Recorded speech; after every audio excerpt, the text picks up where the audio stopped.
Persuasion by Jane Austen. Chapter 1. Sir Walter Elliot of Kellynch Hall in Somersetshire was a man who, for his own amusement, never took up any book but the baronetage. There he found occupation for an idle hour, and consolation in a distressed one. There his faculties were roused into admiration and respect by contemplating the limited remnant of the earliest patents. There any unwelcome sensations, arising from domestic affairs, changed naturally into pity and contempt, as he turned over the almost endless creations of the last century. And there, if every other leaf were powerless, he could read his own history with an interest which never failed. This was the page at which the favourite volume always opened. Elliot of Kellynch Hall. Walter Elliot, born March 1st, 1760, married July 15th, 1784, Elizabeth, daughter of James Stevenson, Esquire of South Park in the county of Gloucester, by which lady, who died 1800, he has issue Elizabeth, born June 1st, 1785, Anne, born August 9th, 1787, a stillborn son, November 5th, 1789, Mary, born November 20th, 1791. Precisely such had the paragraph originally stood from the printer's hands, but Sir Walter had improved it by adding, for the information of himself and his family, these words, after the date of Mary's birth: married December 16th, 1810, Charles, son and heir of Charles Musgrove, Esquire of Uppercross, in the county of Somerset, and by inserting most accurately the day of the month on which he had lost his wife. Then followed the history and rise of the ancient and respectable family, in the usual terms, how it had been first settled in Cheshire, how mentioned in Dugdale, serving the office of High Sheriff, representing a borough in 3 successive parliaments, exertions of loyalty and dignity of baronet in the first year of Charles II, with all the Marys and Elizabeths they had married, forming altogether 2 handsome 12mo pages, and concluding with the arms and motto, principal seat, Kellynch Hall, in the county of Somerset, and Sir Walter's handwriting again in this finale. Heir presumptive, William Walter Elliot, Esquire, great-grandson of the 2nd Sir Walter. Vanity was the beginning and the end of Sir Walter Elliot's character. Vanity of person and of situation. He had been remarkably handsome in his youth, and at 54 was still a very fine man. Few women could think more of their personal appearance than he did, nor could the valet of any new-made lord be more delighted with the place he held in society. He considered the blessing of beauty as inferior only to the blessing of a baronetcy, and the Sir Walter Elliot, who united these gifts, was the constant object of his warmest respect and devotion. His good looks and his rank had one fair claim on his attachment, since to them he must have owed a wife of very superior character to anything deserved by his own.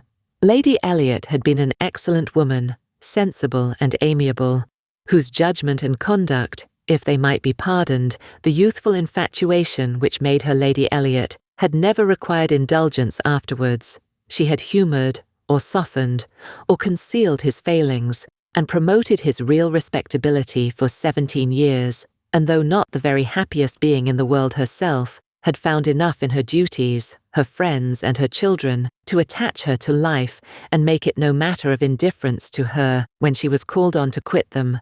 3 girls, the 2 eldest, 16 and 14, was an awful legacy for a mother to bequeath, an awful charge, rather, to confide to the authority and guidance of a conceited, silly father. She had, however, one very intimate friend, a sensible, deserving woman who had been brought, by strong attachment to herself, to settle close by her in the village of Kellynch, and on her kindness and advice, Lady Elliot mainly relied for the best help and maintenance of the good principles and instruction which she had been anxiously giving her daughters. This friend and Sir Walter did not marry, whatever might have been anticipated on that head by their acquaintance. 13 years had passed away since Lady Elliot's death, and they were still near neighbours and intimate friends, and one remained a widower, the other a widow. That Lady Russell, of steady age and character, and extremely well provided for, should have no thought of a second marriage, needs no apology to the public, which is rather apt to be unreasonably discontented when a woman does marry again than when she does not. But Sir Walter's continuing in singleness requires explanation. Be it known then that Sir Walter, like a good father, having met with one or two private disappointments in very unreasonable applications, prided himself on remaining single for his dear daughter's sake. For one daughter, his eldest, he would really have given up anything, which he had not been very much tempted to do. Elizabeth had succeeded at 16 to all that was possible of her mother's rights and consequence, and being very handsome and very like himself, her influence had always been great, and they had gone on together most happily. His two other children were of very inferior value. Mary had acquired a little artificial importance by becoming Mrs. Charles Musgrove, but Anne, with an elegance of mind and sweetness of character, which must have placed her high with any people of real understanding, was nobody with either father or sister. Her word had no weight, her convenience was always to give way, she was only Anne. To Lady Russell, indeed, she was a most dear and highly valued goddaughter, favourite and friend.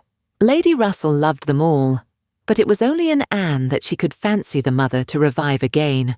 A few years before, Anne Elliot had been a very pretty girl, but her bloom had vanished early, and as even in its height, her father had found little to admire in her. So totally different were her delicate features and mild dark eyes from his own. There could be nothing in them, now that she was faded and thin, to excite his esteem. He had never indulged much hope, he had now none, of ever reading her name in any other page of his favourite work. All equality of alliance must rest with Elizabeth, for Mary had merely connected herself with an old country family of respectability and large fortune, and had therefore given all the honour, and received none. Elizabeth would, one day or other, marry suitably. It sometimes happens that a woman is handsomer at 29 than she was 10 years before, and, generally speaking, if there has been neither ill health nor anxiety, it is a time of life at which scarcely any charm is lost. It was so with Elizabeth, still the same handsome Miss Elliot that she had begun to be 13 years ago, and Sir Walter might be excused, therefore, in forgetting her age, or, at least, be deemed only half a fool, for thinking himself and Elizabeth as blooming as ever, amidst the wreck of the good looks of everybody else, for he could plainly see how old all the rest of his family and acquaintance were growing. Anne haggard, Mary coarse, every face in the neighbourhood worsting, and the rapid increase of the crow's foot about Lady Russell's temples had long been a distress to him.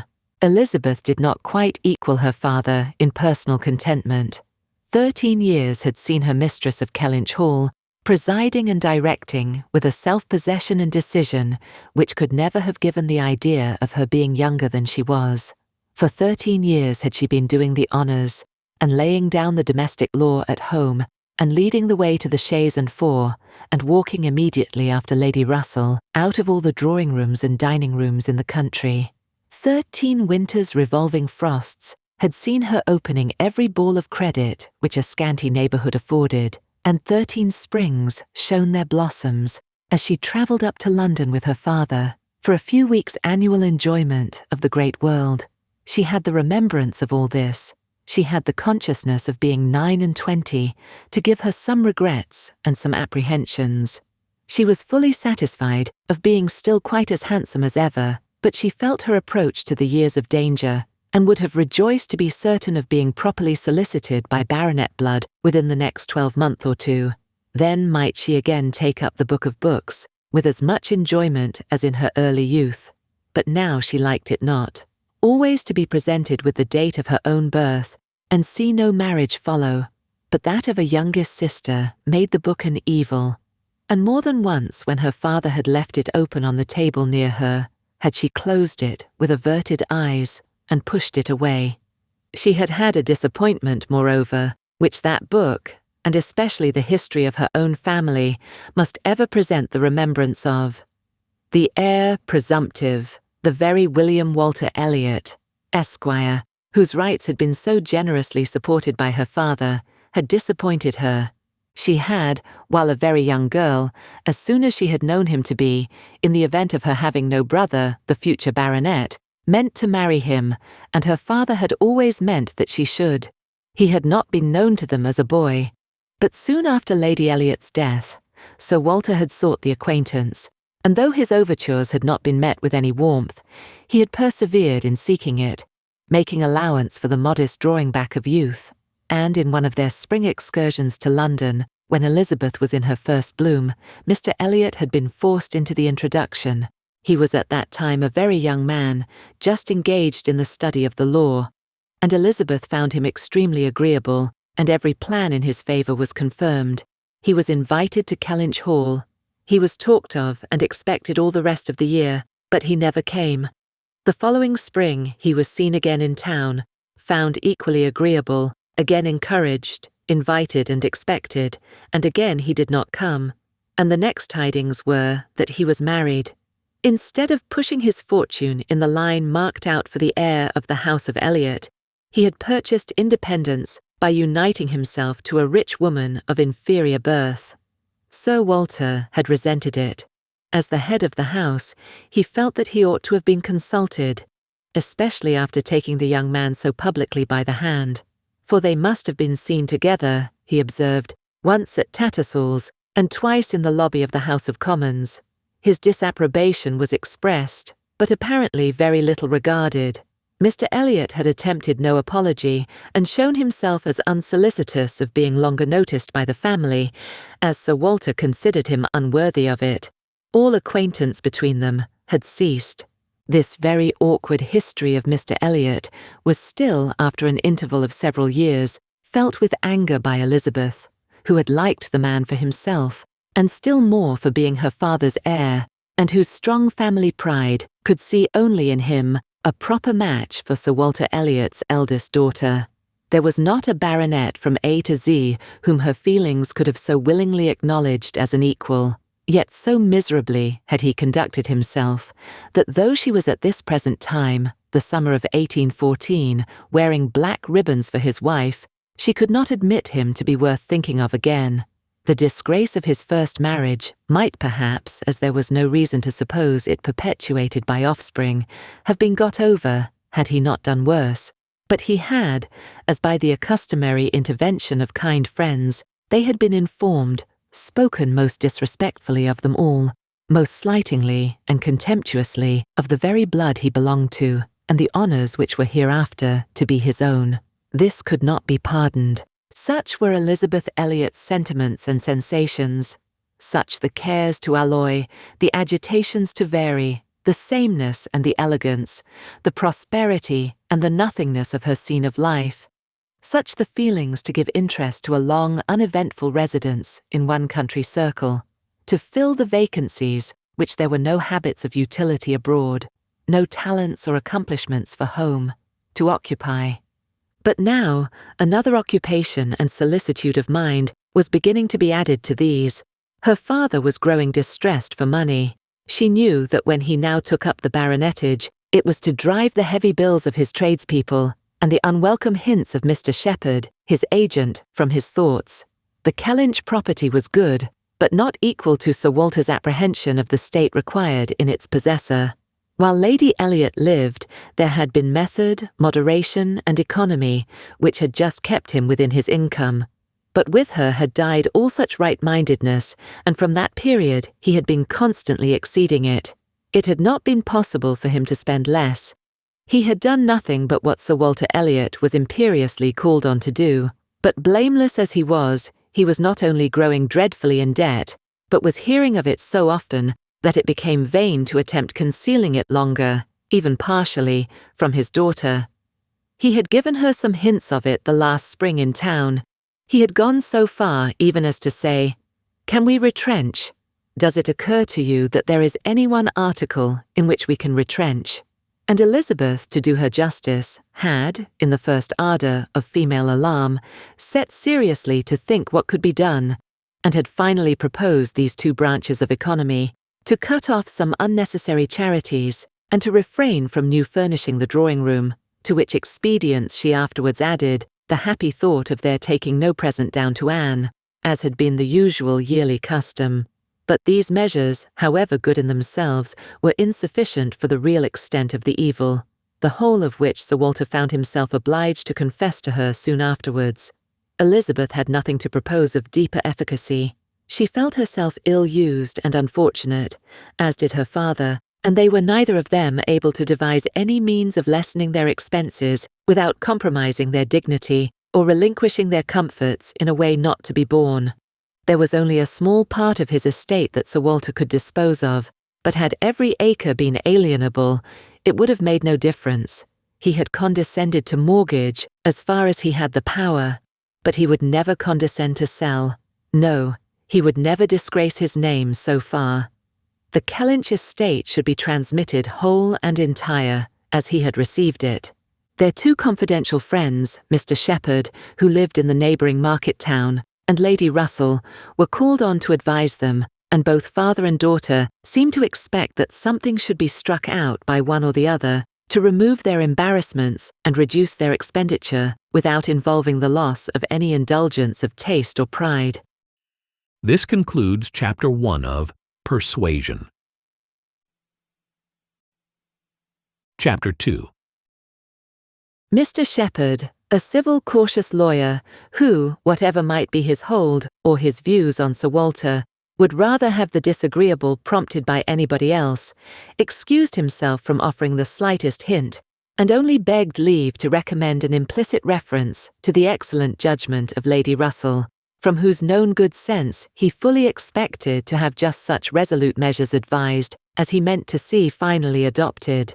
Lady Russell was most anxiously zealous on the subject, and gave it much serious consideration. She was a woman rather of sound than of quick abilities, whose difficulties in coming to any decision in this instance were great, from the opposition of two leading principles. She was of strict integrity herself, with a delicate sense of honour, but she was as desirous of saving Sir Walter's feelings, as solicitous for the credit of the family, as aristocratic in her ideas of what was due to them, as anybody of sense and honesty could well be. She was a benevolent, charitable, good woman, and capable of strong attachments, most correct in her conduct, strict in her notions of decorum, and with manners that were held a standard of good breeding. She had a cultivated mind, and was, generally speaking, rational and consistent, but she had prejudices on the side of ancestry. She had a value for rank and consequence, which blinded her a little to the faults of those who possessed them. Herself, the widow of only a knight, she gave the dignity of a baronet all its due, and Sir Walter, independent of his claims as an old acquaintance, an attentive neighbour, an obliging landlord, the husband of her very dear friend, the father of Anne and her sisters, was, as being Sir Walter in her apprehension, entitled to a great deal of compassion and consideration under his present difficulties. They must retrench, that did not admit of a doubt, but she was very anxious to have it done with the least possible pain to him and Elizabeth. She drew up plans of economy, she made exact calculations, and she did what nobody else thought of doing. She consulted Anne, who never seemed considered by the others as having any interest in the question. She consulted, and in a degree was influenced by her in marking out the scheme of retrenchment, which was at last submitted to Sir Walter. Every emendation of Anne's had been on the side of honesty against importance. She wanted more vigorous measures, a more complete reformation, a quicker release from debt, a much higher tone of indifference for everything but justice and equity. "If we can persuade your father to all this," said Lady Russell, looking over her paper, "much may be done. If he will adopt these regulations, in 7 years he will be clear, and I hope we may be able to convince him and Elizabeth that Kellynch Hall has a respectability in itself which cannot be affected by these reductions, and that the true dignity of Sir Walter Elliot will be very far from lessened in the eyes of sensible people by acting like a man of principle. What will he be doing, in fact, but what very many of our first families have done, or ought to do? There will be nothing singular in his case, and it is singularity which often makes the worst part of our suffering, as it always does of our conduct. I have great hope of prevailing. We must be serious and decided, for after all the person who has contracted debts must pay them. And though a great deal is due to the feelings of the gentleman and the head of a house, like your father, there is still more due to the character of an honest man. This was the principle on which Anne wanted her father to be proceeding, his friends to be urging him. She considered it as an act of indispensable duty to clear away the claims of creditors with all the expedition which the most comprehensive retrenchments could secure, and saw no dignity in anything short of it. She wanted it to be prescribed, and felt as a duty. She rated Lady Russell's influence highly, and as to the severe degree of self-denial which her own conscience prompted, she believed there might be little more difficulty in persuading them to a complete than to half a reformation. Her knowledge of her father and Elizabeth inclined her to think that the sacrifice of one pair of horses would be hardly less painful than of both, and so on, through the whole list of Lady Russell's too gentle reductions. How Anne's more rigid requisitions might have been taken is of little consequence. Lady Russell's had no success at all, could not be put up with, were not to be borne. What? Every comfort of life knocked off. Journeys, London, servants, horses, table, contractions and restrictions everywhere. To live no longer with the decencies even of a private gentleman. No, he would sooner quit Kellynch Hall at once than remain in it on such disgraceful terms. Quit Kellynch Hall. The hint was immediately taken up by Mr. Shepherd, whose interest was involved in the reality of Sir Walter's retrenching, and who was perfectly persuaded that nothing would be done without a change of abode. Since the idea had been started in the very quarter which ought to dictate, he had no scruple, he said, in confessing his judgment to be entirely on that side. It did not appear to him that Sir Walter could materially alter his style of living in a house which had such a character of hospitality and ancient dignity to support. In any other place, Sir Walter might judge for himself, and would be looked up to, as regulating the modes of life in whatever way he might choose to model his household. Sir Walter would quit Kellynch Hall, and after a very few days more of doubt and indecision, the great question of whither he should go was settled, and the first outline of this important change made out. There had been 3 alternatives: London, Bath, or another house in the country. All Anne's wishes had been for the latter, a small house in their own neighbourhood, where they might still have Lady Russell's society, still be near Mary, and still have the pleasure of sometimes seeing the lawns and groves of Kellynch, was the object of her ambition. But the usual fate of Anne attended her, in having something very opposite from her inclination fixed on. She disliked Bath, and did not think it agreed with her, and Bath was to be her home. Sir Walter had at first thought more of London, but Mr. Shepherd felt that he could not be trusted in London, and had been skilful enough to dissuade him from it, and make Bath preferred. It was a much safer place for a gentleman in his predicament. He might there be important, at comparatively little expense. 2 material advantages of Bath over London had of course been given all their weight: its more convenient distance from Kellynch, only 50 miles, and Lady Russell's spending some part of every winter there, and to the very great satisfaction of Lady Russell, whose first views on the projected change had been for Bath. Sir Walter and Elizabeth were induced to believe that they should lose neither consequence nor enjoyment by settling there. Lady Russell felt obliged to oppose her dear Anne's known wishes. It would be too much to expect Sir Walter to descend into a small house in his own neighbourhood. Anne herself would have found the mortifications of it more than she foresaw, and to Sir Walter's feelings they must have been dreadful. And with regard to Anne's dislike of Bath, she considered it as a prejudice and mistake arising first from the circumstance of her having been 3 years at school there after her mother's death, and secondly, from her happening to be not in perfectly good spirits the only winter which she had afterwards spent there with herself. Lady Russell was fond of Bath, in short, and disposed to think it must suit them all, and as to her young friend's health, by passing all the warm months with her at Kellynch Lodge, every danger would be avoided, and it was in fact a change which must do both health and spirits good. Anne had been too little from home, too little seen. Her spirits were not high. A larger society would improve them. She wanted her to be more known. The undesirableness of any other house in the same neighbourhood for Sir Walter was certainly much strengthened by one part, and a very material part of the scheme, which had been happily engrafted on the beginning. He was not only to quit his home, but to see it in the hands of others. A trial of fortitude, which stronger heads than Sir Walter's have found too much. Kellynch Hall was to be let. This, however, was a profound secret, not to be breathed beyond their own circle. Sir Walter could not have borne the degradation of being known to design letting his house. Mr. Shepherd had once mentioned the word advertise, but never dared approach it again. Sir Walter spurned the idea of its being offered in any manner, forbade the slightest hint being dropped of his having such an intention, and it was only on the supposition of his being spontaneously solicited by some most unexceptionable applicant, on his own terms, and as a great favour, that he would let it at all. How quick come the reasons for approving what we like! Lady Russell had another excellent one at hand, for being extremely glad that Sir Walter and his family were to remove from the country. Elizabeth had been lately forming an intimacy which she wished to see interrupted. It was with the daughter of Mr. Shepherd, who had returned, after an unprosperous marriage, to her father's house with the additional burden of 2 children.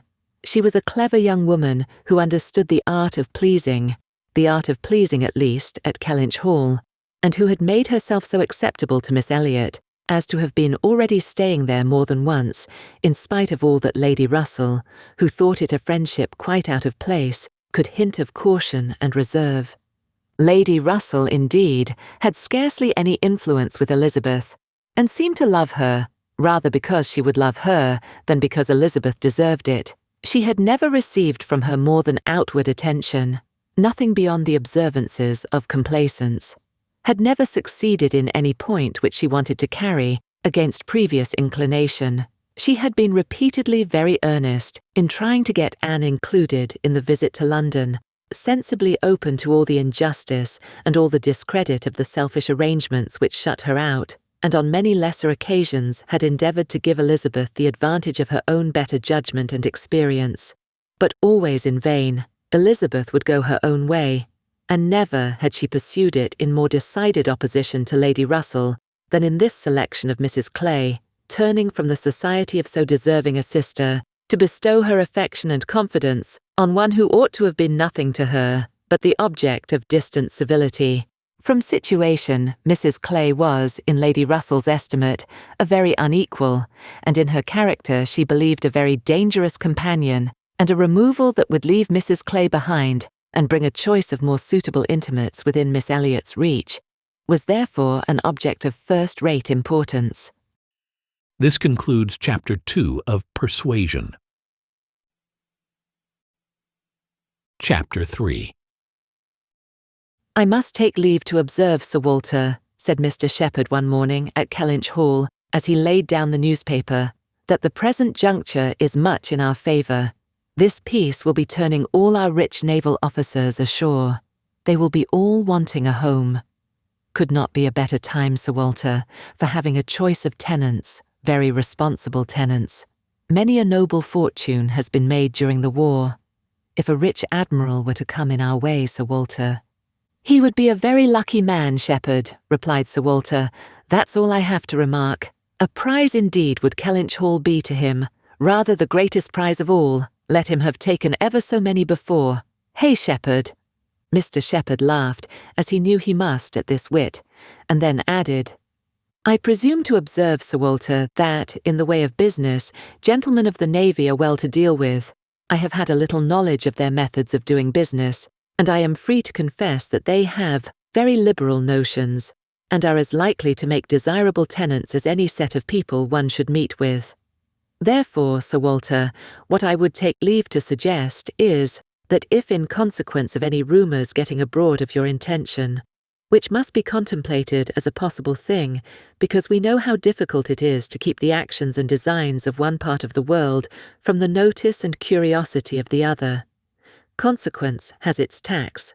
I, John Shepherd, might conceal any family matters that I chose, for nobody would think it worth their while to observe me, but Sir Walter Elliot has eyes upon him which it may be very difficult to elude, and therefore thus much I venture upon, that it will not greatly surprise me if, with all our caution, some rumour of the truth should get abroad, in the supposition of which, as I was going to observe, since applications will unquestionably follow, I should think any from our wealthy naval commanders particularly worth attending to, and beg leave to add that 2 hours will bring me over at any time, to save you the trouble of replying." Sir Walter only nodded, but soon afterwards, rising and pacing the room, he observed sarcastically, "There are few among the gentlemen of the Navy, I imagine, who would not be surprised to find themselves in a house of this description.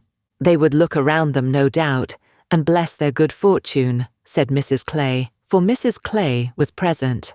Her father had driven her over, nothing being of so much use to Mrs. Clay's health as a drive to Kellynch. "But I quite agree with my father in thinking a sailor might be a very desirable tenant. I have known a good deal of the profession. And besides their liberality, they are so neat and careful in all their ways. These valuable pictures of yours, Sir Walter, if you chose to leave them, would be perfectly safe. Everything in and about the house would be taken such excellent care of. The gardens and shrubberies would be kept in almost as high order as they are now. You need not be afraid, Miss Elliot, of your own sweet flower gardens being neglected." "As to all that," rejoined Sir Walter coolly, "supposing I were induced to let my house, I have by no means made up my mind as to the privileges to be annexed to it. I am not particularly disposed to favour a tenant. The park would be open to him, of course, and few Navy officers or men of any other description can have had such a range, but what restrictions I might impose on the use of the pleasure grounds is another thing. I am not fond of the idea of my shrubberies being always approachable, and I should recommend Miss Elliot to be on her guard with respect to her flower garden. I am very little disposed to grant a tenant of Kellynch Hall any extraordinary favour, I assure you, be he sailor or soldier." After a short pause, Mr. Shepherd presumed to say, "In all these cases, there are established usages which make everything plain and easy between landlord and tenant. Your interest, Sir Walter, is in pretty safe hands. Depend upon me for taking care that no tenant has more than his just rights. I venture to hint that Sir Walter Elliot cannot be half so jealous for his own as John Shepherd will be for him." Here Anne spoke. "The Navy, I think, who have done so much for us, have at least an equal claim with any other set of men, for all the comforts and all the privileges which any home can give. Sailors work hard enough for their comforts, we must all allow." "Very true, very true. What Miss Anne says is very true," was Mr. Shepherd's rejoinder, and, "Oh, certainly," was his daughter's, but Sir Walter's remark was, soon afterwards, "The profession has its utility, but I should be sorry to see any friend of mine belonging to it." "Indeed," was the reply, and with a look of surprise. "Yes, it is in 2 points offensive to me. I have 2 strong grounds of objection to it. First, as being the means of bringing persons of obscure birth into undue distinction, and raising men to honours which their fathers and grandfathers never dreamt of, and secondly, as it cuts up a man's youth and vigour most horribly. A sailor grows old sooner than any other man. I have observed it all my life. A man is in greater danger in the Navy of being insulted by the rise of one whose father his father might have disdained to speak to, and of becoming prematurely an object of disgust himself, than in any other line. One day last spring, in town, I was in company with 2 men, striking instances of what I am talking of. Lord St. Ives, whose father we all know to have been a country curate, without bread to eat. I was to give place to Lord St. Ives and a certain Admiral Baldwin, the most deplorable-looking personage you can imagine, his face the colour of mahogany, rough and rugged to the last degree, all lines and wrinkles, 9 grey hairs of a side, and nothing but a dab of powder at top. "In the name of heaven, who is that old fellow?" said I to a friend of mine who was standing near, Sir Basil Morley. "Old fellow," cried Sir Basil, "it is Admiral Baldwin. What do you take his age to be?" 60, said I, or perhaps 62. 40, replied Sir Basil. 40, and no more. Picture to yourselves my amazement. I shall not easily forget Admiral Baldwin. I never saw quite so wretched an example of what a seafaring life can do. But to a degree, I know it is the same with them all. They are all knocked about, and exposed to every climate and every weather, till they are not fit to be seen. It is a pity they are not knocked on the head at once before they reach Admiral Baldwin's age. Nay, Sir Walter, cried Mrs. Clay, this is being severe indeed. Have a little mercy on the poor men. We are not all born to be handsome. The sea is no beautifier, certainly. Sailors do grow old betimes. I have observed it. They soon lose the look of youth. But then, is not it the same with many other professions, perhaps most other? Soldiers in active service are not at all better off, and even in the quieter professions, there is a toil and a labour of the mind, if not of the body, which seldom leaves a man's looks to the natural effect of time. The lawyer plods, quite careworn. The physician is up at all hours and travelling in all weather, and even the clergyman. She stopped a moment to consider what might do for the clergyman.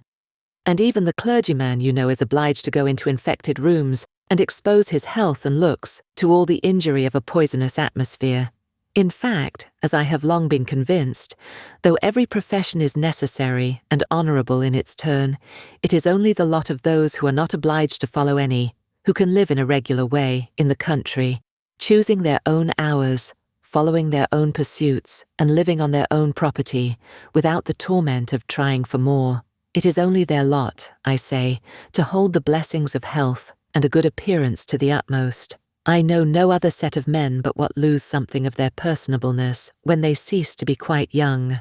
It seemed as if Mr. Shepherd, in this anxiety to bespeak Sir Walter's goodwill towards a naval officer as tenant, had been gifted with foresight, for the very first application for the house was from an Admiral Croft, with whom he shortly afterwards fell into company in attending the quarter sessions at Taunton, and indeed he had received a hint of the Admiral from a London correspondent. By the report which he hastened over to Kellynch to make, Admiral Croft was a native of Somersetshire, who, having acquired a very handsome fortune, was wishing to settle in his own country, and had come down to Taunton in order to look at some advertised places in that immediate neighbourhood, which, however, had not suited him. That, accidentally hearing, it was just as he had foretold, Mr. Shepherd observed, Sir Walter's concerns could not be kept a secret.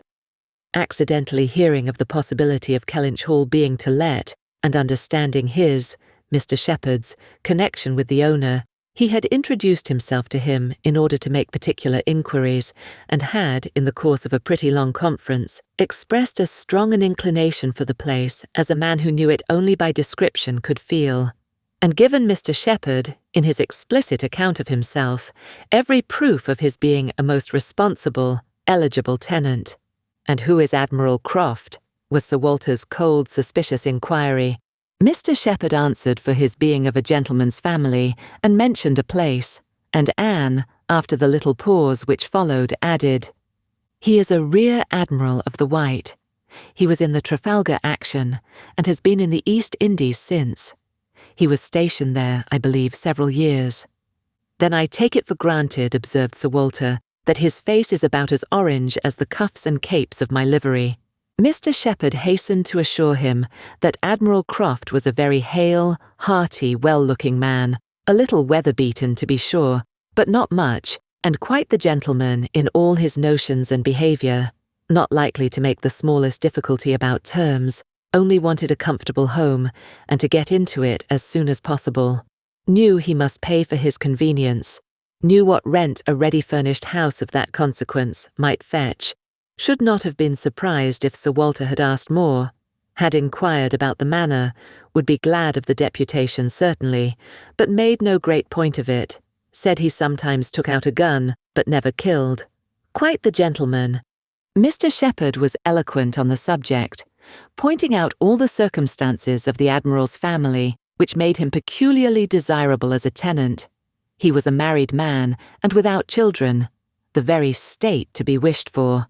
A house was never taken good care of, Mr. Shepherd observed, without a lady.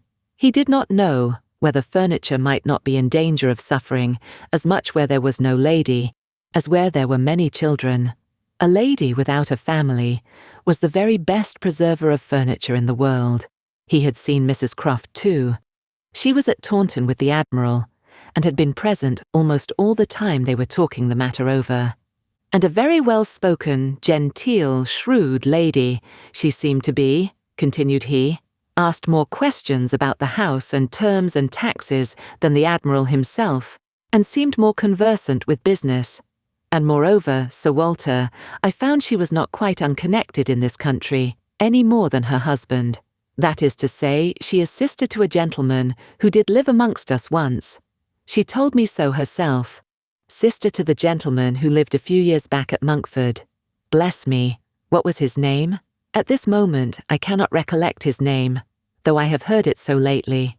Penelope, my dear, can you help me to the name of the gentleman who lived at Monkford, Mrs. Croft's brother? But Mrs. Clay was talking so eagerly with Miss Elliot that she did not hear the appeal. I have no conception whom you can mean, Shepherd. I remember no gentleman resident at Monkford since the time of old Governor Trent. Bless me, how very odd. I shall forget my own name soon, I suppose, a name that I am so very well acquainted with. Knew the gentleman so well by sight, seen him 100 times. Came to consult me once, I remember, about a trespass of one of his neighbours. Farmer's man breaking into his orchard, wall torn down, apples stolen, caught in the fact, and afterwards, contrary to my judgment, submitted to an amicable compromise, very odd indeed, after waiting another moment. You mean Mr. Wentworth, I suppose, said Anne. Mr. Shepherd was all gratitude. Wentworth was the very name. Mr. Wentworth was the very man. He had the curacy of Monkford, you know, Sir Walter, some time back, for 2 or 3 years. Came there about the year 5, I take it. You remember him, I am sure. Wentworth? Oh, aye, Mr. Wentworth, the curate of Monkford. You misled me by the term gentleman. I thought you were speaking of some man of property. Mr. Wentworth was nobody, I remember, quite unconnected. Nothing to do with the Strafford family. One wonders how the names of many of our nobility become so common. As Mr. Shepherd perceived that this connection of the Crofts did them no service with Sir Walter, he mentioned it no more, returning with all his zeal to dwell on the circumstances more indisputably in their favour, their age and number and fortune, the high idea they had formed of Kellynch Hall, and extreme solicitude for the advantage of renting it, making it appear as if they ranked nothing beyond the happiness of being the tenants of Sir Walter Elliot. An extraordinary taste, certainly. Could they have been supposed in the secret of Sir Walter's estimate of the dues of a tenant? It succeeded, however, and though Sir Walter must ever look with an evil eye on anyone intending to inhabit that house, and think them infinitely too well off in being permitted to rent it on the highest terms, he was talked into allowing Mr. Shepherd to proceed in the treaty, and authorising him to wait on Admiral Croft, who still remained at Taunton, and fix a day for the house being seen. Sir Walter was not very wise, but still he had experience enough of the world to feel that a more unobjectionable tenant, in all essentials, than Admiral Croft, bid fair to be, could hardly offer.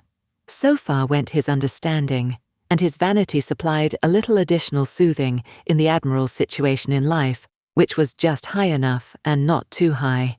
I have let my house to Admiral Croft would sound extremely well, very much better than to any mere Mr. A Mr., save perhaps some half-dozen in the nation, always needs a note of explanation. An admiral speaks his own consequence, and at the same time can never make a baronet look small. In all their dealings and intercourse, Sir Walter Elliot must ever have the precedence. Nothing could be done without a reference to Elizabeth, but her inclination was growing so strong for a removal that she was happy to have it fixed and expedited by a tenant at hand, and not a word to suspend decision was uttered by her. Mr. Shepherd was completely empowered to act, and no sooner had such an end been reached than Anne, who had been a most attentive listener to the whole, left the room to seek the comfort of cool air for her flushed cheeks, and as she walked along a favourite grove, said with a gentle sigh, "A few months more, and he perhaps may be walking here." This concludes Chapter 3 of Persuasion. Chapter 4. He was not Mr. Wentworth, the former curate of Monkford, however suspicious appearances may be, but a Captain Frederick Wentworth, his brother, who being made commander in consequence of the action off St. Domingo and not immediately employed, had come into Somersetshire in the summer of 1806, and having no parent living, found a home for half a year at Monkford. He was, at that time, a remarkably fine young man, with a great deal of intelligence, spirit, and brilliancy, and Anne an extremely pretty girl, with gentleness, modesty, taste, and feeling. Half the sum of attraction, on either side, might have been enough, for he had nothing to do, and she had hardly anybody to love. But the encounter of such lavish recommendations could not fail. They were gradually acquainted, and when acquainted, rapidly and deeply in love. It would be difficult to say which had seen highest perfection in the other, or which had been the happiest. She, in receiving his declarations and proposals, or he in having them accepted. A short period of exquisite felicity followed, and but a short one. Troubles soon arose. Sir Walter, on being applied to, without actually withholding his consent, or saying it should never be, gave it all the negative of great astonishment, great coldness, great silence, and a professed resolution of doing nothing for his daughter. He thought it a very degrading alliance, and Lady Russell, though with more tempered and pardonable pride, received it as a most unfortunate one. Anne Elliot, with all her claims of birth, beauty, and mind, to throw herself away at 19, involve herself at 19 in an engagement with a young man who had nothing but himself to recommend him, and no hopes of attaining affluence, but in the chances of a most uncertain profession, and no connections to secure even his farther rise in the profession, would be indeed a throwing away which she grieved to think of. Anne Elliot, so young, known to so few, to be snatched off by a stranger without alliance or fortune, or rather sunk by him into a state of most wearing, anxious, youth-killing dependence. It must not be, if by any fair interference of friendship, any representations from one who had almost a mother's love and mother's rights, it would be prevented. Captain Wentworth had no fortune. He had been lucky in his profession, but spending freely what had come freely, had realized nothing. But he was confident that he should soon be rich. Full of life and ardor, he knew that he should soon have a ship, and soon be on a station that would lead to everything he wanted. He had always been lucky. He knew he should be so still. Such confidence, powerful in its own warmth, and bewitching in the wit which often expressed it, must have been enough for Anne. But Lady Russell saw it very differently. His sanguine temper and fearlessness of mind operated very differently on her. She saw in it but an aggravation of the evil. It only added a dangerous character to himself. He was brilliant, he was headstrong. Lady Russell had little taste for wit, and of anything approaching to imprudence, a horror. She deprecated the connection in every light. Such opposition as these feelings produced was more than Anne could combat. Young and gentle as she was, it might yet have been possible to withstand her father's ill will, though unsoftened by one kind word or look on the part of her sister. But Lady Russell, whom she had always loved and relied on, could not, with such steadiness of opinion and such tenderness of manner, be continually advising her in vain. She was persuaded to believe the engagement a wrong thing, indiscreet, improper, hardly capable of success, and not deserving it, but it was not a merely selfish caution under which she acted in putting an end to it. Had she not imagined herself consulting his good, even more than her own, she could hardly have given him up. The belief of being prudent and self-denying, principally for his advantage, was her chief consolation under the misery of a parting, a final parting. And every consolation was required, for she had to encounter all the additional pain of opinions, on his side, totally unconvinced and unbending, and of his feeling himself ill-used by so forced a relinquishment. He had left the country in consequence. A few months had seen the beginning and the end of their acquaintance, but not with a few months ended Anne's share of suffering from it. Her attachment and regrets had, for a long time, clouded every enjoyment of youth, and an early loss of bloom and spirits had been their lasting effect. More than 7 years were gone since this little history of sorrowful interest had reached its close, and time had softened down much, perhaps nearly all of peculiar attachment to him, but she had been too dependent on time alone. No aid had been given in change of place, except in one visit to Bath soon after the rupture, or in any novelty or enlargement of society. No one had ever come within the Kellynch circle who could bear a comparison with Frederick Wentworth, as he stood in her memory. No second attachment, the only thoroughly natural, happy and sufficient cure, at her time of life, had been possible to the nice tone of her mind, the fastidiousness of her taste, in the small limits of the society around them. She had been solicited, when about 22, to change her name by the young man, who not long afterwards found a more willing mind in her younger sister, and Lady Russell had lamented her refusal, for Charles Musgrove was the eldest son of a man whose landed property and general importance were second in that country only to Sir Walter's, and of good character and appearance. And however Lady Russell might have asked yet for something more, while Anne was 19, she would have rejoiced to see her at 22, so respectably removed from the partialities and injustice of her father's house, and settled so permanently near herself.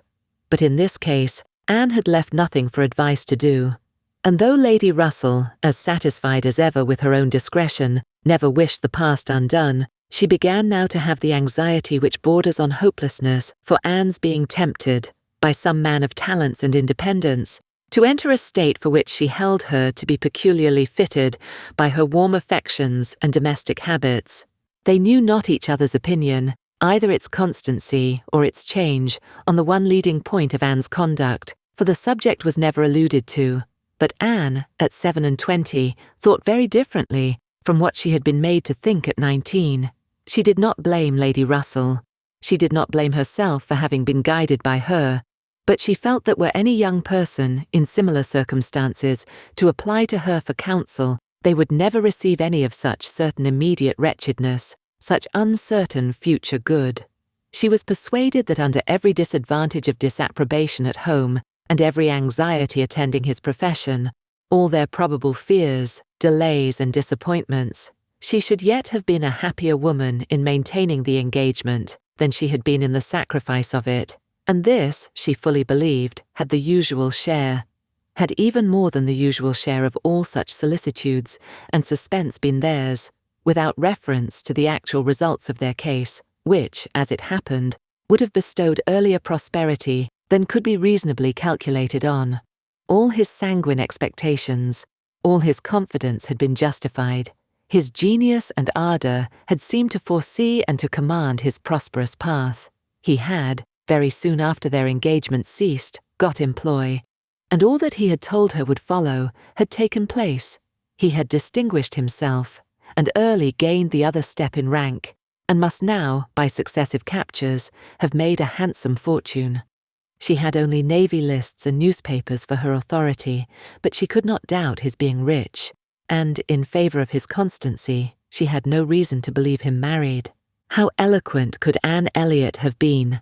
How eloquent, at least, were her wishes on the side of early warm attachment and a cheerful confidence in futurity against that over-anxious caution which seems to insult exertion and distrust Providence. She had been forced into prudence in her youth. She learned romance as she grew older, the natural sequel of an unnatural beginning. With all these circumstances, recollections and feelings, she could not hear that Captain Wentworth's sister was likely to live at Kellynch without a revival of former pain, and many a stroll and many a sigh were necessary to dispel the agitation of the idea. She often told herself it was folly, before she could harden her nerves sufficiently to feel the continual discussion of the Crofts and their business no evil.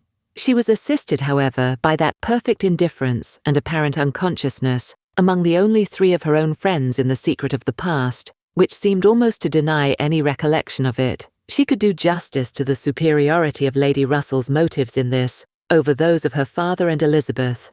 She could honour all the better feelings of her calmness, but the general air of oblivion among them was highly important from whatever it sprung.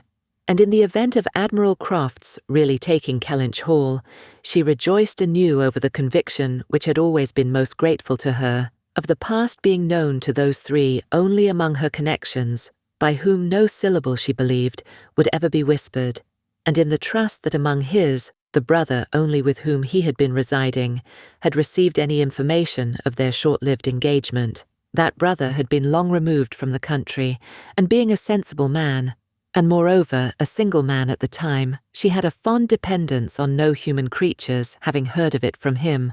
The sister, Mrs. Croft, had then been out of England, accompanying her husband on a foreign station, and her own sister Mary had been at school while it all occurred, and never admitted by the pride of some, and the delicacy of others, to the smallest knowledge of it afterwards. With these supports, she hoped that the acquaintance between herself and the Crofts, which, with Lady Russell, still resident in Kellynch, and Mary fixed only 3 miles off, must be anticipated, need not involve any particular awkwardness. This concludes Chapter 4 of Persuasion. Chapter 5. On the morning appointed for Admiral and Mrs. Croft's seeing Kellynch Hall, Anne found it most natural to take her almost daily walk to Lady Russell's and keep out of the way till all was over, when she found it most natural to be sorry that she had missed the opportunity of seeing them. This meeting of the two parties proved highly satisfactory and decided the whole business at once.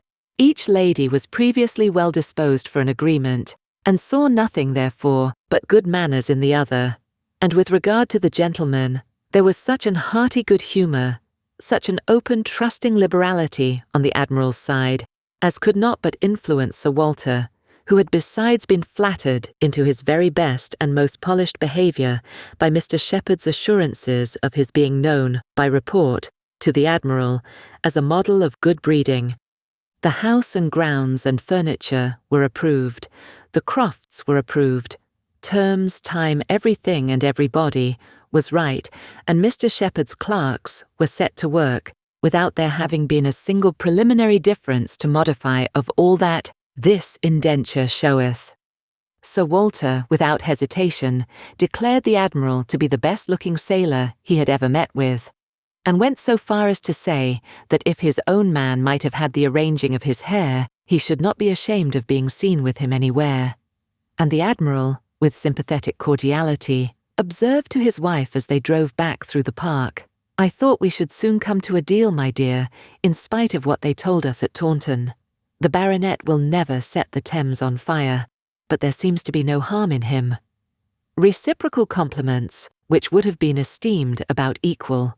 The Crofts were to have possession at Michaelmas, and as Sir Walter proposed removing to Bath in the course of the preceding month, there was no time to be lost in making every dependent arrangement. Lady Russell, convinced that Anne would not be allowed to be of any use or any importance in the choice of the house which they were going to secure, was very unwilling to have her hurried away so soon, and wanted to make it possible for her to stay behind till she might convey her to Bath herself after Christmas. But having engagements of her own which must take her from Kellynch for several weeks, she was unable to give the full invitation she wished.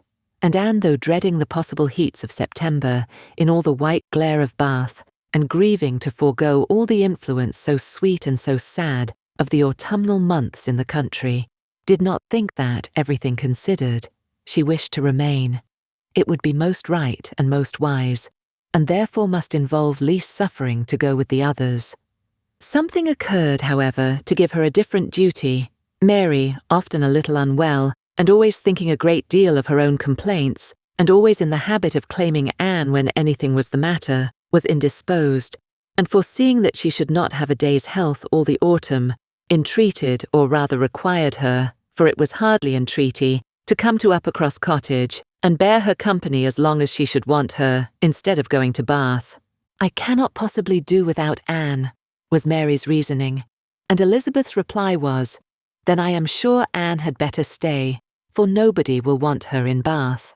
To be claimed as a good, though in an improper style, is at least better than being rejected as no good at all, and Anne, glad to be thought of some use, glad to have anything marked out as a duty, and certainly not sorry to have the scene of it in the country, and her own dear country, readily agreed to stay.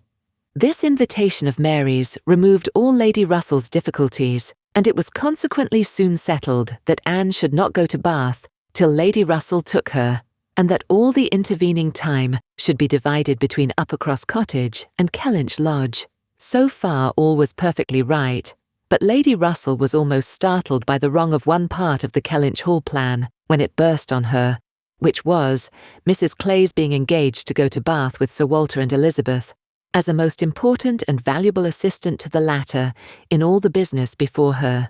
Lady Russell was extremely sorry that such a measure should have been resorted to at all, wondered, grieved and feared, and the affront it contained to Anne in Mrs. Clay's being of so much use, while Anne could be of none, was a very sore aggravation. Anne herself was become hardened to such affronts, but she felt the imprudence of the arrangement quite as keenly as Lady Russell. With a great deal of quiet observation and a knowledge, which she often wished less, of her father's character, she was sensible that results the most serious to his family from the intimacy were more than possible. She did not imagine that her father had at present an idea of the kind. Mrs. Clay had freckles and a projecting tooth and a clumsy wrist, which he was continually making severe remarks upon in her absence, but she was young and certainly altogether well-looking, and possessed, in an acute mind and assiduous pleasing manners, infinitely more dangerous attractions than any merely personal might have been. Anne was so impressed by the degree of their danger that she could not excuse herself from trying to make it perceptible to her sister. She had little hope of success, but Elizabeth, who in the event of such a reverse would be so much more to be pitied than herself, should never, she thought, have reason to reproach her for giving no warning. She spoke, and seemed only to offend. Elizabeth could not conceive how such an absurd suspicion should occur to her, and indignantly answered for each party's perfectly knowing their situation. Mrs. Clay, said she warmly, never forgets who she is, and as I am rather better acquainted with her sentiments than you can be, I can assure you that upon the subject of marriage they are particularly nice, and that she reprobates all inequality of condition and rank more strongly than most people. And as to my father, I really should not have thought that he, who has kept himself single so long for our sakes, need be suspected now. If Mrs. Clay were a very beautiful woman, I grant you, it might be wrong to have her so much with me. Not that anything in the world, I am sure, would induce my father to make a degrading match, but he might be rendered unhappy. But poor Mrs. Clay, who, with all her merits, can never have been reckoned tolerably pretty, I really think poor Mrs. Clay may be staying here in perfect safety. One would imagine you had never heard my father speak of her personal misfortunes, though I know you must 50 times. That tooth of hers and those freckles. Freckles do not disgust me so very much as they do him. I have known a face not materially disfigured by a few, but he abominates them. You must have heard him notice Mrs. Clay's freckles. There is hardly any personal defect, replied Anne, which an agreeable manner might not gradually reconcile one to. I think very differently, answered Elizabeth shortly. An agreeable manner may set off handsome features, but can never alter plain ones. However, at any rate, as I have a great deal more at stake on this point than anybody else can have, I think it rather unnecessary in you to be advising me. Anne had done, glad that it was over, and not absolutely hopeless of doing good. Elizabeth, though resenting the suspicion, might yet be made observant by it. The last office of the 4 carriage horses was to draw Sir Walter, Miss Elliot, and Mrs. Clay to Bath. The party drove off in very good spirits, Sir Walter prepared with condescending bows for all the afflicted tenantry and cottagers who might have had a hint to show themselves, and Anne walked up at the same time, in a sort of desolate tranquillity, to the lodge, where she was to spend the first week. Her friend was not in better spirits than herself. Lady Russell felt this break-up of the family exceedingly. Their respectability was as dear to her as her own, and a daily intercourse had become precious by habit. It was painful to look upon their deserted grounds, and still worse to anticipate the new hands they were to fall into, and to escape the solitariness and the melancholy of so altered a village, and be out of the way when Admiral and Mrs. Croft first arrived. She had determined to make her own absence from home begin when she must give up Anne. Accordingly, their removal was made together, and Anne was set down at Uppercross Cottage in the first stage of Lady Russell's journey.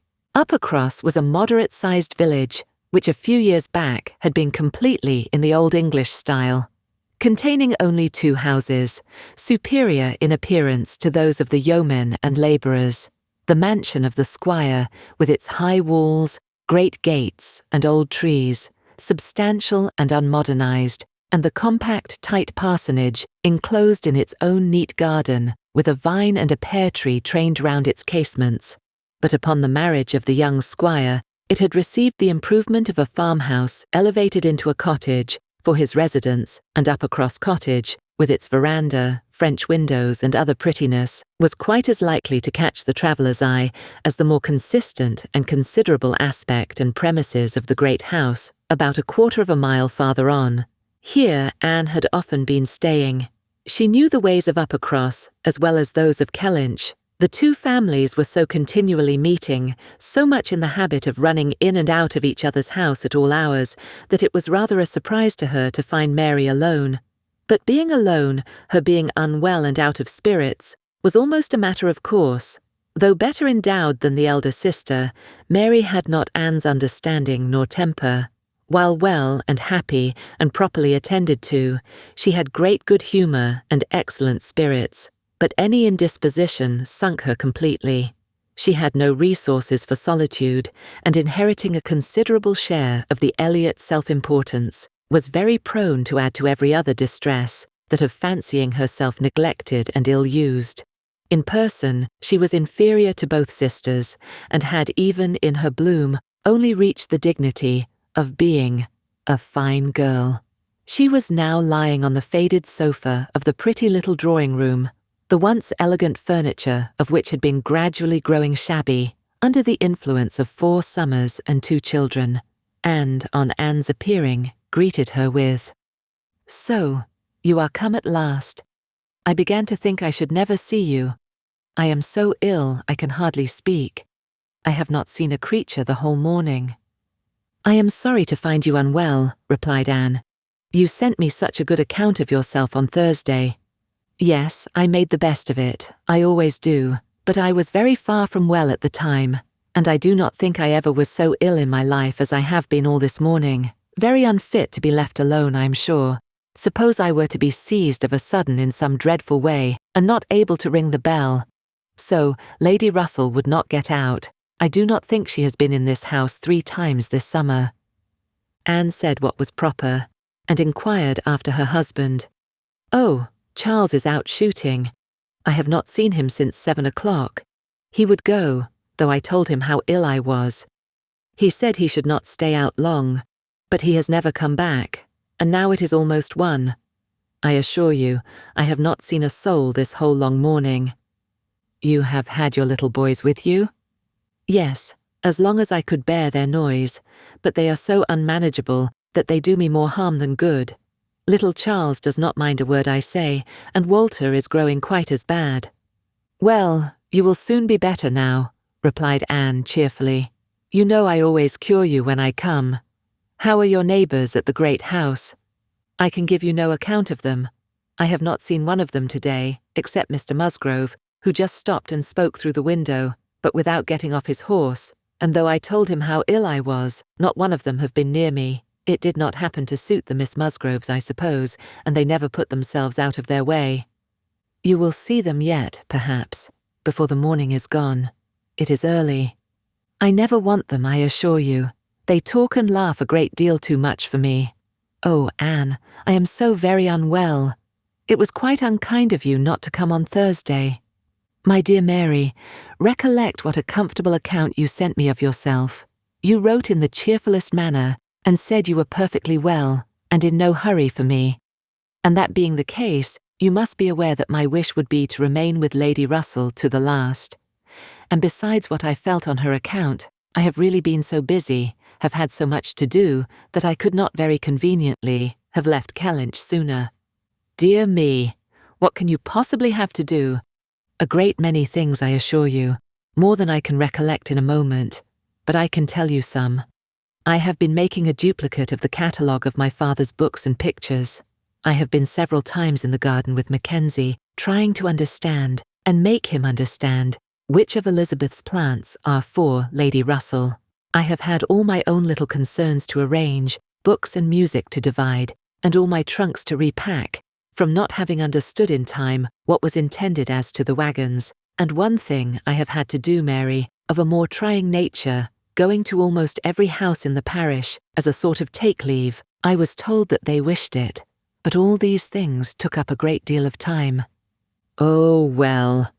And after a moment's pause, but you have never asked me one word about our dinner at the Pools yesterday. Did you go then? I have made no inquiries, because I concluded you must have been obliged to give up the party. Oh yes, I went. I was very well yesterday. Nothing at all the matter with me till this morning. It would have been strange if I had not gone. I am very glad you were well enough, and I hope you had a pleasant party. Nothing remarkable. One always knows beforehand what the dinner will be, and who will be there, and it is so very uncomfortable not having a carriage of one's own. Mr. and Mrs. Musgrove took me, and we were so crowded. They are both so very large, and take up so much room, and Mr. Musgrove always sits forward. So there was I, crowded into the back seat with Henrietta and Louisa, and I think it very likely that my illness today may be owing to it. A little further perseverance in patience and forced cheerfulness on Anne's side produced nearly a cure on Mary's. She could soon sit upright on the sofa, and began to hope she might be able to leave it by dinner time. Then, forgetting to think of it, she was at the other end of the room, beautifying a nosegay. Then she ate her cold meat, and then she was well enough to propose a little walk. "Where shall we go?" said she, when they were ready. "I suppose you will not like to call at the great house before they have been to see you." "I have not the smallest objection on that account," replied Anne. "I should never think of standing on such ceremony with people I know so well as Mrs. and the Miss Musgroves." "Oh, but they ought to call upon you as soon as possible. They ought to feel what is due to you as my sister. However, we may as well go and sit with them a little while, and when we have that over, we can enjoy our walk." Anne had always thought such a style of intercourse highly imprudent, but she had ceased to endeavour to check it, from believing that, though there were on each side continual subjects of offence, neither family could now do without it. To the great house accordingly they went, to sit the full half-hour in the old-fashioned square parlour, with a small carpet and shining floor, to which the present daughters of the house were gradually giving the proper air of confusion by a grand pianoforte and a harp, flower stands and little tables placed in every direction. Oh, could the originals of the portraits against the wainscot, could the gentlemen in brown velvet and the ladies in blue satin have seen what was going on, have been conscious of such an overthrow of all order and neatness, the portraits themselves seemed to be staring in astonishment. The Musgroves, like their houses, were in a state of alteration, perhaps of improvement.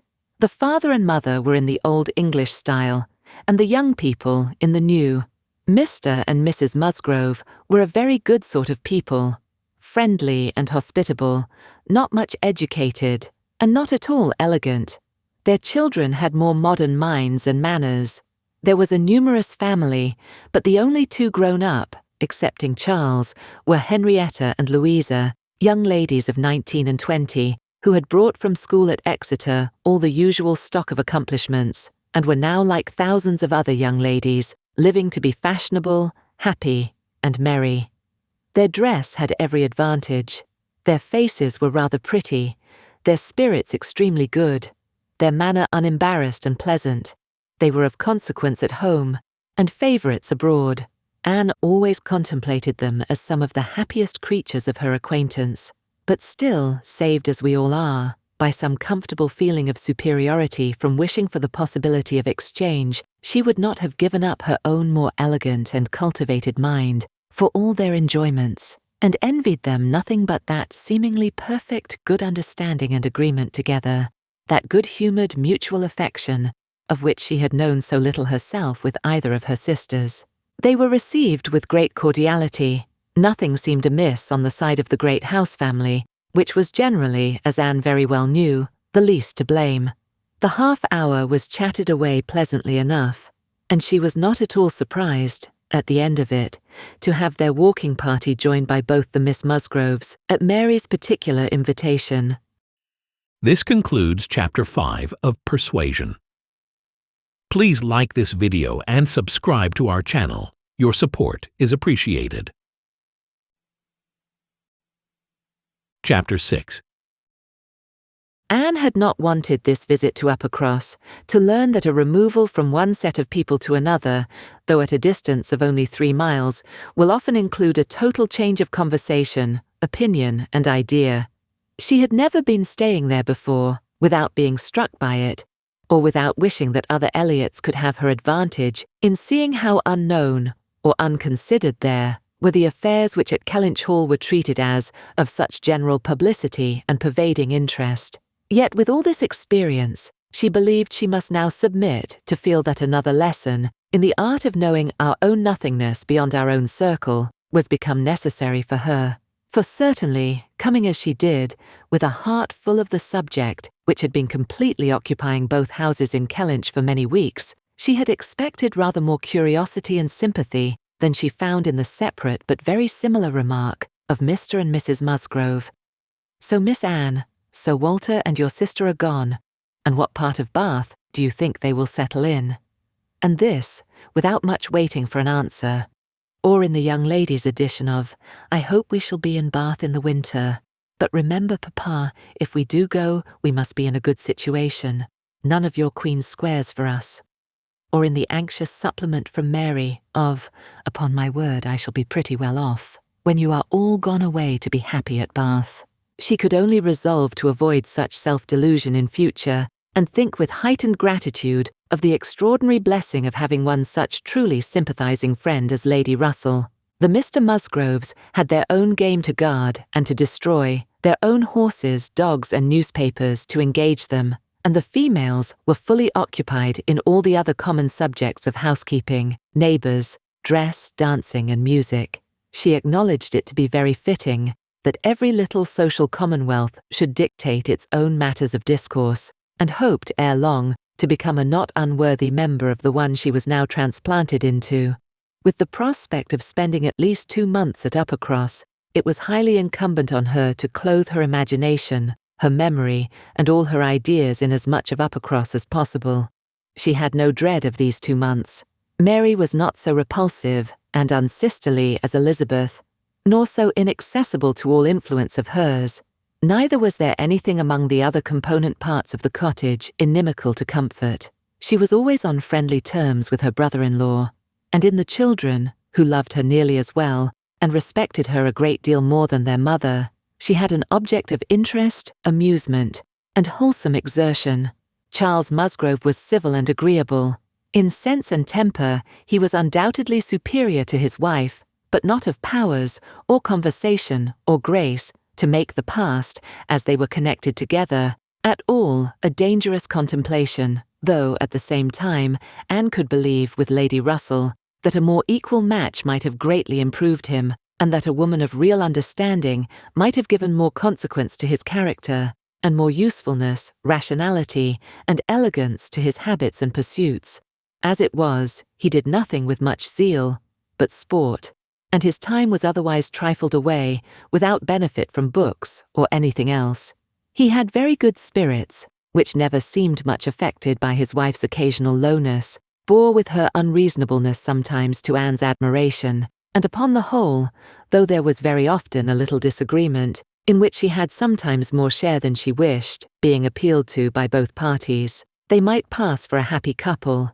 They were always perfectly agreed in the want of more money, and a strong inclination for a handsome present from his father. But here, as on most topics, he had the superiority, for while Mary thought it a great shame that such a present was not made, he always contended for his father's having many other uses for his money, and a right to spend it as he liked. As to the management of their children, his theory was much better than his wife's, and his practice not so bad. "I could manage them very well, if it were not for Mary's interference," was what Anne often heard him say, and had a good deal of faith in, But when listening in turn to Mary's reproach of Charles spoils the children so that I cannot get them into any order, she never had the smallest temptation to say, very true. One of the least agreeable circumstances of her residence there was her being treated with too much confidence by all parties, and being too much in the secret of the complaints of each house. Known to have some influence with her sister, she was continually requested, or at least receiving hints to exert it, beyond what was practicable. I wish you could persuade Mary not to be always fancying herself ill, was Charles's language, and, in an unhappy mood, thus spoke Mary. I do believe if Charles were to see me dying, he would not think there was anything the matter with me. I am sure, Anne, if you would, you might persuade him that I really am very ill, a great deal worse than I ever own. Mary's declaration was, I hate sending the children to the great house, though their grandmam is always wanting to see them, for she humours and indulges them to such a degree, and gives them so much trash and sweet things, that they are sure to come back sick and cross for the rest of the day. And Mrs. Musgrove took the first opportunity of being alone with Anne to say, Oh, Miss Anne, I cannot help wishing Mrs. Charles had a little of your method with those children. They are quite different creatures with you, but to be sure, in general, they are so spoilt. It is a pity you cannot put your sister in the way of managing them. They are as fine healthy children as ever were seen, poor little dears, without partiality, but Mrs. Charles knows no more how they should be treated. Bless me, how troublesome they are sometimes. I assure you, Miss Anne, it prevents my wishing to see them at our house so often as I otherwise should. I believe Mrs. Charles is not quite pleased with my not inviting them oftener, but you know it is very bad to have children with one that one is obligated to be checking every moment. Don't do this and don't do that, or that one can only keep in tolerable order by more cake than is good for them. She had this communication, moreover, from Mary. Mrs. Musgrove thinks all her servants so steady that it would be high treason to call it in question, but I am sure without exaggeration that her upper housemaid and laundry-maid, instead of being in their business, are gadding about the village all day long. I meet them wherever I go, and I declare I never go twice into my nursery without seeing something of them. If Jemima were not the trustiest, steadiest creature in the world, it would be enough to spoil her, for she tells me they are always tempting her to take a walk with them. And on Mrs. Musgrove's side, it was, I make a rule of never interfering in any of my daughter-in-law's concerns, for I know it would not do. But I shall tell you, Miss Anne, because you may be able to set things to rights, that I have no very good opinion of Mrs. Charles's nursery maid. I hear strange stories of her. She is always upon the gad, and from my own knowledge I can declare she is such a fine dressing lady that she is enough to ruin any servants she comes near. Mrs. Charles quite swears by her, I know, but I just give you this hint that you may be upon the watch, because if you see anything amiss, you need not be afraid of mentioning it. Again, it was Mary's complaint that Mrs. Musgrove was very apt not to give her the precedence that was her due when they dined at the great house with other families, and she did not see any reason why she was to be considered so much at home as to lose her place.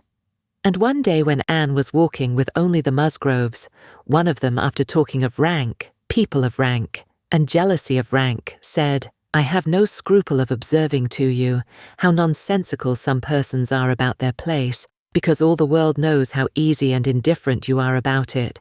But I wish anybody could give Mary a hint that it would be a great deal better if she were not so very tenacious, especially if she would not be always putting herself forward to take place of mamma. Nobody doubts her right to have precedence of mamma, but it would be more becoming in her not to be always insisting on it.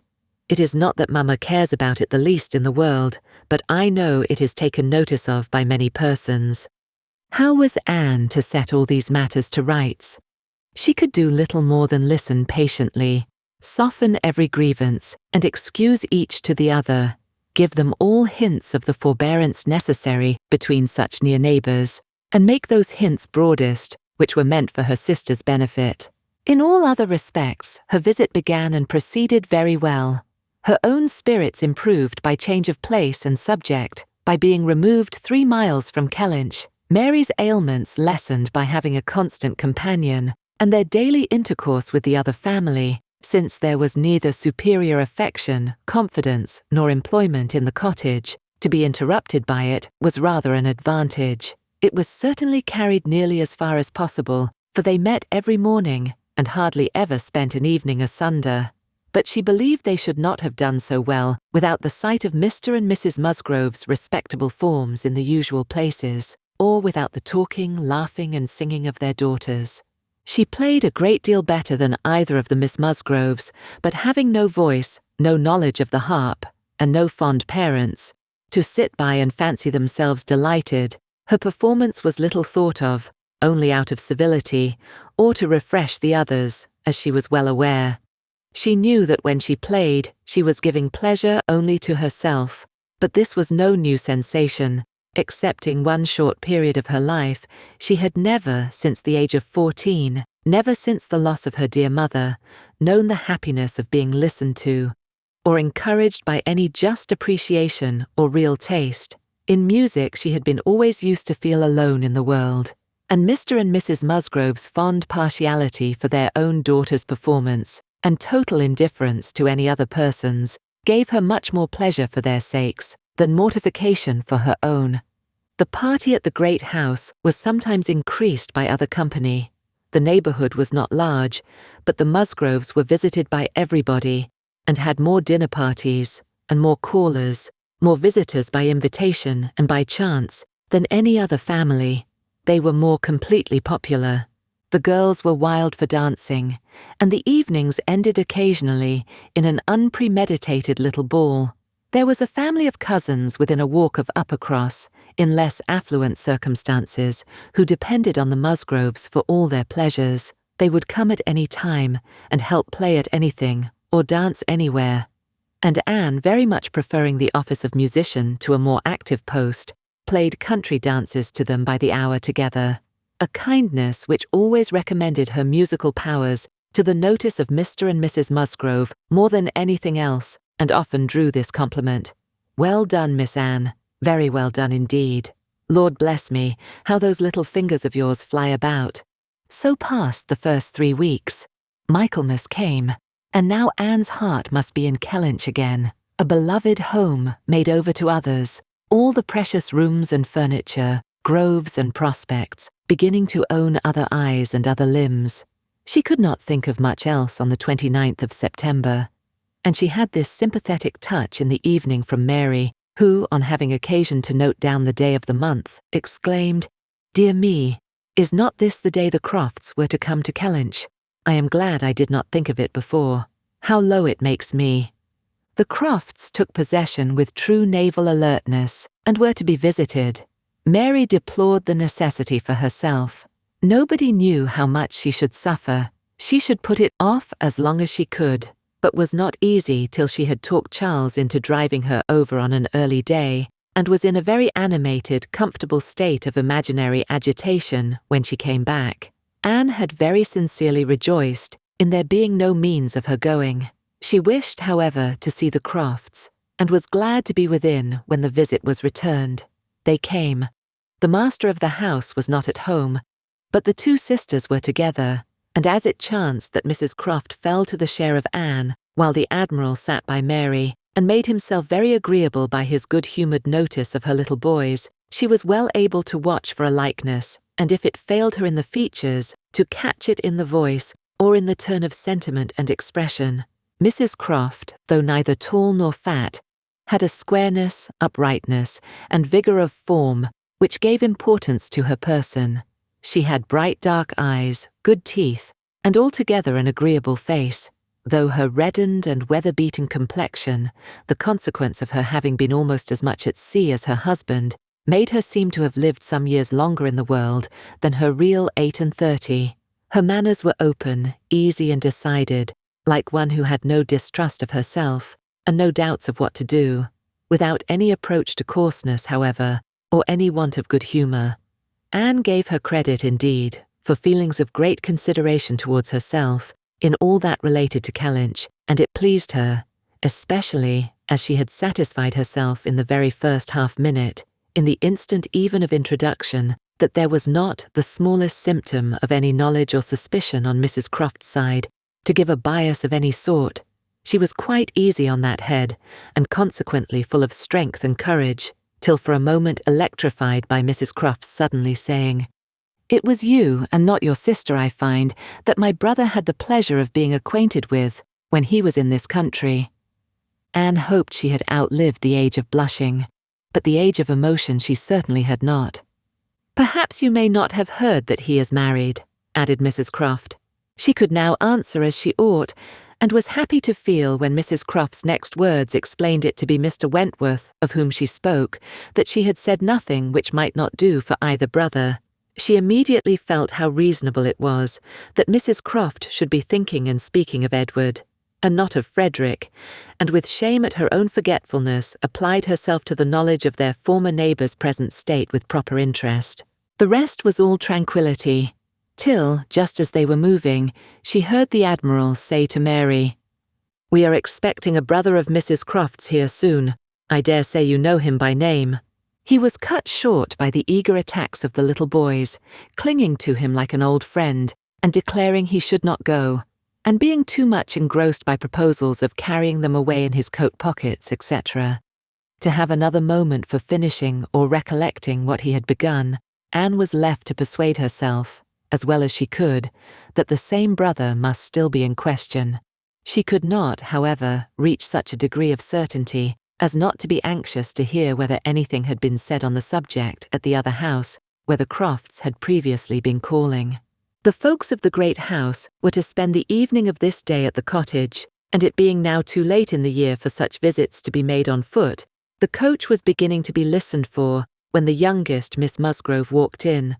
That she was coming to apologize, and that they should have to spend the evening by themselves, was the first black idea, and Mary was quite ready to be affronted when Louisa made all right by saying that she only came on foot to leave more room for the harp, which was bringing in the carriage. "And I will tell you our reason," she added, "and all about it.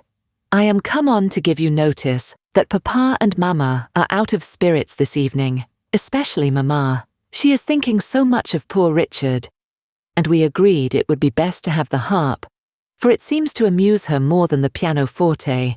I will tell you why she is out of spirits. When the Crofts called this morning, they called here afterwards, did not they? They happened to say that her brother, Captain Wentworth, is just returned to England, or paid off, or something, and is coming to see them almost directly. And most unluckily, it came into Mamma's head, when they were gone, that Wentworth, or something very like it, was the name of poor Richard's captain at one time. I do not know when or where, but a great while before he died, poor fellow, and upon looking over his letters and things, she found it was so, and is perfectly sure that this must be the very man, and her head is quite full of it, and of poor Richard, so we must be as merry as we can, that she may not be dwelling upon such gloomy things. The real circumstances of this pathetic piece of family history were that the Musgroves had had the ill fortune of a very troublesome, hopeless son, and the good fortune to lose him before he reached his 20th year, that he had been sent to sea because he was stupid and unmanageable on shore, that he had been very little cared for at any time by his family, though quite as much as he deserved, seldom heard of and scarcely at all regretted, when the intelligence of his death abroad had worked its way to Uppercross 2 years before. He had, in fact, though his sisters were now doing all they could for him, by calling him poor Richard, been nothing better than a thick-headed, unfeeling, unprofitable Dick Musgrove, who had never done anything to entitle himself to more than the abbreviation of his name, living or dead. He had been several years at sea, and had, in the course of those removals to which all midshipmen are liable, and especially such midshipmen as every captain wishes to get rid of, been 6 months on board Captain Frederick Wentworth's frigate, the Laconia. And from the Laconia he had, under the influence of his captain, written the only 2 letters which his father and mother had ever received from him during the whole of his absence. That is to say, the only 2 disinterested letters. All the rest had been mere applications for money. In each letter he had spoken well of his captain, but yet so little were they in the habit of attending to such matters, so unobservant and incurious were they as to the names of men or ships, that it had made scarcely any impression at the time, and that Mrs. Musgrove should have been suddenly struck this very day with a recollection of the name of Wentworth, as connected with her son, seemed one of those extraordinary bursts of mind which do sometimes occur. She had gone to her letters, and found it all as she supposed, and the re-perusal of these letters, after so long an interval, her poor son gone forever, and all the strength of his faults forgotten, had affected her spirits exceedingly, and thrown her into greater grief for him than she had known on first hearing of his death. Mr. Musgrove was, in a lesser degree, affected likewise, and when they reached the cottage, they were evidently in want, first, of being listened to anew on this subject, and afterwards, of all the relief which cheerful companions could give them.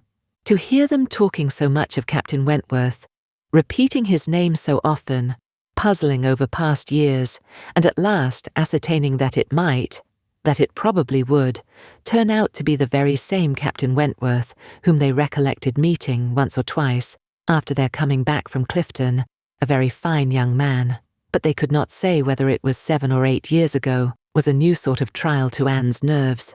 She found, however, that it was one to which she must inure herself.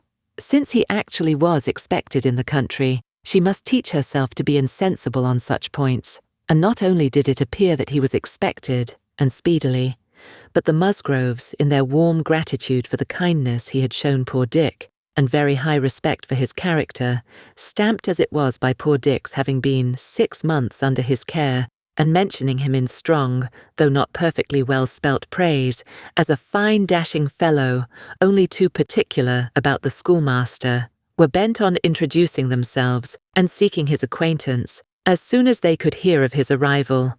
The resolution of doing so helped to form the comfort of their evening. This concludes Chapter 6 of Persuasion. Chapter 7.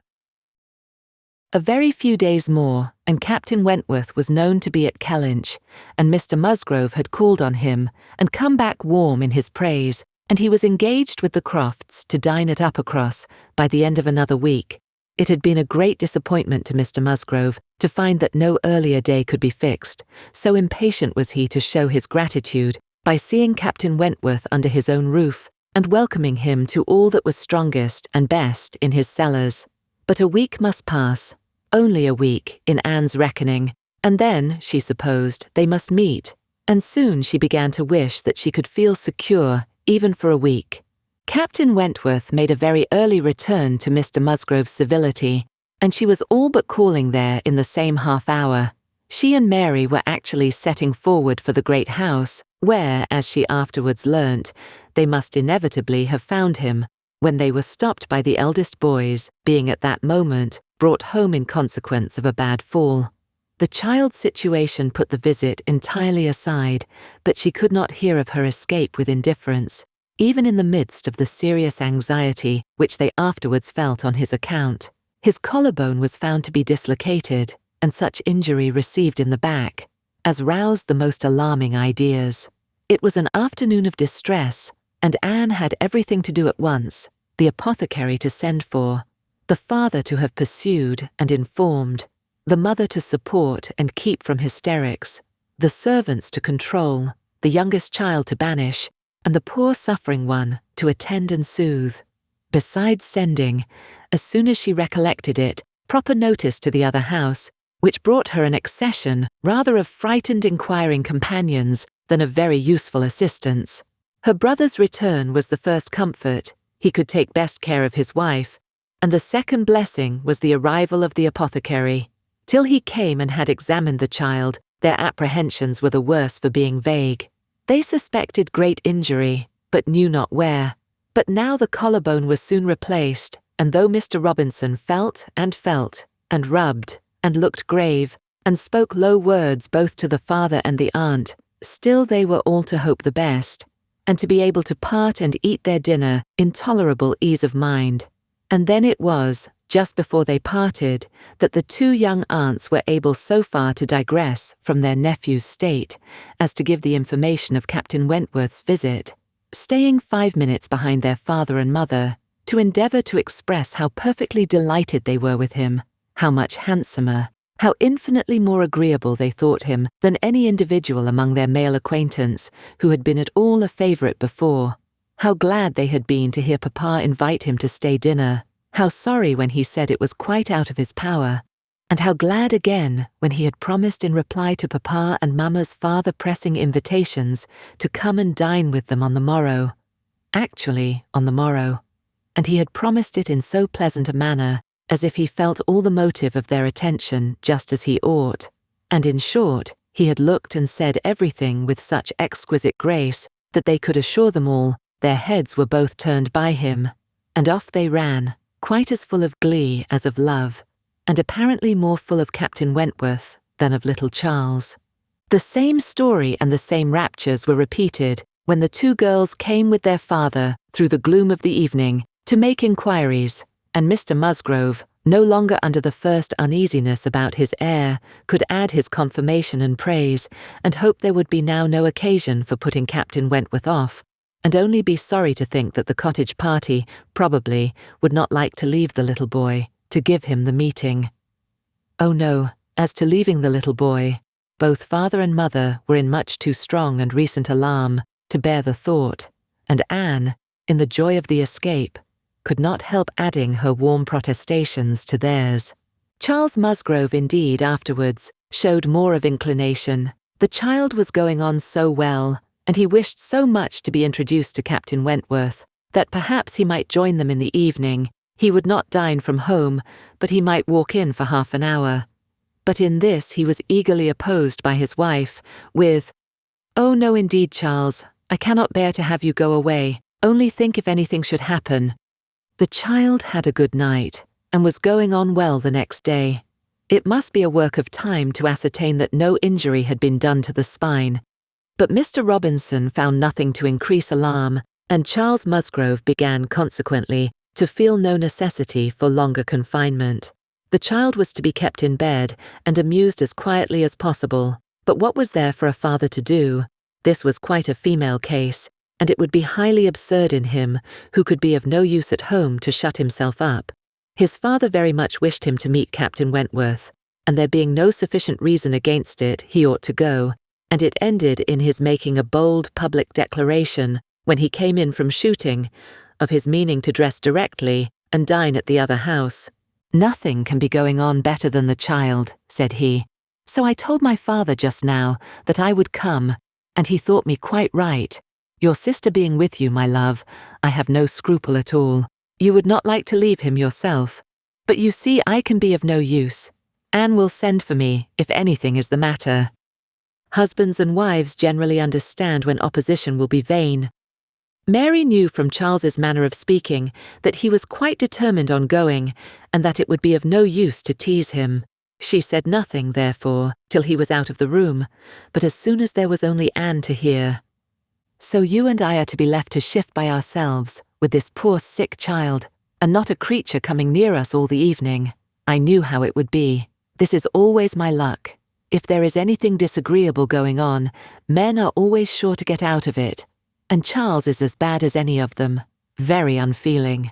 I must say it is very unfeeling of him to be running away from his poor little boy. Talks of his being going on so well. How does he know that he is going on well, or that there may not be a sudden change half an hour hence? I did not think Charles would have been so unfeeling.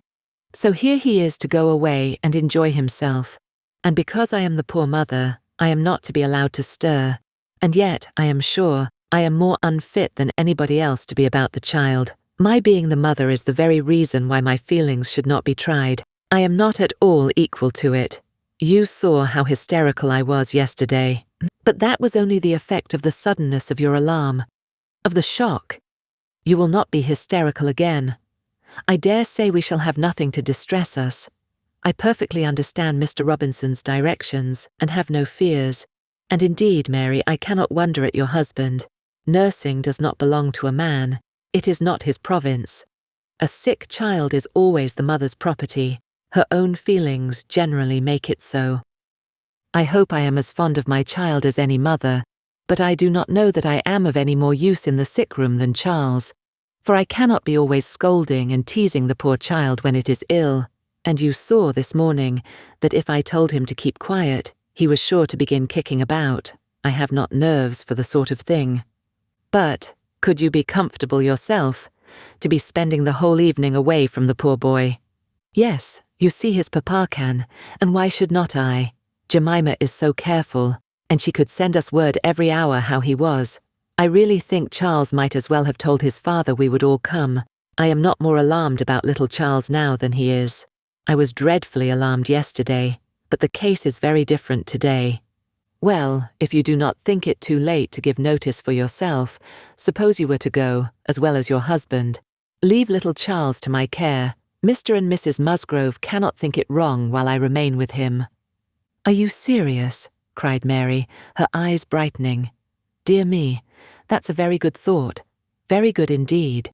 To be sure, I may just as well go as not, for I am of no use at home, am I? And it only harasses me. You, who have not a mother's feelings, are a great deal the properest person. You can make little Charles do anything. He always minds you at a word. It will be a great deal better than leaving him only with Jemima. Oh, I shall certainly go. I am sure I ought if I can, quite as much as Charles, for they want me excessively to be acquainted with Captain Wentworth, and I know you do not mind being left alone. An excellent thought of yours indeed, Anne. I will go and tell Charles and get ready directly. You can send for us, you know, at a moment's notice if anything is the matter, but I dare say there will be nothing to alarm you. I should not go, you may be sure, if I did not feel quite at ease about my dear child." The next moment she was tapping at her husband's dressing-room door, and as Anne followed her upstairs, she was in time for the whole conversation, which began with Mary's saying, in a tone of great exultation, "I mean to go with you, Charles, for I am of no more use at home than you are. If I were to shut myself up forever with the child, I should not be able to persuade him to do anything he did not like. Anne will stay. Anne undertakes to stay at home and take care of him. It is Anne's own proposal, and so I shall go with you, which will be a great deal better, for I have not dined at the other house since Tuesday." "This is very kind of Anne," was her husband's answer, "and I should be very glad to have you go, but it seems rather hard that she should be left at home by herself to nurse our sick child." Anne was now at hand to take up her own cause, and the sincerity of her manner being soon sufficient to convince him, where conviction was at least very agreeable, he had no farther scruples as to her being left to dine alone, though he still wanted her to join them in the evening, when the child might be at rest for the night, and kindly urged her to let him come and fetch her, but she was quite unpersuadable, and this being the case, she had ere long the pleasure of seeing them set off together in high spirits. They were gone, she hoped, to be happy, however oddly constructed such happiness might seem. As for herself, she was left with as many sensations of comfort as were perhaps ever likely to be hers. She knew herself to be of the first utility to the child, and what was it to her if Frederick Wentworth were only half a mile distant, making himself agreeable to others? She would have liked to know how he felt as to a meeting, perhaps indifferent, if indifference could exist under such circumstances. He must be either indifferent or unwilling. Had he wished ever to see her again, he need not have waited till this time. He would have done what she could not, but believed that in his place she should have done long ago, when events had been early, giving him the independence which alone had been wanting. Her brother and sister came back delighted with their new acquaintance and their visit in general. There had been music, singing, talking, laughing, all that was most agreeable. Charming manners in Captain Wentworth. No shyness or reserve. They seemed all to know each other perfectly, and he was coming the very next morning to shoot with Charles. He was to come to breakfast, but not at the cottage, though that had been proposed at first. But then he had been pressed to come to the great house instead, and he seemed afraid of being in Mrs. Charles Musgrove's way on account of the child, and therefore, somehow they hardly knew how, it ended in Charles's being to meet him to breakfast at his father's. Anne understood it. He wished to avoid seeing her. He had inquired after her, she found slightly, as might suit a former slight acquaintance, seeming to acknowledge such as she had acknowledged, actuated perhaps by the same view of escaping introduction when they were to meet.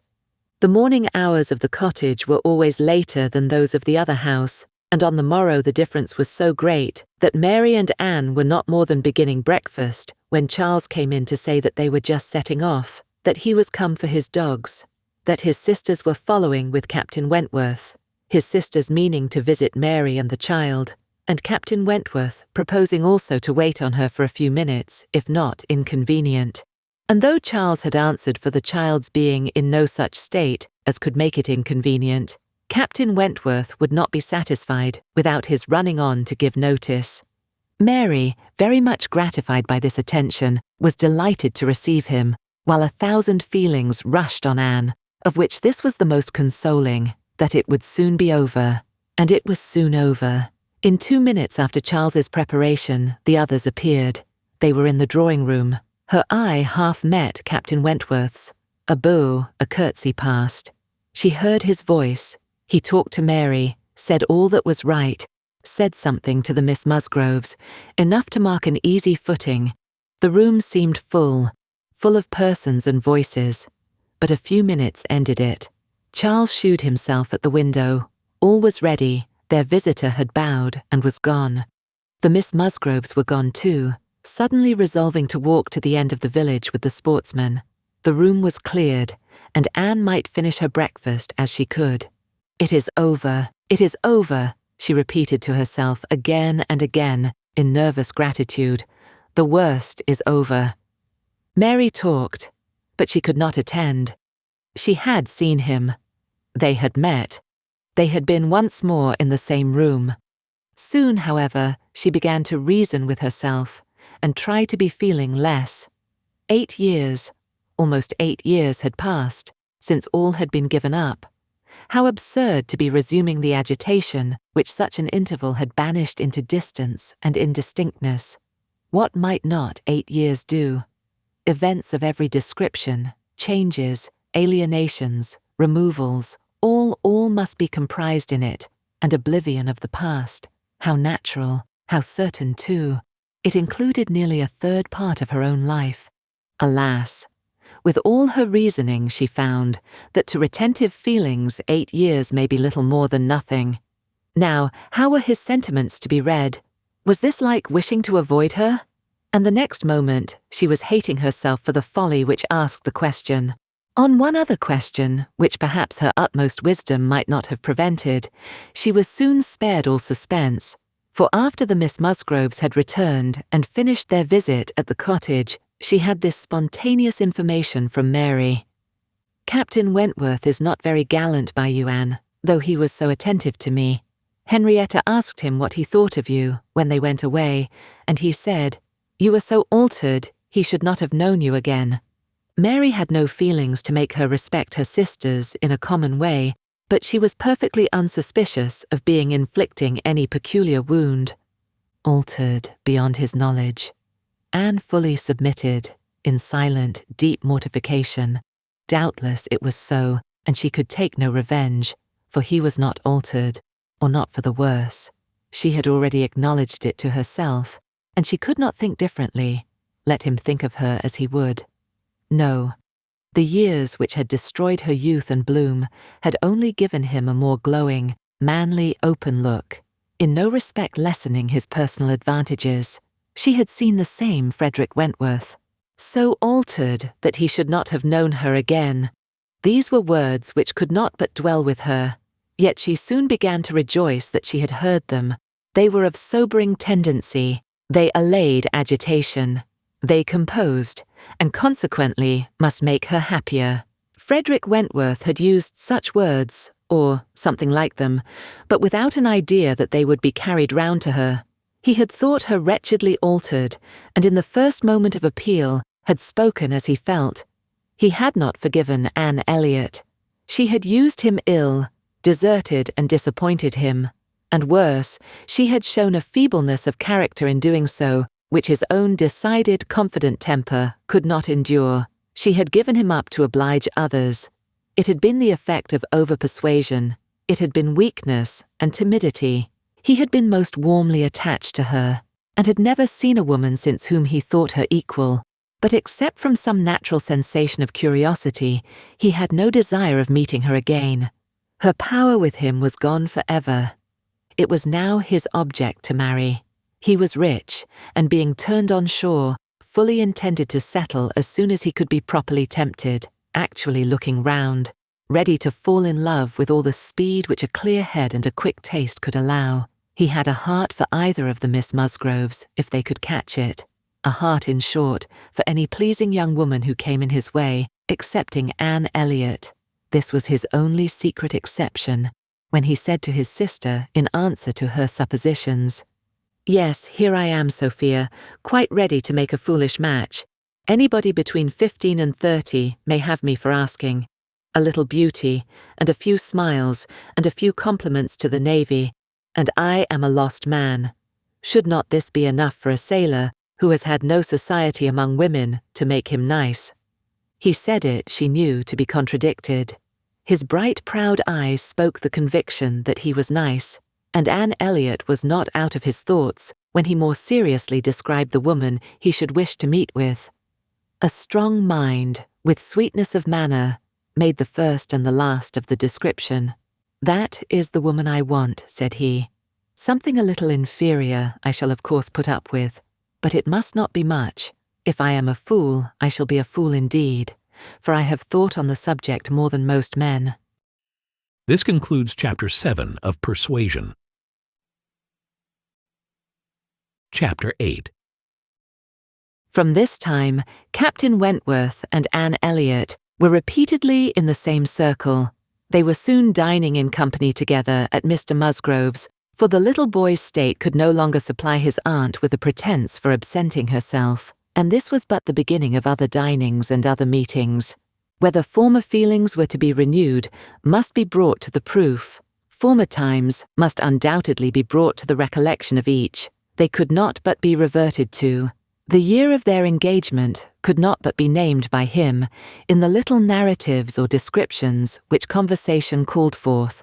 His profession qualified him, his disposition lead him, to talk, and that was in the year 6. That happened before I went to sea in the year 6, occurred in the course of the first evening they spent together, and though his voice did not falter, and though she had no reason to suppose his eye wandering towards her while he spoke, Anne felt the utter impossibility, from her knowledge of his mind, that he could be unvisited by remembrance any more than herself. There must be the same immediate association of thought, though she was very far from conceiving it to be of equal pain. They had no conversation together, no intercourse, but what the commonest civility required, once so much to each other. Now, nothing. There had been a time when, of all the large party now filling the drawing-room at Uppercross, they would have found it most difficult to cease to speak to one another, with the exception, perhaps, of Admiral and Mrs. Croft, who seemed particularly attached and happy. Anne could allow no other exceptions even among the married couples. There could have been no two hearts so open, no tastes so similar, no feelings so in unison, no countenances so beloved. Now they were as strangers, nay, worse than strangers, for they could never become acquainted. It was a perpetual estrangement. When he talked, she heard the same voice and discerned the same mind.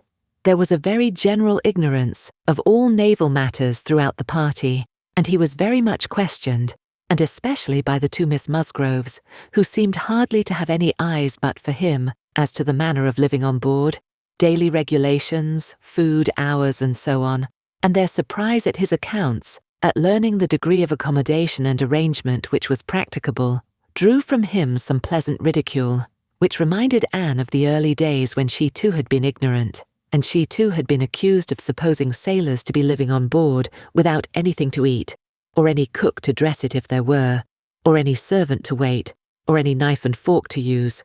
From thus listening and thinking, she was roused by a whisper of Mrs. Musgrove's, who, overcome by fond regrets, could not help saying, "Ah, Miss Anne, if it had pleased heaven to spare my poor son, I dare say he would have been just such another by this time." Anne suppressed a smile, and listened kindly, while Mrs. Musgrove relieved her heart a little more, and for a few minutes, therefore, could not keep pace with the conversation of the others. When she could let her attention take its natural course again, she found the Miss Musgroves just fetching the Navy List, their own Navy List, the first that had ever been at Uppercross, and sitting down together to pore over it, with the professed view of finding out the ships that Captain Wentworth had commanded. "Your first was the Asp, I remember. We will look for the Asp. You will not find her there, quite worn out and broken up. I was the last man who commanded her. Hardly fit for service then. Reported fit for home service for a year or two, and so I was sent off to the West Indies." The girls looked all amazement. "The Admiralty," he continued, "entertain themselves now and then with sending a few hundred men to sea in a ship not fit to be employed, but they have a great many to provide for, and among the thousands that may just as well go to the bottom as not, it is impossible for them to distinguish the very set who may be least missed." "Phoo, phoo," cried the Admiral. "What stuff these young fellows talk! Never was a better sloop than the Asp in her day. For an old-built sloop you would not see her equal. Lucky fellow to get her. He knows there must have been 20 better men than himself applying for her at the same time. Lucky fellow to get anything so soon, with no more interest than his." "I felt my luck, Admiral, I assure you," replied Captain Wentworth seriously. "I was as well satisfied with my appointment as you can desire. It was a great object with me at that time to be at sea, a very great object. I wanted to be doing something." "To be sure you did." "What should a young fellow like you do ashore for half a year together? If a man had not a wife, he soon wants to be afloat again." "But Captain Wentworth," cried Louisa, "how vexed you must have been when you came to the Asp to see what an old thing they had given you." "I knew pretty well what she was before that day," said he, smiling. "I had no more discoveries to make than you would have as to the fashion and strength of any old police, which you had seen lent about among half your acquaintance ever since you could remember, and which at last, on some very wet day, is lent to yourself. Ah, she was a dear old Asp to me. She did all that I wanted. I knew she would. I knew that we should either go to the bottom together, or that she would be the making of me. And I never had 2 days of foul weather all the time I was at sea in her, and after taking privateers enough to be very entertaining, I had the good luck in my passage home the next autumn to fall in with the very French frigate I wanted. I brought her into Plymouth, and here another instance of luck. We had not been 6 hours in the Sound when a gale came on, which lasted 4 days and nights, and which would have done for poor old Asp in half the time. Our touch with the great nation not having much improved our condition. 24 hours later, and I should only have been a gallant Captain Wentworth in a small paragraph at one corner of the newspapers, and being lost in only a sloop, nobody would have thought about me.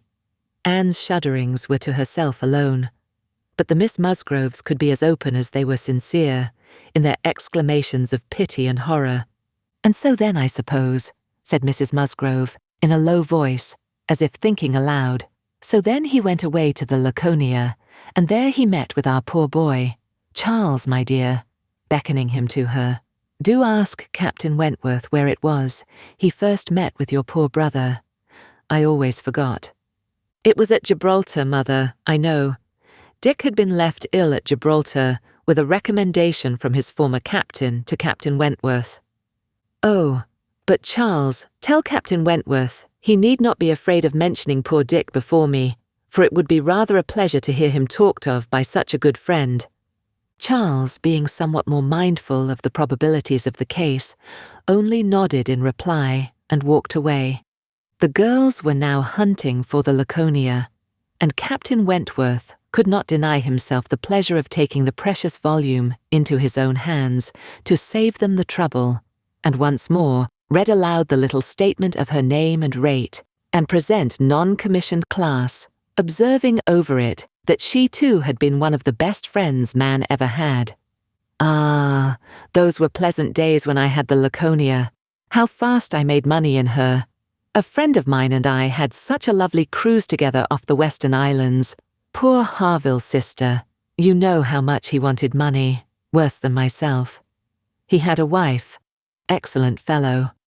I shall never forget his happiness. He felt it all. so much for her sake. I wished for him again the next summer, when I had still the same luck in the Mediterranean. And I am sure, sir, said Mrs. Musgrove, it was a lucky day for us when you were put captain into that ship. We shall never forget what you did. Her feelings made her speak low, and Captain Wentworth, hearing only in part, and probably not having Dick Musgrove at all near his thoughts, looked rather in suspense, and as if waiting for more. "My brother," whispered one of the girls, "Mamma is thinking of poor Richard." "Poor dear fellow," continued Mrs. Musgrove. "He was grown so steady, and such an excellent correspondent, while he was under your care. Ah, it would have been a happy thing, if he had never left you. I assure you, Captain Wentworth, we are very sorry he ever left you."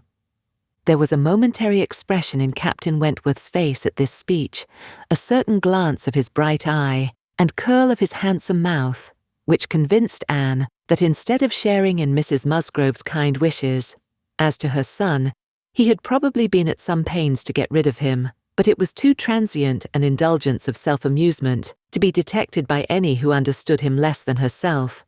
In another moment he was perfectly collected and serious, and almost instantly afterwards, coming up to the sofa on which she and Mrs. Musgrove were sitting, took a place by the latter and entered into conversation with her, in a low voice, about her son, doing it with so much sympathy and natural grace as showed the kindest consideration for all that was real and unabsurd in the parents' feelings. They were actually on the same sofa, for Mrs. Musgrove had most readily made room for him. They were divided only by Mrs. Musgrove. It was no insignificant barrier indeed.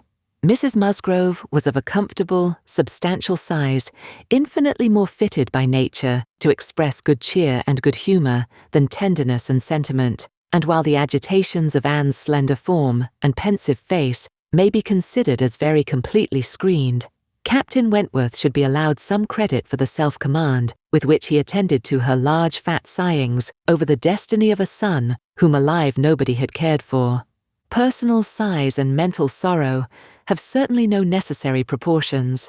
A large, bulky figure has as good a right to be in deep affliction as the most graceful set of limbs in the world. But, fair or not fair, there are unbecoming conjunctions which reason will patronize in vain, which taste cannot tolerate, which ridicule will seize. The Admiral, after taking 2 or 3 refreshing turns about the room with his hands behind him, being called to order by his wife, now came up to Captain Wentworth, and without any observation of what he might be interrupting, thinking only of his own thoughts, began with, "If you had been a week later at Lisbon last spring, Frederick, you would have been asked to give a passage to Lady Mary Grierson and her daughters." "Should I? I am glad I was not a week later then." The Admiral abused him for his want of gallantry. He defended himself, though professing that he would never willingly admit any ladies on board a ship of his, excepting for a ball or a visit, which a few hours might comprehend.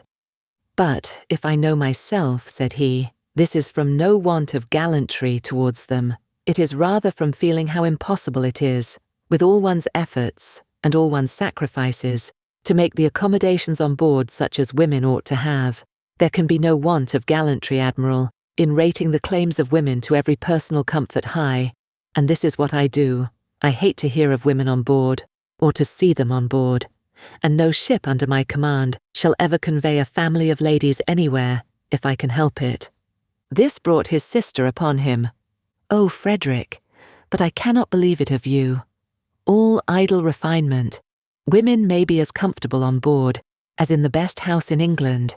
I believe I have lived as much on board as most women, and I know nothing superior to the accommodations of a man of war. I declare I have not a comfort or an indulgence about me, even at Kellynch Hall," with a kind bow to Anne, "beyond what I always had in most of the ships I have lived in, and they have been 5 altogether." "Nothing to the purpose," replied her brother. "You were living with your husband, and were the only woman on board. But you yourself brought Mrs. Harville, her sister, her cousin, and 3 children, round from Portsmouth to Plymouth. Where was this superfine, extraordinary sort of gallantry of yours then?" "All merged in my friendship, Sophia. I would assist any brother officer's wife that I could, and I would bring anything of Harville's from the world's end, if he wanted it, but do not imagine that I did not feel it an evil in itself. Depend upon it, they were all perfectly comfortable. I might not like them the better for that, perhaps. Such a number of women and children have no right to be comfortable on board. My dear Frederick, you are talking quite idly. Pray, what would become of us poor sailors' wives, who often want to be conveyed to one port or another, after our husbands, if everybody had your feelings? My feelings, you see, did not prevent my taking Mrs. Harville and all her family to Plymouth. But I hate to hear you talking so like a fine gentleman, and as if women were all fine ladies, instead of rational creatures. We none of us expect to be in smooth water all our days. Ah, my dear, said the Admiral, when he has got a wife, he will sing a different tune. When he is married, if we have the good luck to live to another war, we shall see him do as you and I, and a great many others have done. We shall have him very thankful to anybody that will bring him his wife. Aye, that we shall. Now I have done, cried Captain Wentworth. When once married, people begin to attack me with, "Oh, you will think very differently when you are married." I can only say, "No, I shall not." And then they say again, "Yes, you will," and there is an end of it. He got up and moved away. "What a great traveller you must have been, ma'am," said Mrs. Musgrove to Mrs. Croft. "Pretty well, ma'am, in the 15 years of my marriage, though many women have done more. I have crossed the Atlantic 4 times, and have been once to the East Indies, and back again, and only once, besides being in different places about home, Cork, and Lisbon, and Gibraltar, but I never went beyond the Straits, and never was in the West Indies. We do not call Bermuda or Bahama, you know, the West Indies." Mrs. Musgrove had not a word to say in dissent. She could not accuse herself of having ever called them anything in the whole course of her life. "And I do assure you, ma'am," pursued Mrs. Croft, "that nothing can exceed the accommodations of a man of war. I speak, you know, of the higher rates. When you come to a frigate, of course, you are more confined, though any reasonable woman may be perfectly happy in one of them, and I can safely say that the happiest part of my life has been spent on board a ship. While we were together, you know, there was nothing to be feared. Thank God, I have always been blessed with excellent health, and no climate disagrees with me. A little disordered always the first 24 hours of going to sea, but never knew what sickness was afterwards. The only time I ever really suffered in body or mind, the only time that I ever fancied myself unwell, or had any ideas of danger, was the winter that I passed by myself at Deal, when the Admiral, Captain Croft then, was in the North Seas.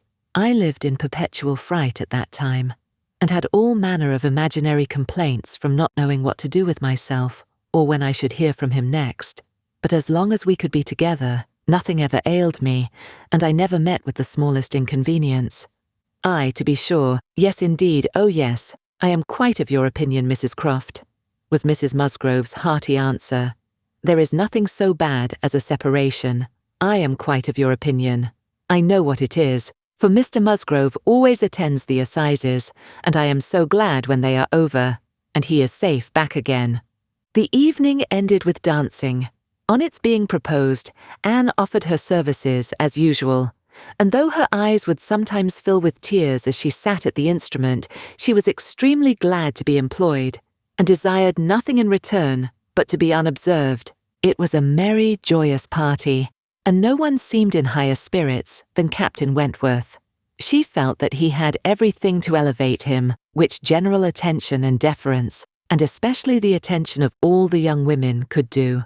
The Miss Hayters, the females of the family of cousins already mentioned, were apparently admitted to the honour of being in love with him, and as for Henrietta and Louisa, they both seemed so entirely occupied by him that nothing but the continued appearance of the most perfect goodwill between themselves could have made it credible that they were not decided rivals.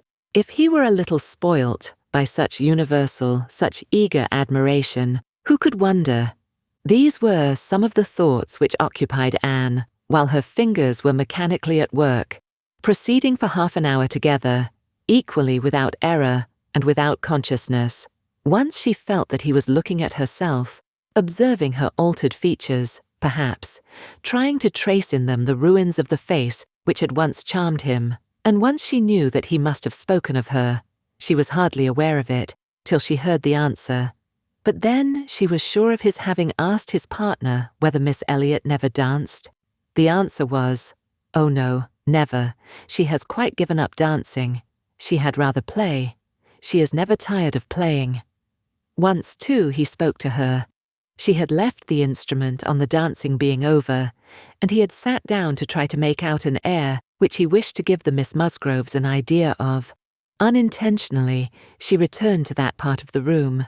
He saw her, and instantly rising, said, with studied politeness, "I beg your pardon, madam, this is your seat." And though she immediately drew back with a decided negative, he was not to be induced to sit down again.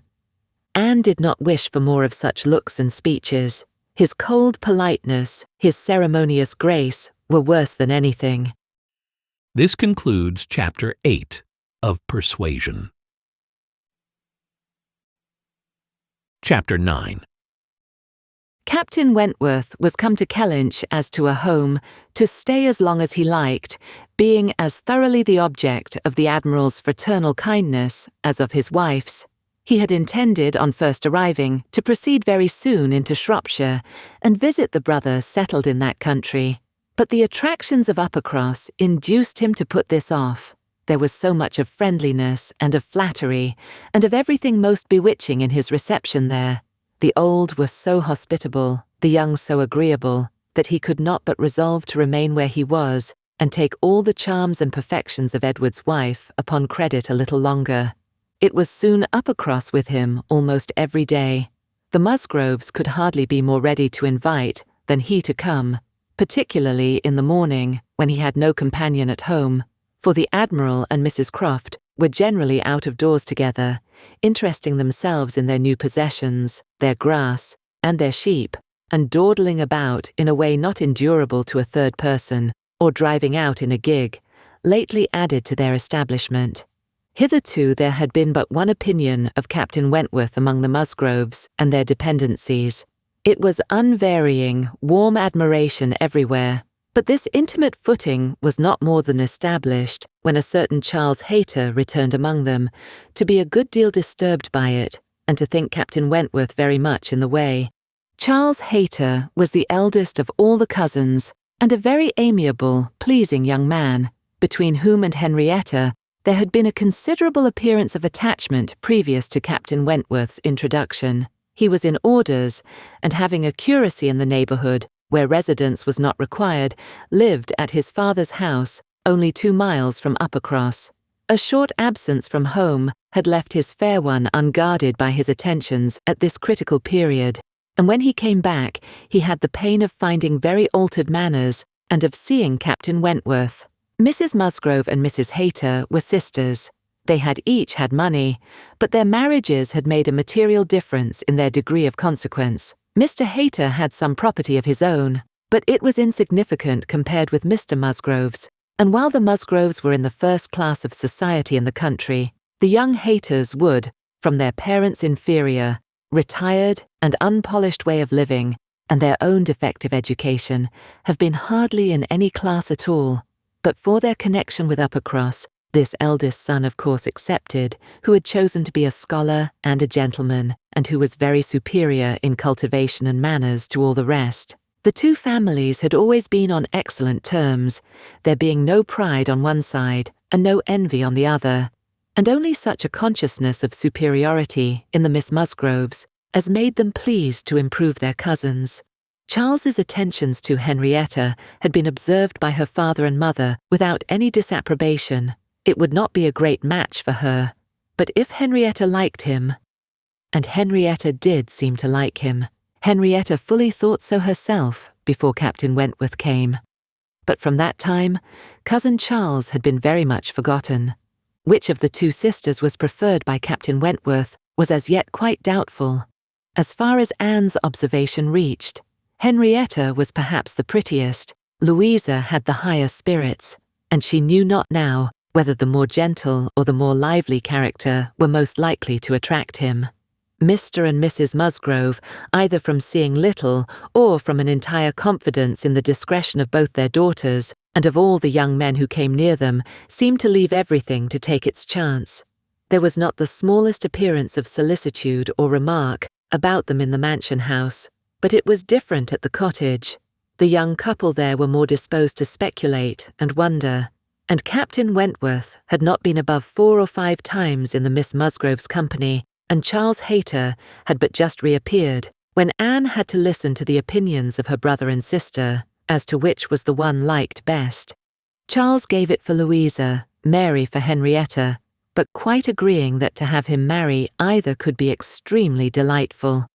Charles had never seen a pleasanter man in his life, and from what he had once heard Captain Wentworth himself say, was very sure that he had not made less than £20,000 by the war.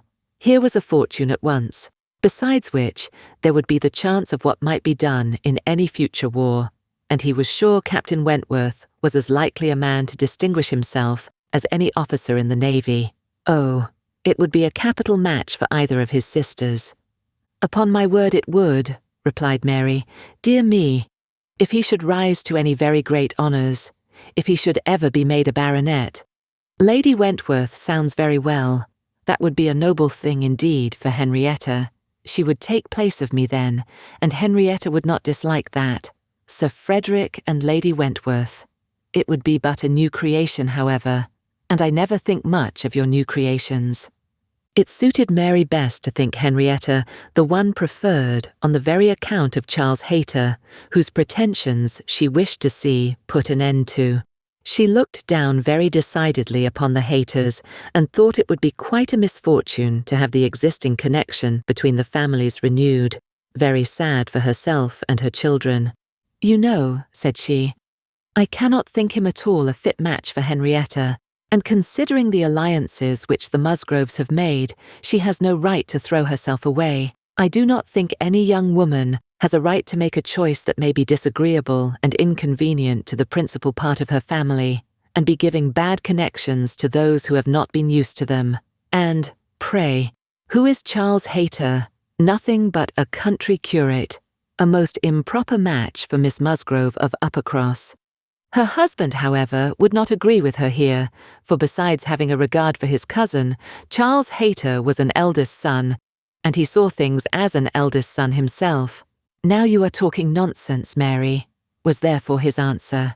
"It would not be a great match for Henrietta, but Charles has a very fair chance, through the Spicers, of getting something from the bishop in the course of a year or 2, and you will please to remember that he is the eldest son. Whenever my uncle dies, he steps into very pretty property. The estate at Winthrop is not less than 250 acres, besides the farm near Taunton, which is some of the best land in the country. I grant you that any of them but Charles would be a very shocking match for Henrietta, and indeed it could not be. He is the only one that could be possible. But he is a very good-natured, good sort of a fellow, and whenever Winthrop comes into his hands, he will make a different sort of place of it, and live in a very different sort of way, and with that property he will never be a contemptible man. Good, freehold property. No, Henrietta might do worse than marry Charles Hayter, and if she has him, and Louisa can get Captain Wentworth, I shall be very well satisfied."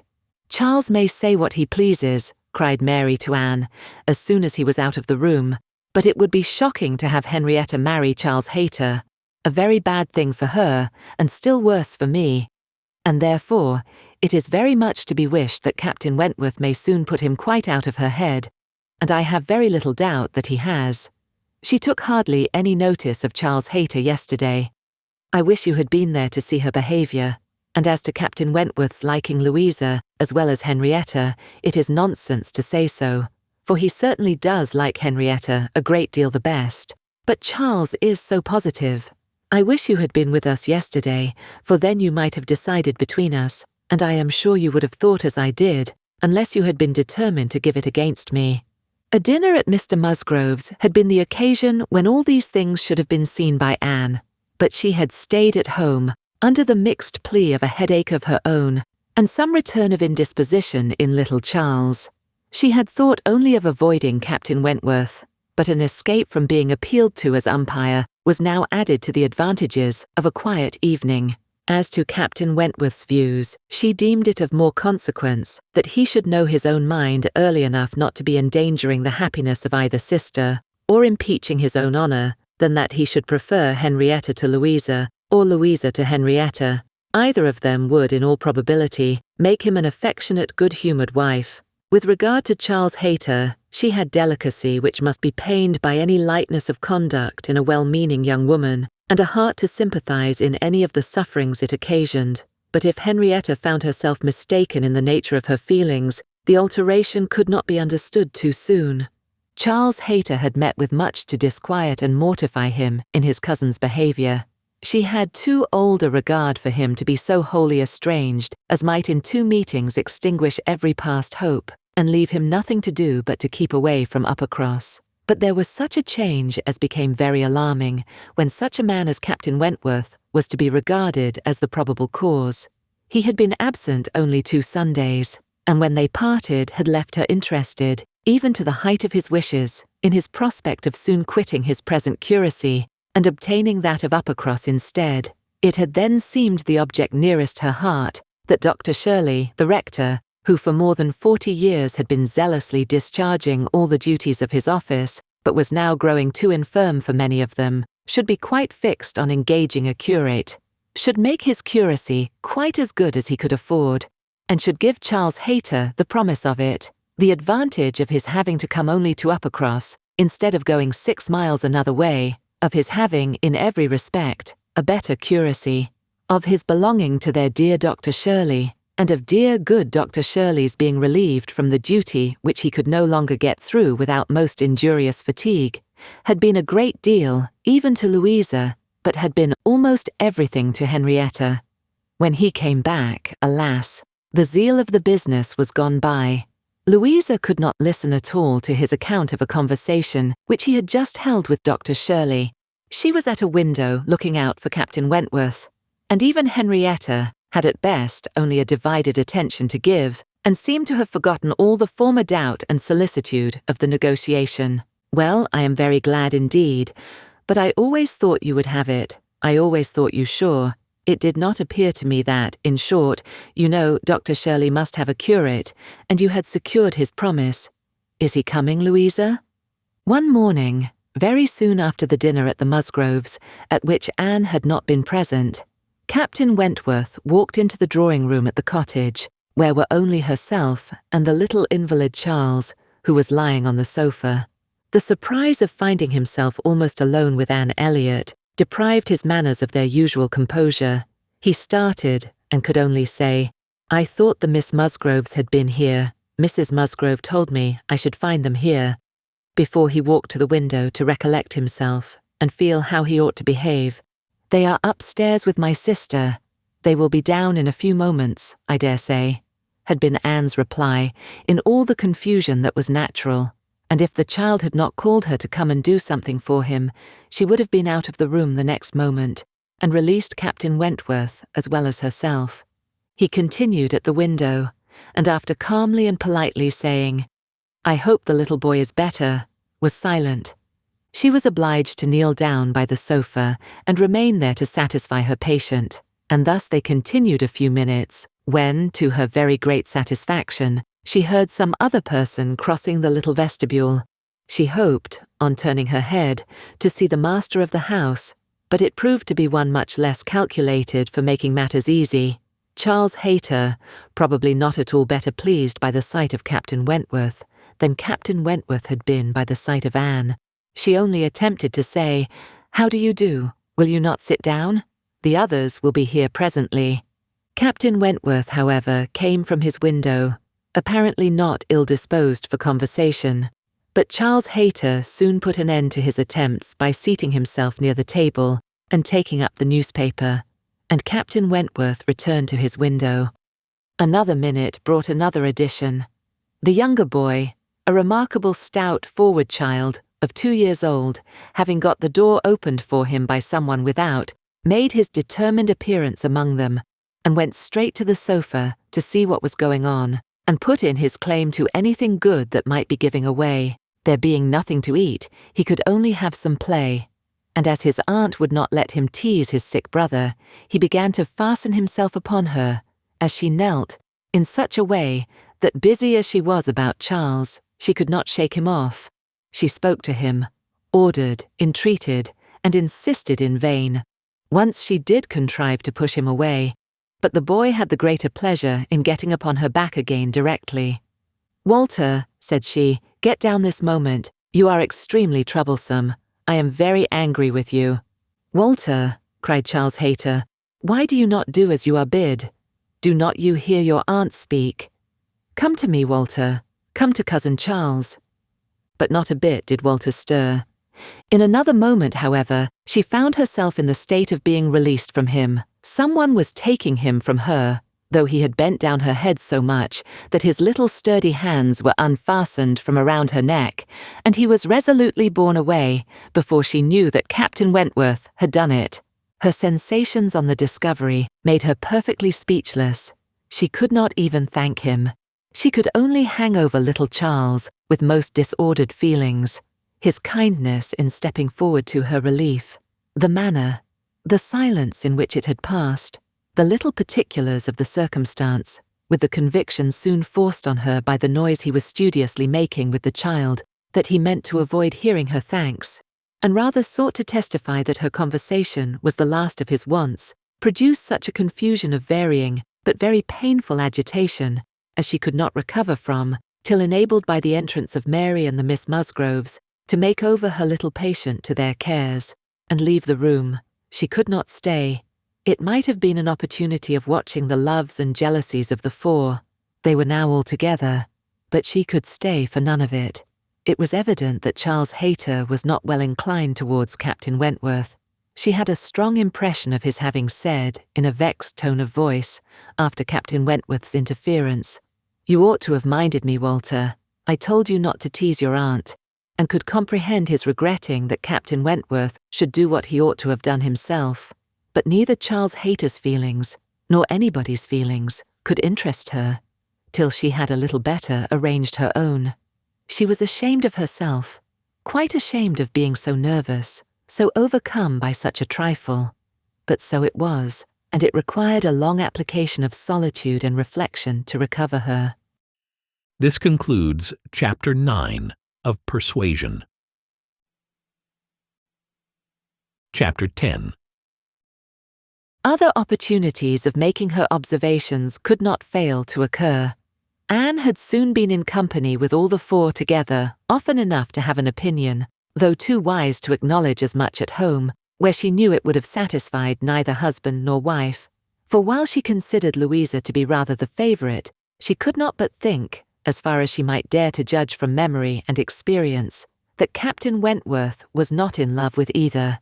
They were more in love with him, yet there it was not love. It was a little fever of admiration, but it might, probably must, end in love with some. Charles Hayter seemed aware of being slighted, and yet Henrietta had sometimes the air of being divided between them.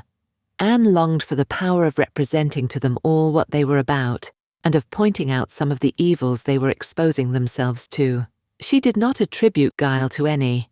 It was the highest satisfaction to her to believe Captain Wentworth not in the least aware of the pain he was occasioning. There was no triumph, no pitiful triumph in his manner. He had, probably, never heard and never thought of any claims of Charles Hayter. He was only wrong in accepting the attentions, for accepting must be the word, of two young women at once. After a short struggle, however, Charles Hayter seemed to quit the field. 3 days had passed without his coming once to Uppercross, a most decided change. He had even refused one regular invitation to dinner, and having been found on the occasion by Mr. Musgrove with some large books before him, Mr. and Mrs. Musgrove were sure all could not be right, and talked, with grave faces, of his studying himself to death. It was Mary's hope and belief that he had received a positive dismissal from Henrietta, and her husband lived under the constant dependence of seeing him tomorrow. Anne could only feel that Charles Hayter was wise. One morning, about this time Charles Musgrove and Captain Wentworth being gone a-shooting together, As the sisters in the cottage were sitting quietly at work, they were visited at the window by the sisters from the mansion house. It was a very fine November day, and the Miss Musgroves came through the little grounds and stopped for no other purpose than to say that they were going to take a long walk, and therefore concluded Mary could not like to go with them. And when Mary immediately replied, with some jealousy at not being supposed a good walker, "Oh yes, I should like to join you very much. I am very fond of a long walk," Anne felt persuaded by the looks of the two girls that it was precisely what they did not wish, and admired again the sort of necessity which the family habits seemed to produce, of everything being to be communicated, and everything being to be done together, however undesired and inconvenient. She tried to dissuade Mary from going, but in vain, and that being the case, thought it best to accept the Miss Musgroves' much more cordial invitation to herself to go likewise, as she might be useful in turning back with her sister and lessening the interference in any plan of their own. "I cannot imagine why they should suppose I should not like a long walk," said Mary, as she went upstairs. "Everybody is always supposing that I am not a good walker, and yet they would not have been pleased if we had refused to join them. When people come in this manner on purpose to ask us, how can one say no?" Just as they were setting off, the gentlemen returned. They had taken out a young dog, who had spoilt their sport and sent them back early. Their time and strength and spirits were therefore exactly ready for this walk, and they entered into it with pleasure.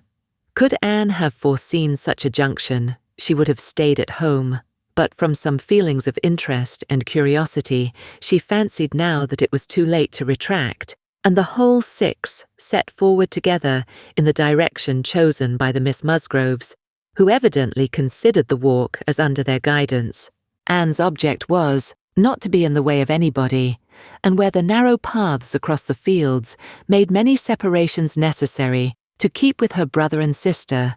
Her pleasure in the walk must arise from the exercise and the day, from the view of the last smiles of the year upon the tawny leaves and withered hedges, and from repeating to herself some few of the 1,000 poetical descriptions extant of autumn, that season of peculiar and inexhaustible influence on the mind of taste and tenderness, that season which had drawn from every poet, worthy of being read, some attempt at description, or some lines of feeling. She occupied her mind as much as possible in such like musings and quotations, but it was not possible that when within reach of Captain Wentworth's conversation with either of the Miss Musgroves, she should not try to hear it. Yet she caught little very remarkable.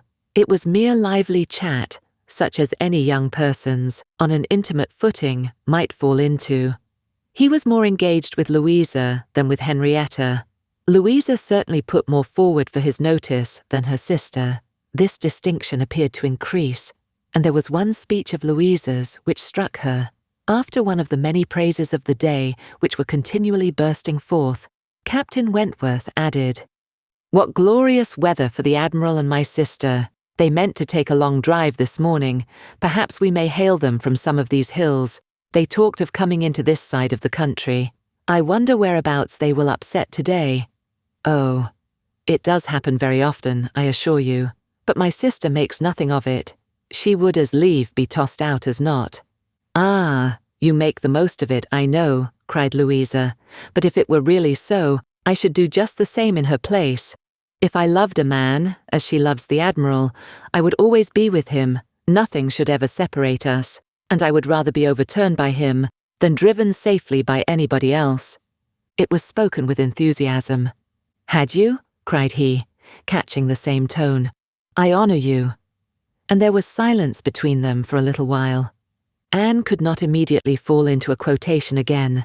The sweet scenes of autumn were for a while put by, unless some tender sonnet, fraught with the apt analogy of the declining year, with declining happiness, and the images of youth and hope, and spring all gone together, blessed her memory. She roused herself to say, as they struck by order into another path, "Is not this one of the ways to Winthrop?" But nobody heard, or at least nobody answered her. Winthrop, however, or its environs, for young men are sometimes to be met with, strolling about near home, was their destination, and after another half-mile of gradual ascent through large enclosures, where the ploughs at work and the fresh-made path spoke the farmer, counteracting the sweets of poetical despondence, and meaning to have spring again, they gained the summit of the most considerable hill, which parted up across and Winthrop, and soon commanded a full view of the latter, at the foot of the hill on the other side. Winthrop, without beauty and without dignity, was stretched before them, an indifferent house, standing low and hemmed in by the barns and buildings of a farmyard. Mary exclaimed, "Bless me, here is Winthrop. I declare I had no idea. Well now, I think we had better turn back. I am excessively tired." Henrietta, conscious and ashamed, and seeing no cousin Charles walking along any path, or leaning against any gate, was ready to do as Mary wished. "But no," said Charles Musgrove. "And no, no," cried Louisa more eagerly, and taking her sister aside, seemed to be arguing the matter warmly. Charles, in the meanwhile, was very decidedly declaring his resolution of calling on his aunt, now that he was so near, and very evidently, though more fearfully, trying to induce his wife to go too. But this was one of the points on which the lady showed her strength, and when he recommended the advantage of resting herself a quarter of an hour at Winthrop, as she felt so tired, she resolutely answered, "Oh no, indeed. Walking up that hill again would do her more harm than any sitting down could do her good," and in short, her look and manner declared that go she would not. After a little succession of these sort of debates and consultations, it was settled between Charles and his two sisters that he and Henrietta should just run down for a few minutes to see their aunt and cousins, while the rest of the party waited for them at the top of the hill. Louisa seemed the principal arranger of the plan, and as she went a little way with them, down the hill, still talking to Henrietta, Mary took the opportunity of looking scornfully around her and saying to Captain Wentworth, "It is very unpleasant having such connections, but I assure you, I have never been in the house above twice in my life." She received no other answer than an artificial assenting smile, followed by a contemptuous glance as he turned away, which Anne perfectly knew the meaning of. The brow of the hill, where they remained, was a cheerful spot. Louisa returned, and Mary, finding a comfortable seat for herself on the step of a stile, was very well satisfied so long as the others all stood about her. But when Louisa drew Captain Wentworth away to try for a gleaning of nuts in an adjoining hedgerow, and they were gone by degrees quite out of sight and sound, Mary was happy no longer. She quarrelled with her own seat, was sure Louisa had got a much better somewhere, and nothing could prevent her from going to look for a better also. She turned through the same gate, but could not see them. Anne found a nice seat for her, on a dry sunny bank, under the hedgerow, in which she had no doubt of their still being, in some spot or other. Mary sat down for a moment, but it would not do. She was sure Louisa had found a better seat somewhere else, and she would go on till she overtook her. Anne, really tired herself, was glad to sit down, and she very soon heard Captain Wentworth and Louisa in the hedgerow behind her, as if making their way back along the rough, wild sort of channel down the centre. They were speaking as they drew near. Louisa's voice was the first distinguished. She seemed to be in the middle of some eager speech. What Anne first heard was, "And so I made her go. I could not bear that she should be frightened from the visit by such nonsense. What?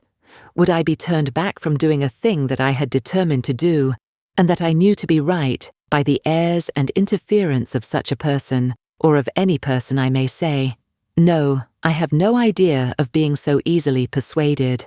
When I have made up my mind, I have made it, and Henrietta seemed entirely to have made up hers to call at Winthrop today, and yet she was as near giving it up, out of nonsensical complacence. She would have turned back then, but for you. She would indeed. I am almost ashamed to say it. Happy for her, to have such a mind as yours at hand. After the hints you gave just now, which did but confirm my own observations, the last time I was in company with him, I need not affect to have no comprehension of what is going on. I see that more than a mere dutiful morning visit to your aunt was in question, and woe betide him, and her too when it comes to things of consequence, when they are placed in circumstances requiring fortitude and strength of mind, if she have not resolution enough to resist idle interference in such a trifle as this. Your sister is an amiable creature, but yours is the character of decision and firmness, I see. If you value her conduct or happiness, infuse as much of your own spirit into her as you can.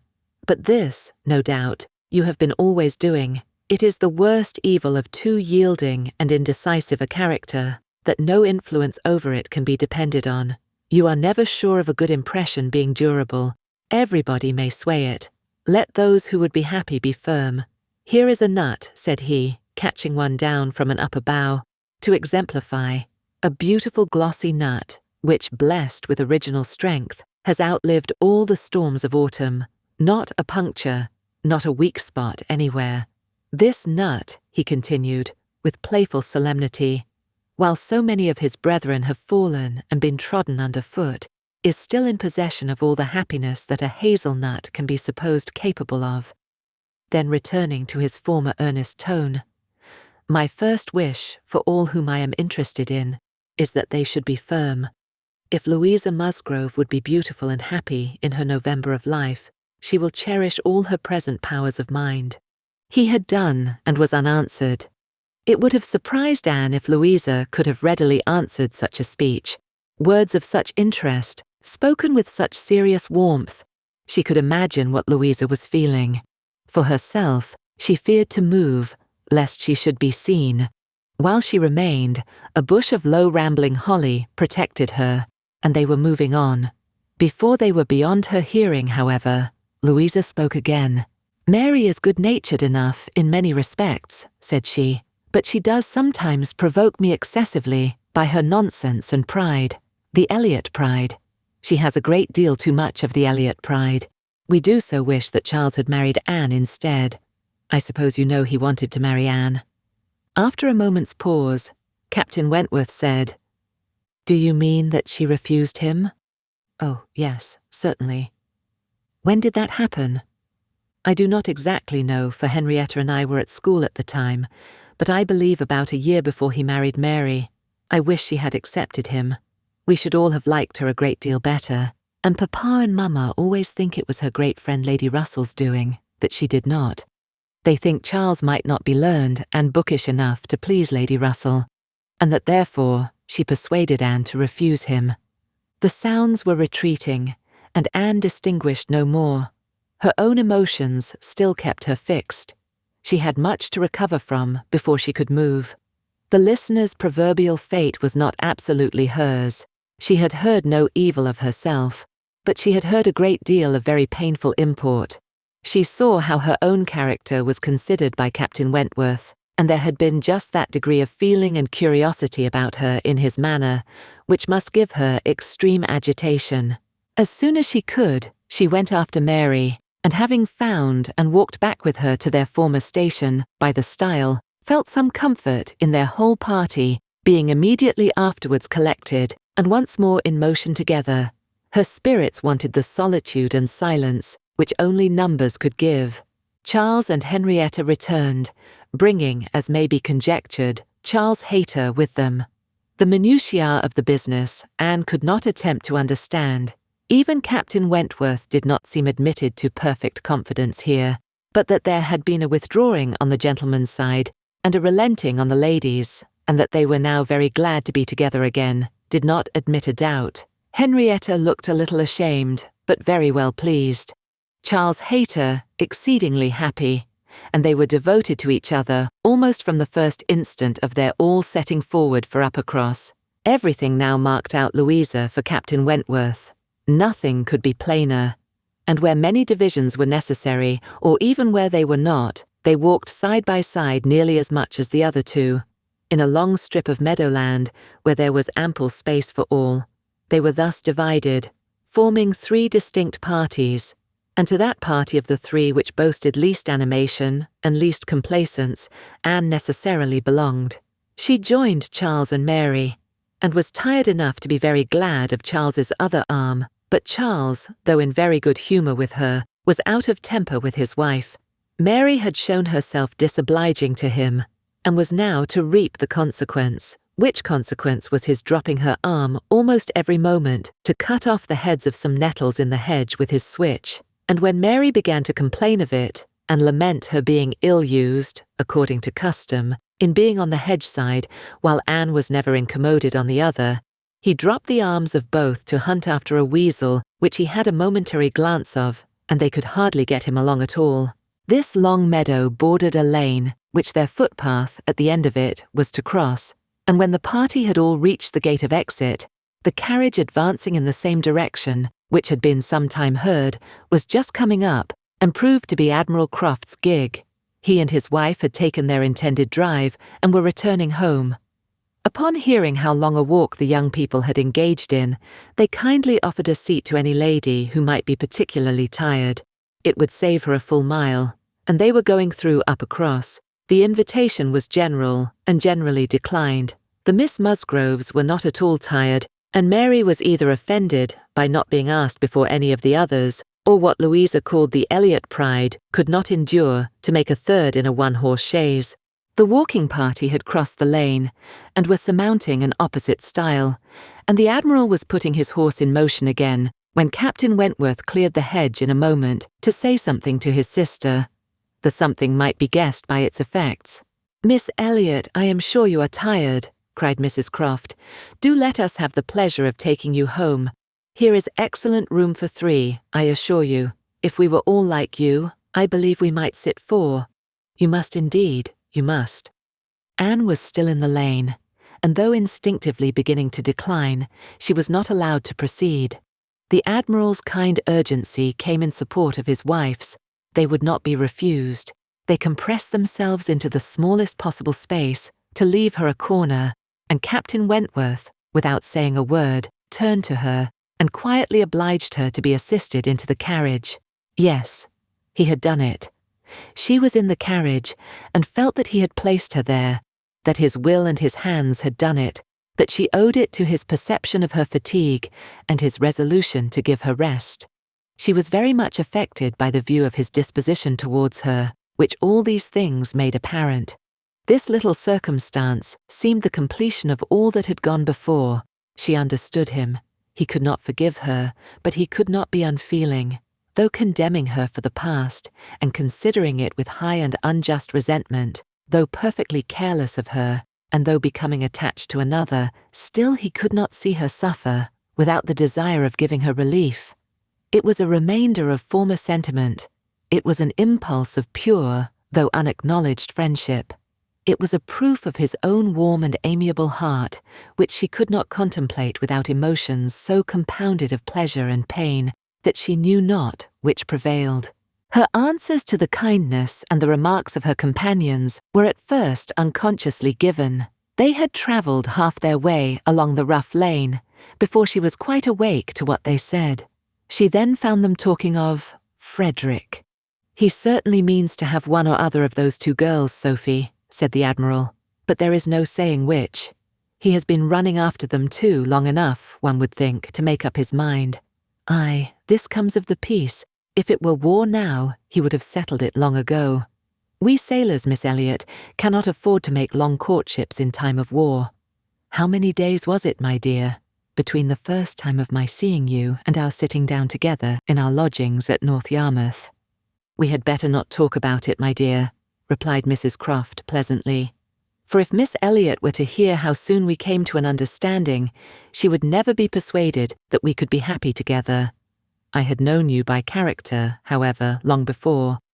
Well, and I had heard of you as a very pretty girl, and what were we to wait for besides? I do not like having such things so long in hand. I wish Frederick would spread a little more canvas, and bring us home one of these young ladies to Kellynch. Then there would always be company for them, and very nice young ladies they both are. I hardly know one from the other."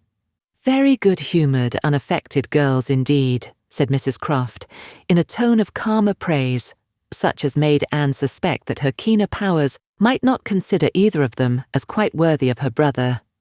"And a very respectable family. One could not be connected with better people. My dear Admiral, that post. We shall certainly take that post." but by coolly giving the reins a better direction herself, they happily passed the danger, and by once afterwards judiciously putting out her hand, they neither fell into a rut nor ran foul of a dung-cart, and Anne, with some amusement at their style of driving, which she imagined no bad representation of the general guidance of their affairs, found herself safely deposited by them at the cottage. This concludes Chapter 10 of Persuasion. Please like this video and subscribe to our channel. Your support is appreciated. Chapter 11. The time now approached for Lady Russell's return. The day was even fixed, and Anne, being engaged to join her as soon as she was resettled, was looking forward to an early removal to Kellynch, and beginning to think how her own comfort was likely to be affected by it. It would place her in the same village with Captain Wentworth, within half a mile of him. They would have to frequent the same church, and there must be intercourse between the two families. This was against her, but on the other hand, he spent so much of his time at Uppercross that in removing thence she might be considered rather as leaving him behind than as going towards him, and, upon the whole, she believed she must, on this interesting question, be the gainer, almost as certainly as in her change of domestic society, in leaving poor Mary for Lady Russell. She wished it might be possible for her to avoid ever seeing Captain Wentworth at the Hall. Those rooms had witnessed former meetings which would be brought too painfully before her, but she was yet more anxious for the possibility of Lady Russell and Captain Wentworth never meeting anywhere. They did not like each other, and no renewal of acquaintance now could do any good, and were Lady Russell to see them together, she might think that he had too much self-possession, and she too little. These points formed her chief solicitude in anticipating her removal from Uppercross, where she felt she had been stationed quite long enough. Her usefulness to little Charles would always give some sweetness to the memory of her 2 months' visit there, but he was gaining strength apace, and she had nothing else to stay for. The conclusion of her visit, however, was diversified in a way which she had not at all imagined. Captain Wentworth, after being unseen and unheard of at Uppercross for 2 whole days, appeared again among them to justify himself by a relation of what had kept him away. A letter from his friend, Captain Harville, having found him out at last, had brought intelligence of Captain Harville's being settled with his family at Lyme for the winter, of their being therefore, quite unknowingly, within 20 miles of each other. Captain Harville had never been in good health since a severe wound which he received 2 years before, and Captain Wentworth's anxiety to see him had determined him to go immediately to Lyme. He had been there for 24 hours. His acquittal was complete, his friendship warmly honoured, a lively interest excited for his friend, and his description of the fine country about Lyme so feelingly attended to by the party, that an earnest desire to see Lyme themselves, and a project for going thither, was the consequence. The young people were all wild to see Lyme. Captain Wentworth talked of going there again himself. It was only 17 miles from Uppercross. Though November, the weather was by no means bad, and, in short, Louisa, who was the most eager of the eager, having formed the resolution to go, and besides the pleasure of doing as she liked, being now armed with the idea of merit in maintaining her own way, bore down all the wishes of her father and mother for putting it off till summer, and to Lyme they were to go, Charles, Mary, Anne, Henrietta, Louisa, and Captain Wentworth. The first heedless scheme had been to go in the morning and return at night, but to this Mr. Musgrove, for the sake of his horses, would not consent, and when it came to be rationally considered, a day in the middle of November would not leave much time for seeing a new place, after deducting 7 hours, as the nature of the country required, for going and returning. They were, consequently, to stay the night there, and not to be expected back till the next day's dinner. This was felt to be a considerable amendment, and though they all met at the great house at rather an early breakfast hour, and set off very punctually, it was so much past noon before the 2 carriages, Mr. Musgrove's coach containing the 4 ladies, and Charles's curricle, in which he drove Captain Wentworth, were descending the long hill into Lyme, and entering upon the still steeper street of the town itself, that it was very evident they would not have more than time for looking about them, before the light and warmth of the day were gone. After securing accommodations and ordering a dinner at one of the inns, the next thing to be done was unquestionably to walk directly down to the sea. They were come too late in the year for any amusement or variety which Lyme, as a public place, might offer. The rooms were shut up, the lodgers almost all gone, scarcely any family but of the residents left, and as there is nothing to admire in the buildings themselves, the remarkable situation of the town, the principal street almost hurrying into the water, the walk to the Cobb, skirting round the pleasant little bay, which, in the season, is animated with bathing machines and company. The Cobb itself, its old wonders and new improvements, with the very beautiful line of cliffs stretching out to the east of the town, are what the stranger's eye will seek, and a very strange stranger it must be, who does not see charms in the immediate environs of Lyme, to make him wish to know it better.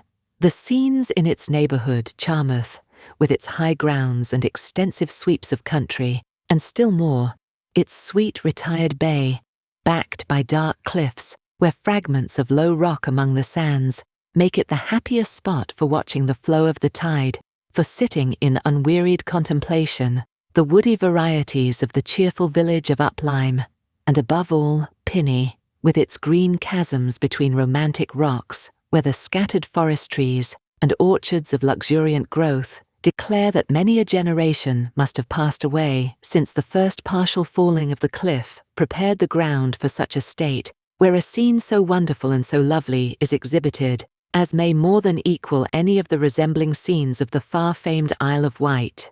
These places must be visited, and visited again, to make the worth of Lyme understood.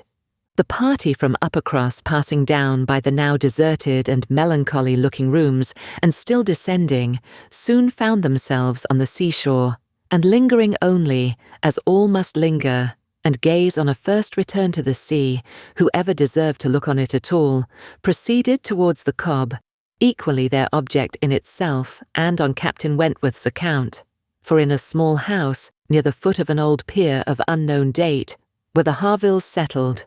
Captain Wentworth turned in to call on his friend. The others walked on, and he was to join them on the Cobb. They were by no means tired of wondering and admiring, and not even Louisa seemed to feel that they had parted with Captain Wentworth long, when they saw him coming after them with 3 companions, all well known already, by description, to be Captain and Mrs. Harville, and a Captain Benwick, who was staying with them.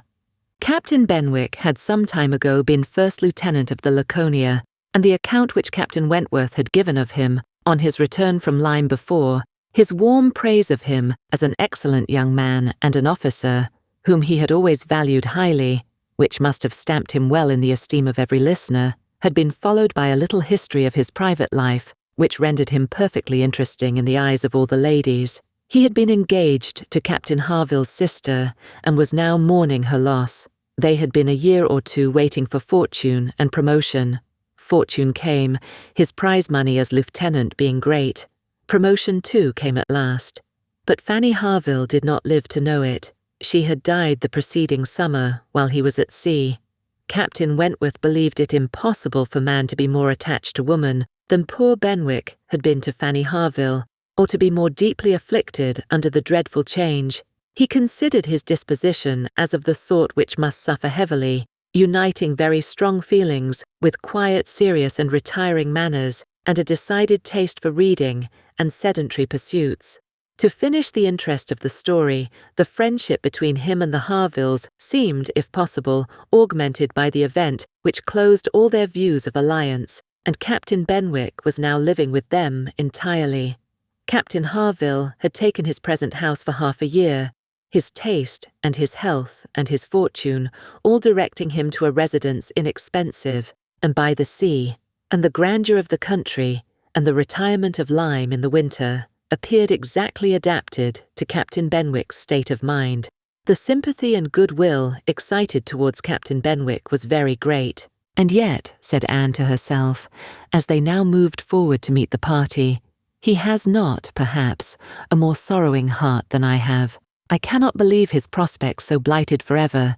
He is younger than I am, younger in feeling, if not in fact, younger as a man. He will rally again, and be happy with another. They all met and were introduced. Captain Harville was a tall, dark man with a sensible, benevolent countenance, a little lame, and from strong features and want of health, looking much older than Captain Wentworth. Captain Benwick looked, and was, the youngest of the three, and, compared with either of them, a little man. He had a pleasing face and a melancholy air, just as he ought to have, and drew back from conversation. Captain Harville, though not equalling Captain Wentworth in manners, was a perfect gentleman, unaffected, warm, and obliging.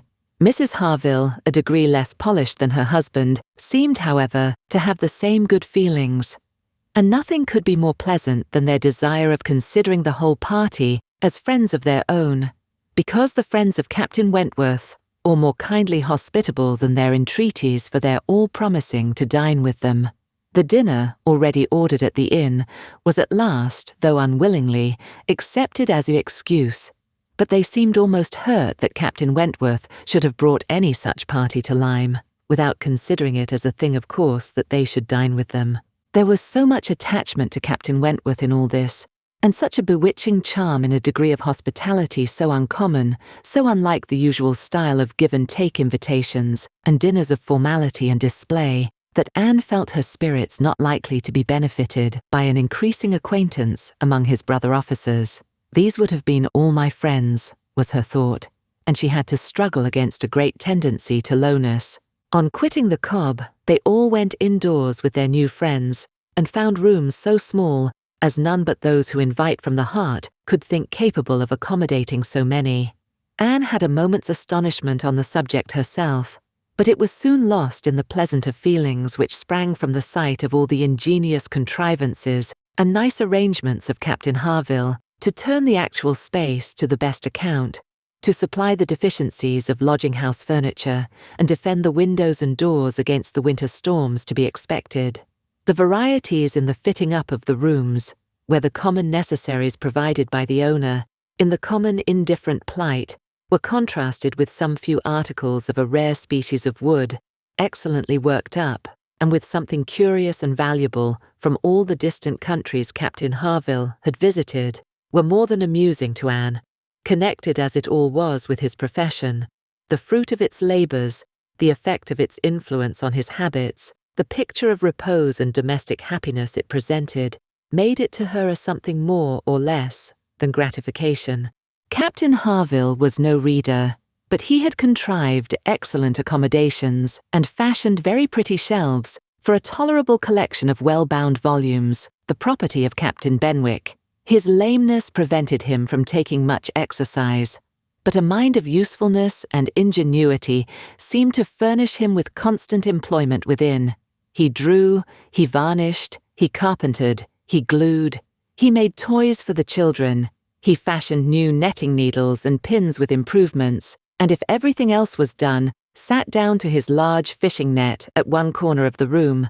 Anne thought she left great happiness behind her when they quitted the house, and Louisa, by whom she found herself walking, burst forth into raptures of admiration and delight on the character of the navy, their friendliness, their brotherliness, their openness, their uprightness, protesting that she was convinced of sailors having more worth and warmth than any other set of men in England, that they only knew how to live, and they only deserved to be respected and loved. They went back to dress and dine, and so well had the scheme answered already that nothing was found amiss, though its being so entirely out of season, and the no thoroughfare of Lyme, and the no expectation of company, had brought many apologies from the heads of the inn. Anne found herself by this time growing so much more hardened to being in Captain Wentworth's company than she had at first imagined could ever be, that the sitting down to the same table with him now, and the interchange of the common civilities attending on it, they never got beyond, was become a mere nothing.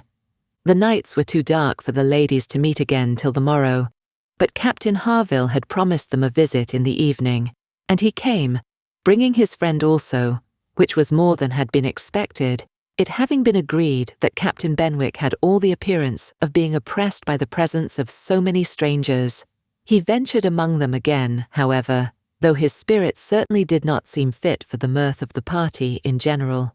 While Captains Wentworth and Harville led the talk on one side of the room, and by recurring to former days, supplied anecdotes in abundance to occupy and entertain the others, it fell to Anne's lot to be placed rather apart with Captain Benwick, and a very good impulse of her nature obliged her to begin an acquaintance with him. He was shy and disposed to abstraction, but the engaging mildness of her countenance and gentleness of her manners soon had their effect, and Anne was well repaid the first trouble of exertion. He was evidently a young man of considerable taste in reading, though principally in poetry, and besides the persuasion of having given him at least an evening's indulgence in the discussion of subjects, which his usual companions had probably no concern in, she had the hope of being of real use to him in some suggestions as to the duty and benefit of struggling against affliction, which had naturally grown out of their conversation. For though shy, he did not seem reserved.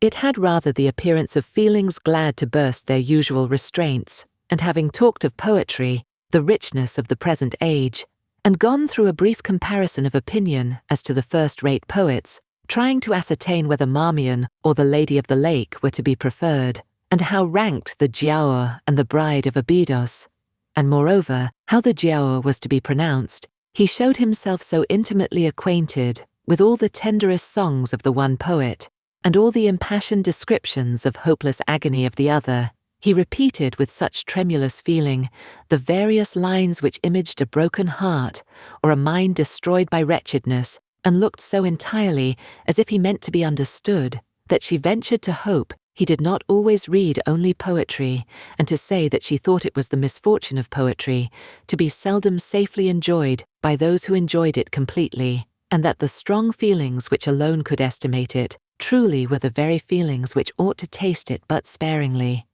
His looks showing him not pained, but pleased with this allusion to his situation, she was emboldened to go on, and feeling in herself the right of seniority of mind, she ventured to recommend a larger allowance of prose in his daily study, and on being requested to particularize, mentioned such works of our best moralists, such collections of the finest letters, such memoirs of characters of worth and suffering, as occurred to her at the moment, as calculated to rouse and fortify the mind by the highest precepts and the strongest examples of moral and religious endurances. Captain Benwick listened attentively and seemed grateful for the interest implied, and though with a shake of the head and sighs which declared his little faith in the efficacy of any books on grief like his, noted down the names of those she recommended, and promised to procure and read them. When the evening was over, Anne could not but be amused at the idea of her coming to Lyme to preach patience and resignation to a young man whom she had never seen before. Nor could she help fearing, on more serious reflection, that, like many other great moralists and preachers, she had been eloquent on a point in which her own conduct would ill bear examination. This concludes Chapter 11 of Persuasion. Chapter 12. Anne and Henrietta, finding themselves the earliest of the party the next morning, agreed to stroll down to the sea before breakfast. They went to the sands to watch the flowing of the tide, which a fine southeasterly breeze was bringing in with all the grandeur which so flat a shore admitted. They praised the morning, gloried in the sea, sympathized in the delight of the fresh-feeling breeze, and were silent, till Henrietta suddenly began again with, "Oh yes, I am quite convinced that with very few exceptions, the sea air always does good. There can be no doubt of its having been of the greatest service to Dr. Shirley after his illness last spring 12-month. He declares himself that coming to Lyme for a month did him more good than all the medicine he took, and that being by the sea always makes him feel young again. Now, I cannot help thinking it a pity that he does not live entirely by the sea. I do think he had better leave Uppercross entirely and fix at Lyme. Do not you, Anne? Do not you agree with me that it is the best thing he could do, both for himself and Mrs. Shirley? She has cousins here, you know, and many acquaintance, which would make it cheerful for her, and I am sure she would be glad to get to a place where she could have medical attendance at hand in case of his having another seizure. Indeed, I think it quite melancholy to have such excellent people as Dr. and Mrs. Shirley, who have been doing good all their lives, wearing out their last days in a place like Uppercross, where, excepting our family, they seem shut out from all the world. I wish his friends would propose it to him. I really think they ought. And, as to procuring a dispensation, there could be no difficulty at his time of life, and with his character. My only doubt is whether anything could persuade him to leave his parish. He is so very strict and scrupulous in his notions. Over-scrupulous, I must say. Do not you think, Anne, it is being over-scrupulous? Do not you think it is quite a mistaken point of conscience when a clergyman sacrifices his health for the sake of duties, which may be just as well performed by another person? And at Lyme, too, only 17 miles off, he would be near enough to hear if people thought there was anything to complain of. Anne smiled more than once to herself during this speech, and entered into the subject as ready to do good by entering into the feelings of a young lady as of a young man, though here it was good of a lower standard, for what could be offered but general acquiescence. She said all that was reasonable and proper on the business, felt the claims of Dr. Shirley to repose as she ought, saw how very desirable it was that he should have some active, respectable young man as a resident curate, and was even courteous enough to hint at the advantage of such resident curates being married. "I wish," said Henrietta, very well pleased with her companion, "I wish Lady Russell lived at Uppercross and were intimate with Dr. Shirley. I have always heard of Lady Russell as a woman of the greatest influence with everybody. I always look upon her as able to persuade a person to anything. I am afraid of her, as I have told you before, quite afraid of her, because she is so very clever. But I respect her amazingly, and wish we had such a neighbour at Uppercross." Anne was amused by Henrietta's manner of being grateful, and amused also that the course of events and the new interests of Henrietta's views should have placed her friend at all in favour with any of the Musgrove family. She had only time, however, for a general answer, and a wish that such another woman were at Uppercross, before all subjects suddenly ceased, on seeing Louisa and Captain Wentworth coming towards them. They came also for a stroll till breakfast was likely to be ready, but Louisa, recollecting immediately afterwards that she had something to procure at a shop, invited them all to go back with her into the town. They were all at her disposal. When they came to the steps, leading upwards from the beach, a gentleman at the same moment preparing to come down, politely drew back and stopped to give them way. They ascended and passed him, and as they passed, Anne's face caught his eye, and he looked at her with a degree of earnest admiration which she could not be insensible of. She was looking remarkably well, her very regular, very pretty features having the bloom and freshness of youth restored by the fine wind which had been blowing on her complexion, and by the animation of eye which it had also produced. It was evident that the gentleman, completely a gentleman in manner, admired her exceedingly. Captain Wentworth looked round at her instantly in a way which showed his noticing of it. He gave her a momentary glance, a glance of brightness, which seemed to say, "That man is struck with you, and even I, at this moment, see something like Anne Elliot again." After attending Louisa through her business, and loitering about a little longer, they returned to the inn, and Anne, in passing afterwards quickly from her own chamber to their dining-room, had nearly run against the very same gentleman as he came out of an adjoining apartment. She had before conjectured him to be a stranger like themselves, and determined that a well-looking groom, who was strolling about near the two inns as they came back, should be his servant. Both master and man being in mourning, assisted the idea. It was now proved that he belonged to the same inn as themselves, and this second meeting, short as it was, also proved again by the gentleman's looks that he thought hers very lovely, and by the readiness and propriety of his apologies, that he was a man of exceedingly good manners. He seemed about 30, and though not handsome, had an agreeable person. Anne felt that she should like to know who he was.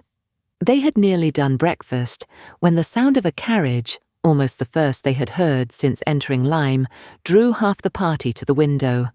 It was a gentleman's carriage, a curricle, but only coming round from the stable-yard to the front door. Somebody must be going away. It was driven by a servant in mourning. The word curricle made Charles Musgrove jump up, that he might compare it with his own.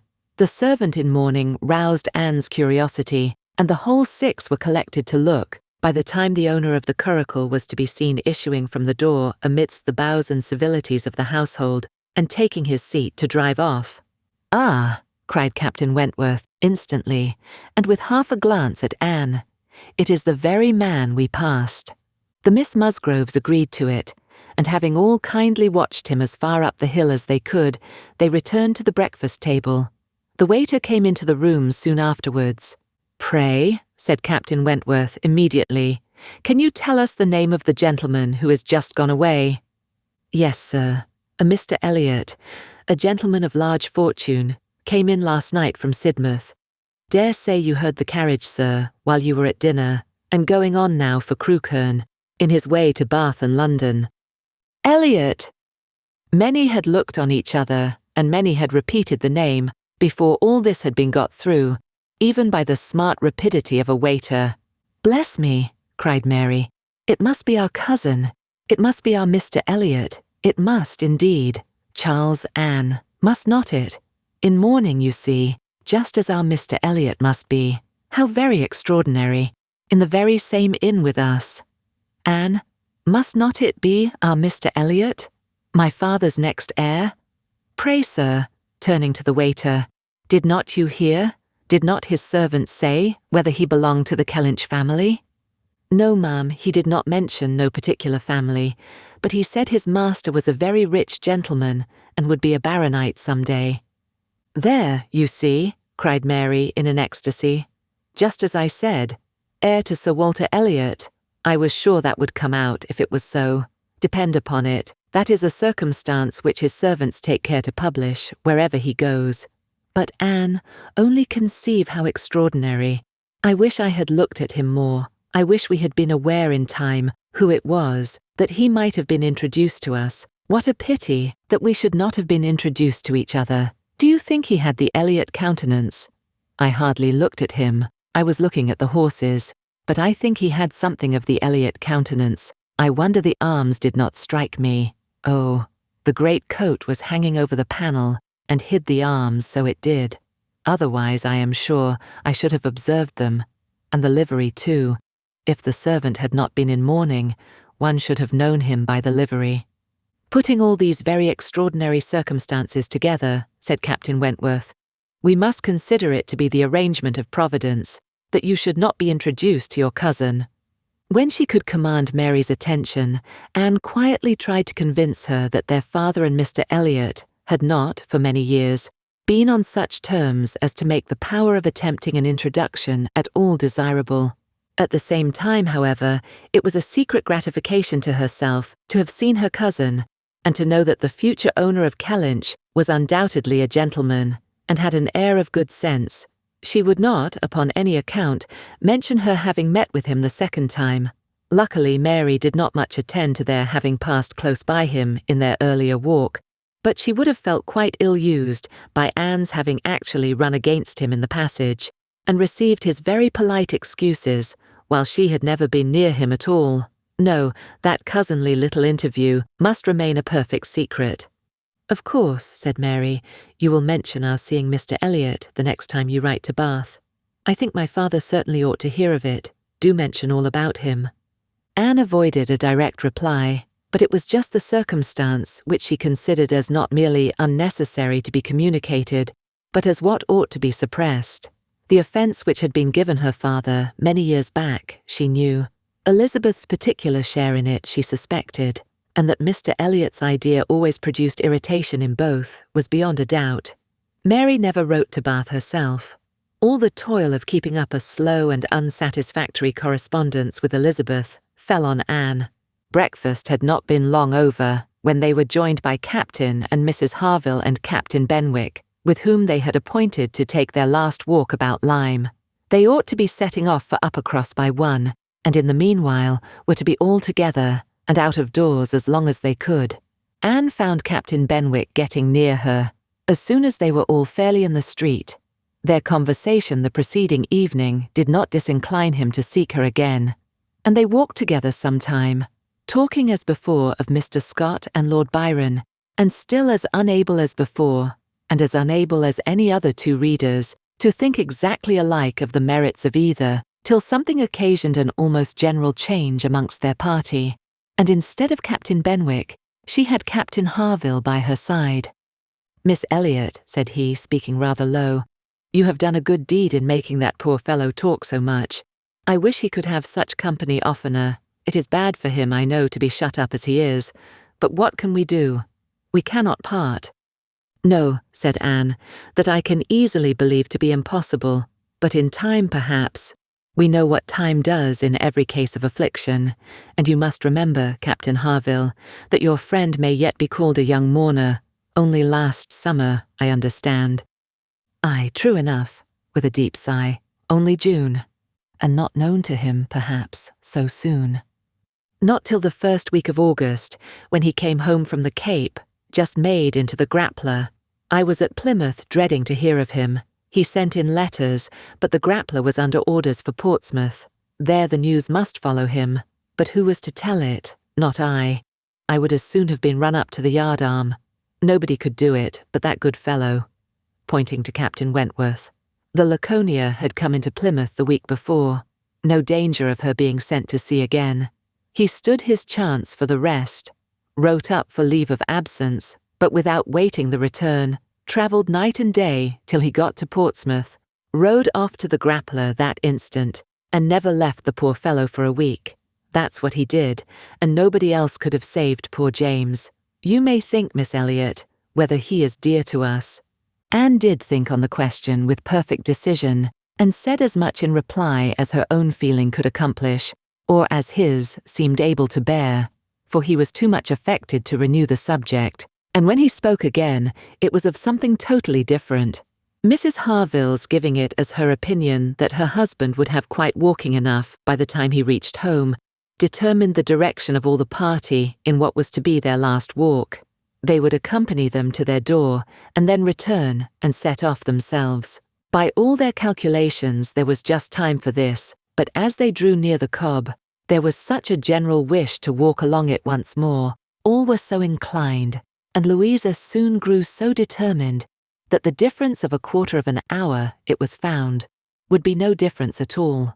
So with all the kind leave-taking, and all the kind interchange of invitations and promises which may be imagined, they parted from Captain and Mrs. Harville at their own door, and still accompanied by Captain Benwick, who seemed to cling to them to the last, proceeded to make the proper adieus to the Cobb. Anne found Captain Benwick again drawing near her. Lord Byron's dark blue seas could not fail of being brought forward by their present view, and she gladly gave him all her attention as long as attention was possible. It was soon drawn, perforce another way. There was too much wind to make the high part of the new Cobb pleasant for the ladies, and they agreed to get down the steps to the lower, and all were contented to pass quietly and carefully down the steep flight, excepting Louisa. She must be jumped down them by Captain Wentworth. In all their walks, he had had to jump her from the stiles. The sensation was delightful to her. The hardness of the pavement for her feet made him less willing upon the present occasion. He did it, however. She was safely down, and instantly, to show her enjoyment, ran up the steps to be jumped down again. He advised her against it, thought the jar too great. But no, he reasoned and talked in vain.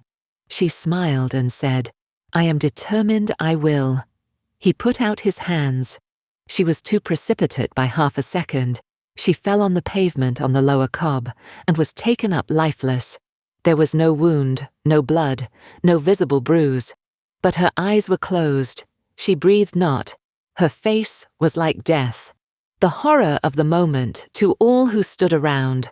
Captain Wentworth, who had caught her up, knelt with her in his arms, looking on her with a face as pallid as her own, in an agony of silence.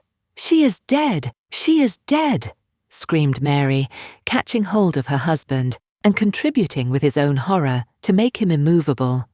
And in another moment, Henrietta, sinking under the conviction, lost her senses too, and would have fallen on the steps, but for Captain Benwick and Anne, who caught and supported her between them. "Is there no one to help me?"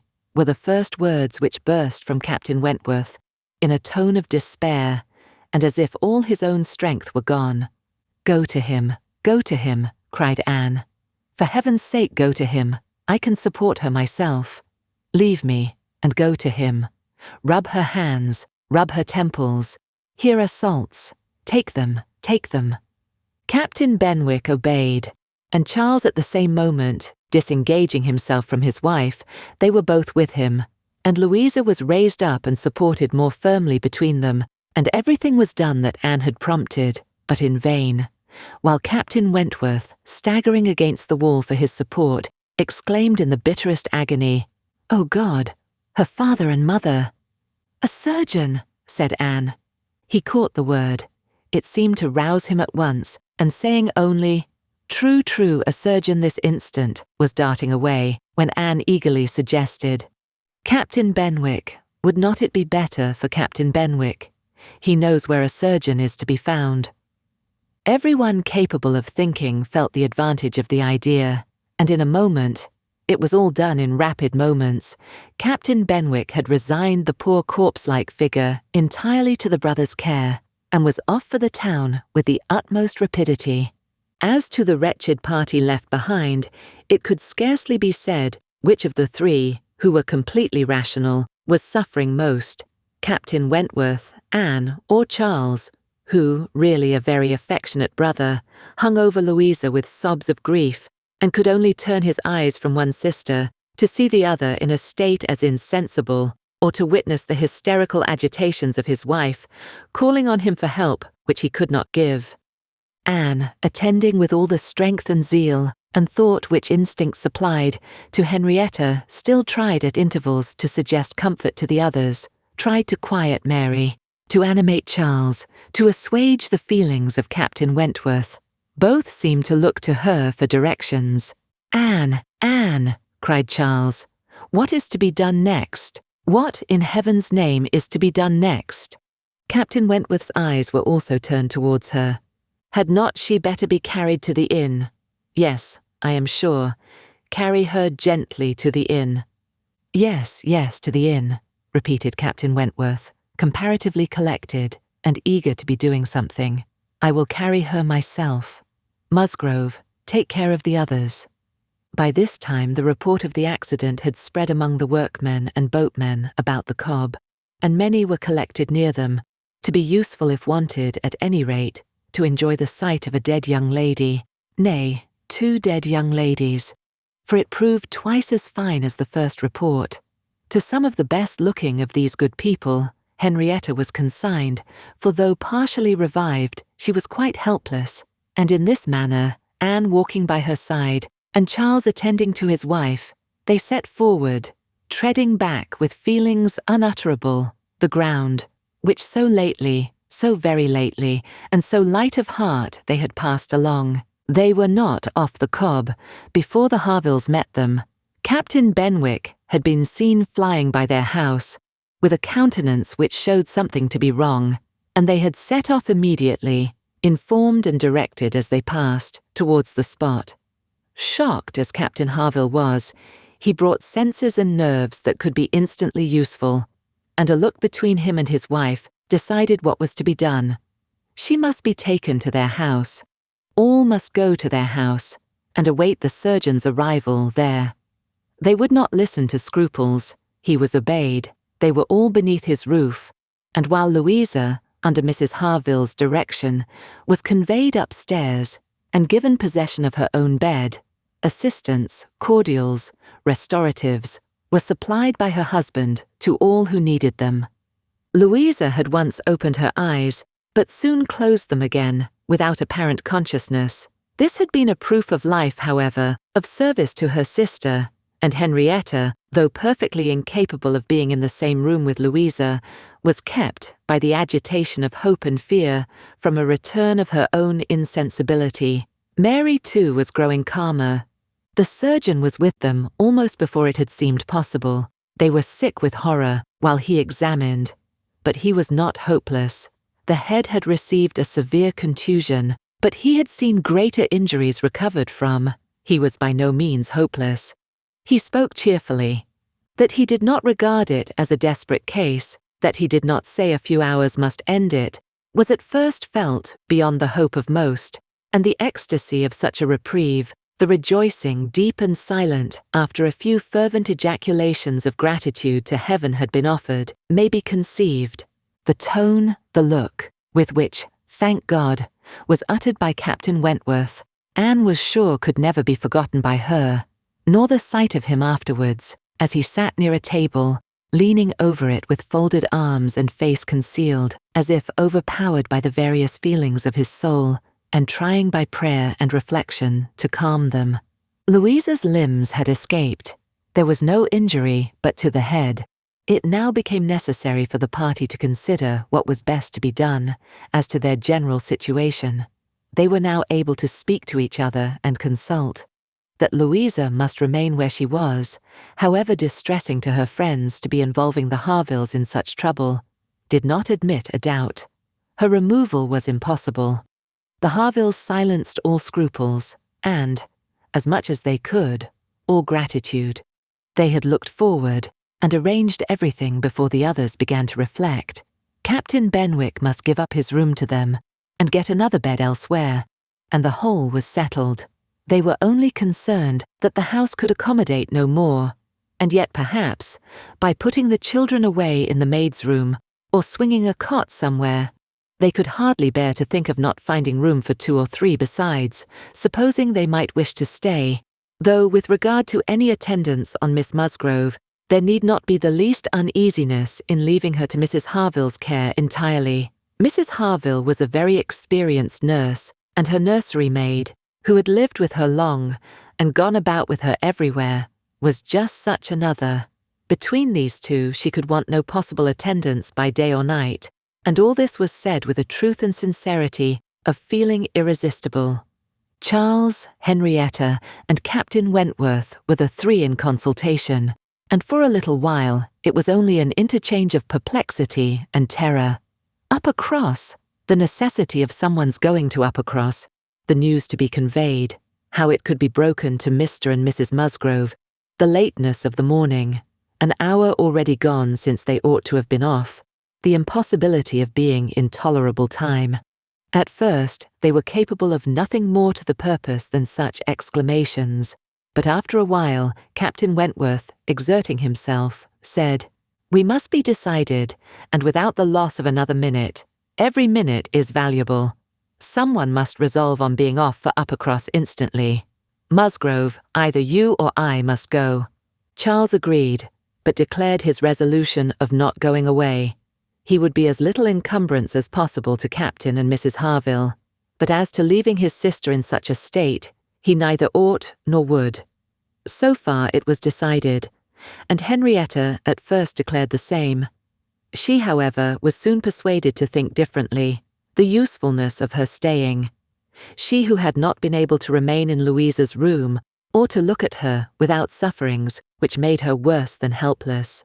She was forced to acknowledge that she could do no good, yet was still unwilling to be away, till, touched by the thought of her father and mother, she gave it up. She consented. She was anxious to be at home.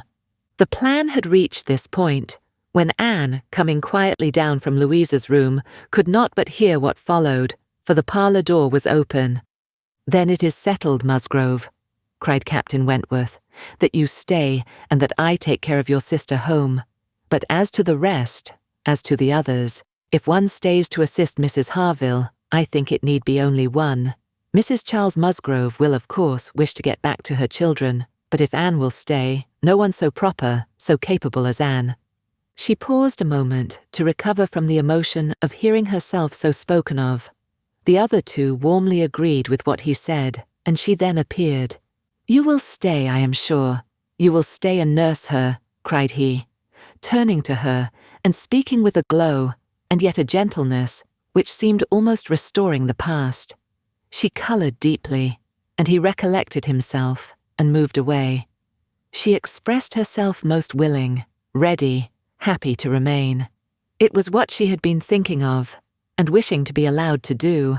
A bed on the floor in Louisa's room would be sufficient for her, if Mrs. Harville would but think so.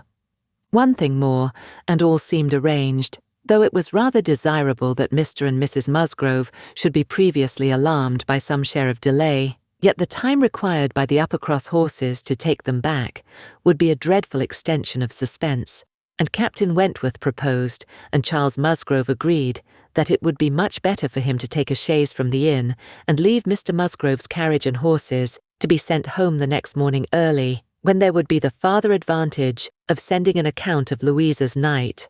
Captain Wentworth now hurried off to get everything ready on his part, and to be soon followed by the two ladies. When the plan was made known to Mary, however, there was an end of all peace in it.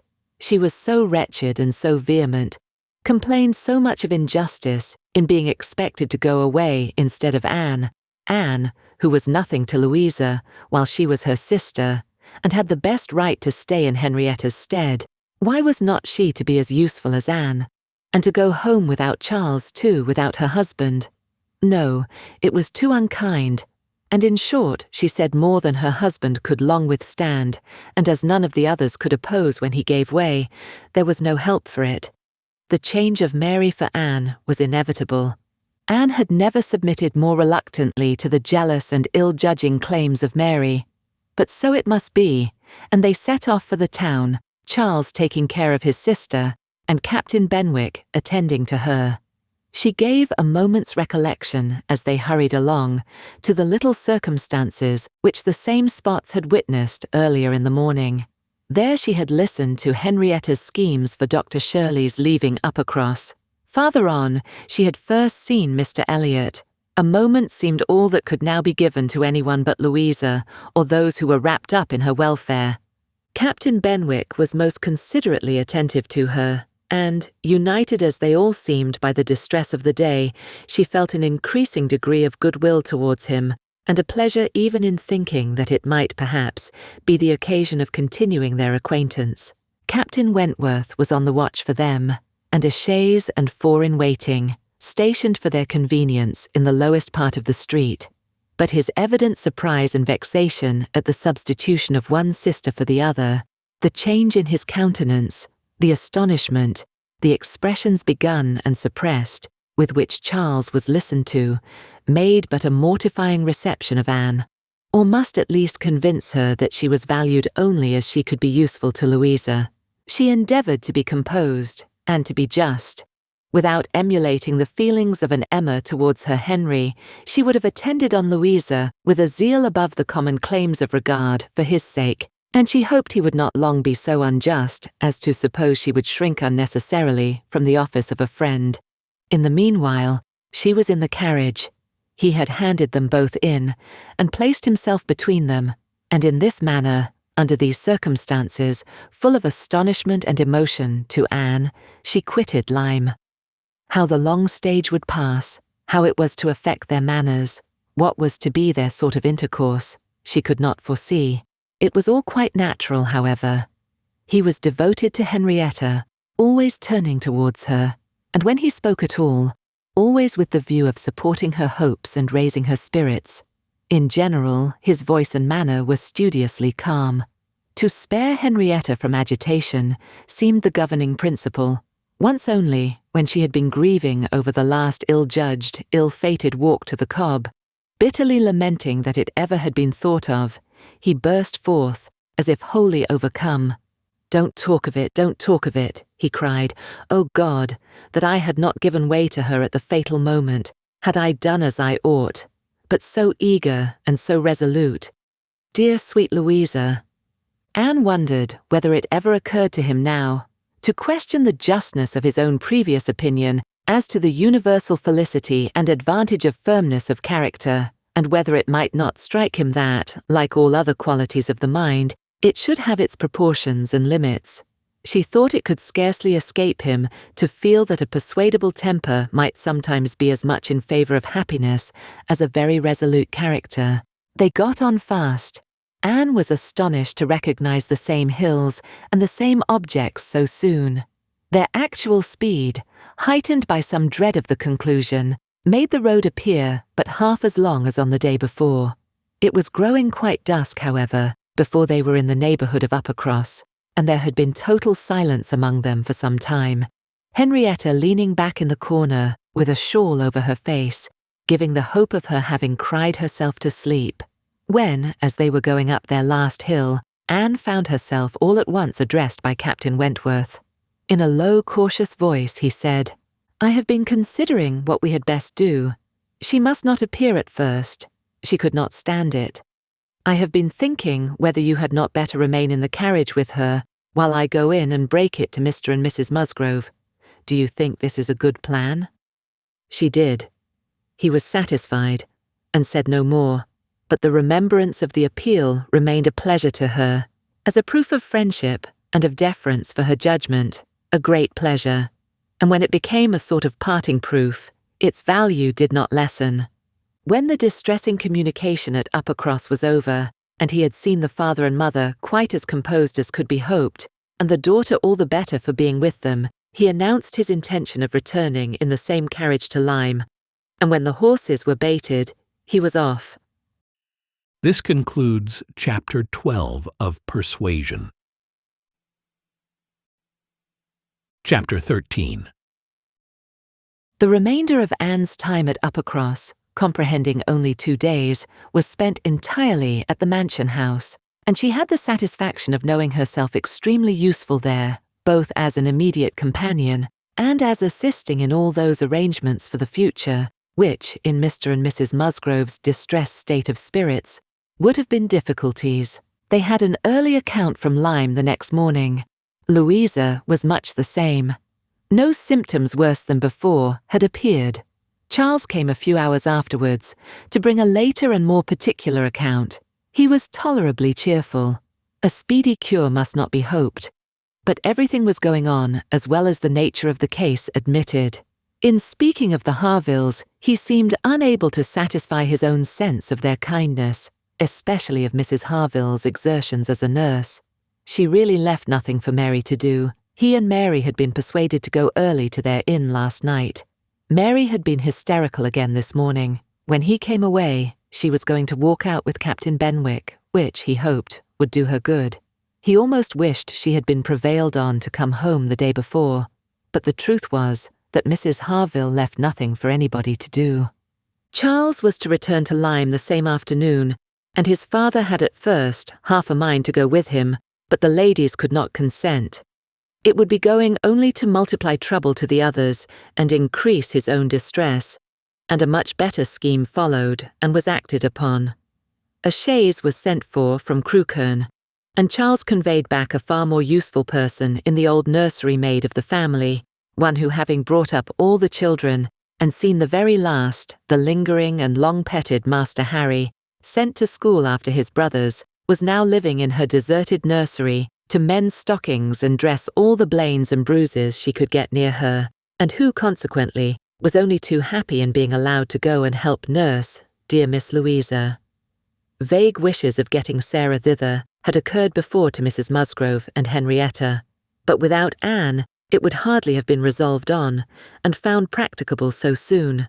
They were indebted the next day to Charles Hayter for all the minute knowledge of Louisa, which it was so essential to obtain every 24 hours. He made it his business to go to Lyme, and his account was still encouraging. The intervals of sense and consciousness were believed to be stronger. Every report agreed in Captain Wentworth's appearing fixed in Lyme. Anne was to leave them on the morrow, an event which they all dreaded. What should they do without her? They were wretched comforters for one another. And so much was said in this way that Anne thought she could not do better than impart among them the general inclination to which she was privy, and persuaded them all to go to Lyme at once. She had little difficulty. It was soon determined that they would go tomorrow, fix themselves at the inn, or get into lodgings as it suited, and there remained till dear Louisa could be moved. They must be taking off some trouble from the good people she was with.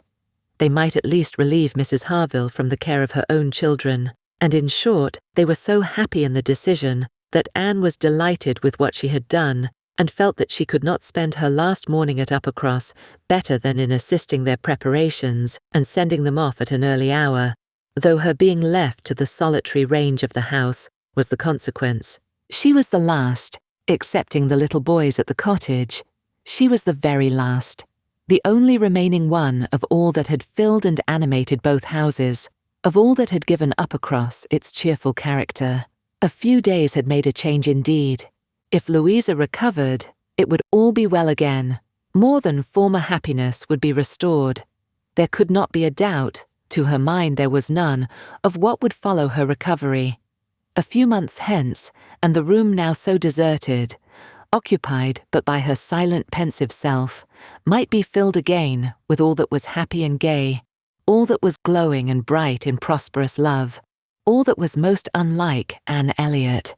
An hour's complete leisure for such reflections as these, on a dark November day, a small thick rain almost blotting out the very few objects ever to be discerned from the windows, was enough to make the sound of Lady Russell's carriage exceedingly welcome.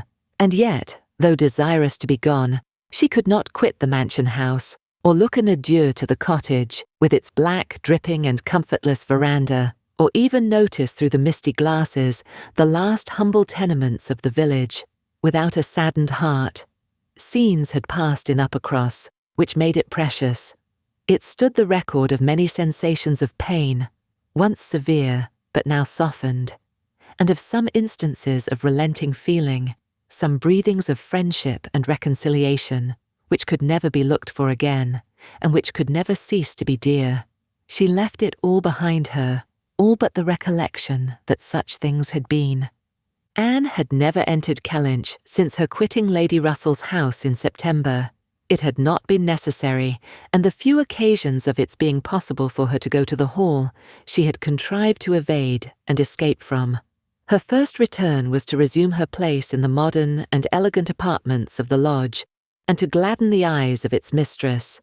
There was some anxiety mixed with Lady Russell's joy in meeting her. She knew who had been frequenting Uppercross.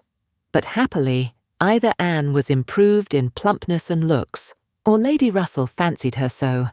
And Anne, in receiving her compliments on the occasion, had the amusement of connecting them with the silent admiration of her cousin, and of hoping that she was to be blessed with a second spring of youth and beauty. When they came to converse, she was soon sensible of some mental change.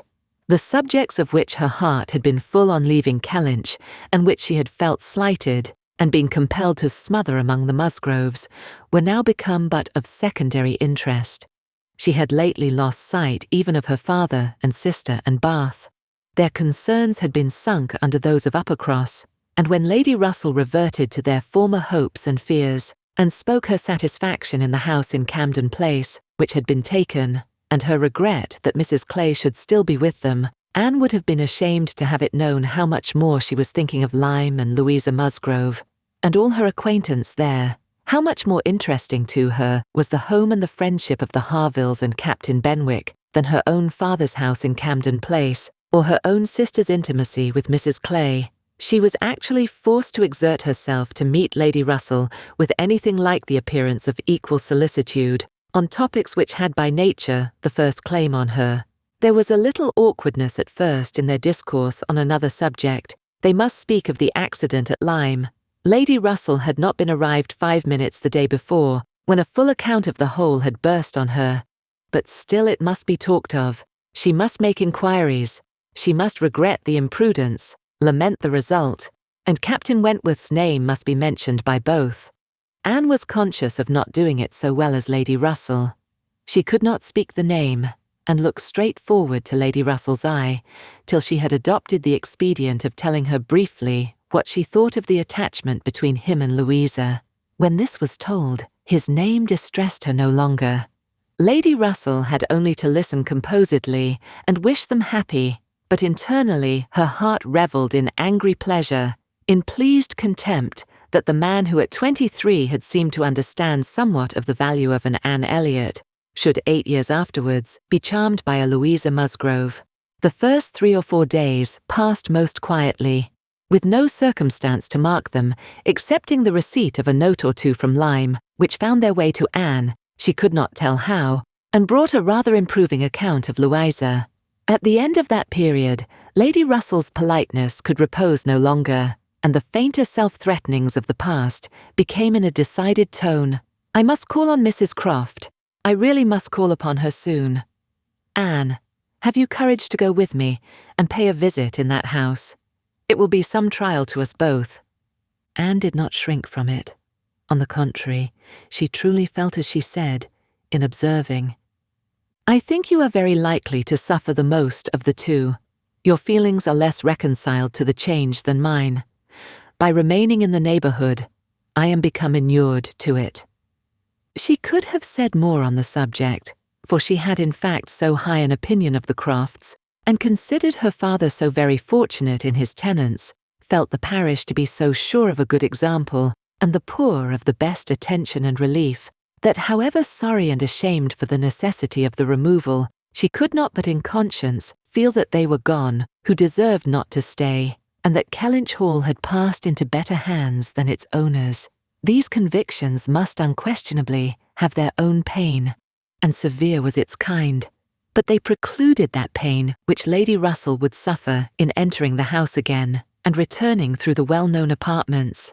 In such moments, Anne had no power of saying to herself, "These rooms ought to belong only to us. Oh, how fallen in their destination, how unworthily occupied, an ancient family to be so driven away, strangers filling their place." No, except when she thought of her mother and remembered where she had been used to sit and preside, she had no sigh of that description to heave. Mrs. Croft always met her with a kindness which gave her the pleasure of fancying herself a favourite, and on the present occasion, receiving her in that house, there was particular attention. The sad accident at Lyme was soon the prevailing topic, and on comparing their latest accounts of the invalid, it appeared that each lady dated her intelligence from the same hour of yestermorn, that Captain Wentworth had been in Kellynch yesterday, the first time since the accident, had brought Anne the last note, which she had not been able to trace the exact steps of, had stayed a few hours, and then returned again to Lyme, and without any present intention of quitting it any more. He had inquired after her, she found particularly, had expressed his hope of Miss Elliot's not being the worse for her exertions, and had spoken of those exertions as great. This was handsome, and gave her more pleasure than almost anything else could have done. As to the sad catastrophe itself, it could be canvassed only in one style, by a couple of steady, sensible women, whose judgments had to work on ascertained events, and it was perfectly decided that it had been the consequence of much thoughtlessness and much imprudence, that its effects were most alarming, and that it was frightful to think how long Miss Musgrove's recovery might yet be doubtful, and how liable she would still remain to suffer from the concussion hereafter. The Admiral wound it up summarily by exclaiming, "Aye, a very bad business indeed. A new sort of way this, for a young fellow to be making love, by breaking his mistress's head, is not it, Miss Elliot? This is breaking a head and giving a plaster truly." Admiral Croft's manners were not quite of the tone to suit Lady Russell, but they delighted Anne. His goodness of heart and simplicity of character were irresistible. "Now, this must be very bad for you," said he, suddenly rousing from a little reverie, "to be coming and finding us here. I had not recollected it before, I declare, but it must be very bad. But now do not stand upon ceremony. Get up and go over all the rooms in the house if you like it." "Another time, sir. I thank you, not now." "Well, whenever it suits you. You can slip in from the shrubbery at any time, and there you will find we keep our umbrellas hanging up by that door. A good place, is not it? But," checking himself, "you will not think it a good place, for yours were always kept in the butler's room." "Aye, so it always is, I believe. One man's ways may be as good as another's, but we all like our own best, and so you must judge for yourself, whether it would be better for you to go about the house or not." Anne, finding she might decline it, did so, very gratefully. "We have made very few changes either," continued the Admiral, after thinking a moment. "Very few. We told you about the laundry door at Uppercross. That has been a very great improvement. The wonder was how any family upon earth could bear with the inconvenience of its opening as it did, so long. You will tell Sir Walter what we have done, and that Mr. Shepherd thinks it the greatest improvement the house ever had. Indeed, I must do ourselves the justice to say that the few alterations we have made have been all very much for the better. My wife should have the credit of them, however. I have done very little besides sending away some of the large looking-glasses from my dressing room, which was your father's, a very good man, and very much the gentleman, I am sure. But I should think, Miss Elliot, looking with serious reflection, I should think he must be rather a dressy man for his time of life. Such a number of looking-glasses. Oh Lord, there was no getting away from oneself.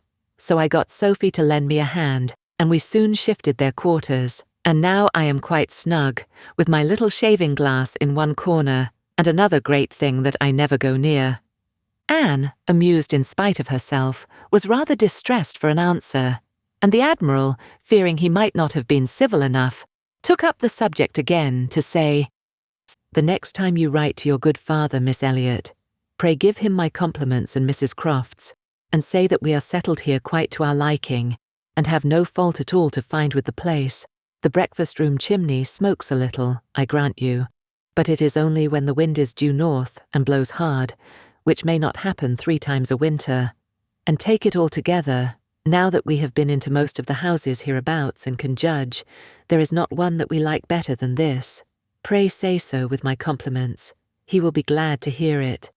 Lady Russell and Mrs. Croft were very well pleased with each other, but the acquaintance which this visit began was fated not to proceed far at present, for when it was returned, the Crofts announced themselves to be going away for a few weeks, to visit their connections in the north of the county, and probably might not be at home again before Lady Russell would be removing to Bath.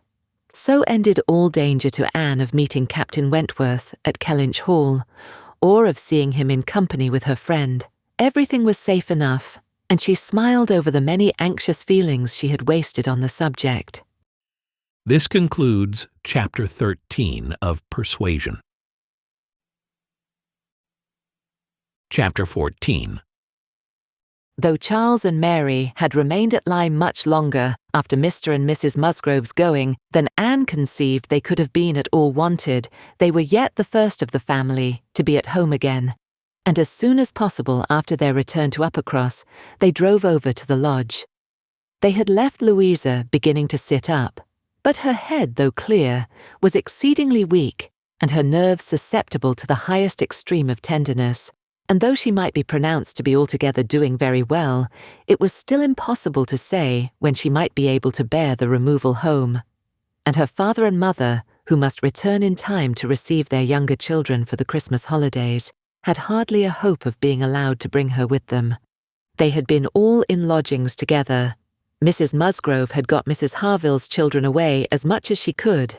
Every possible supply from Uppercross had been furnished, to lighten the inconvenience to the Harvilles, while the Harvilles had been wanting them to come to dinner every day, and in short, it seemed to have been only a struggle on each side as to which should be most disinterested and hospitable.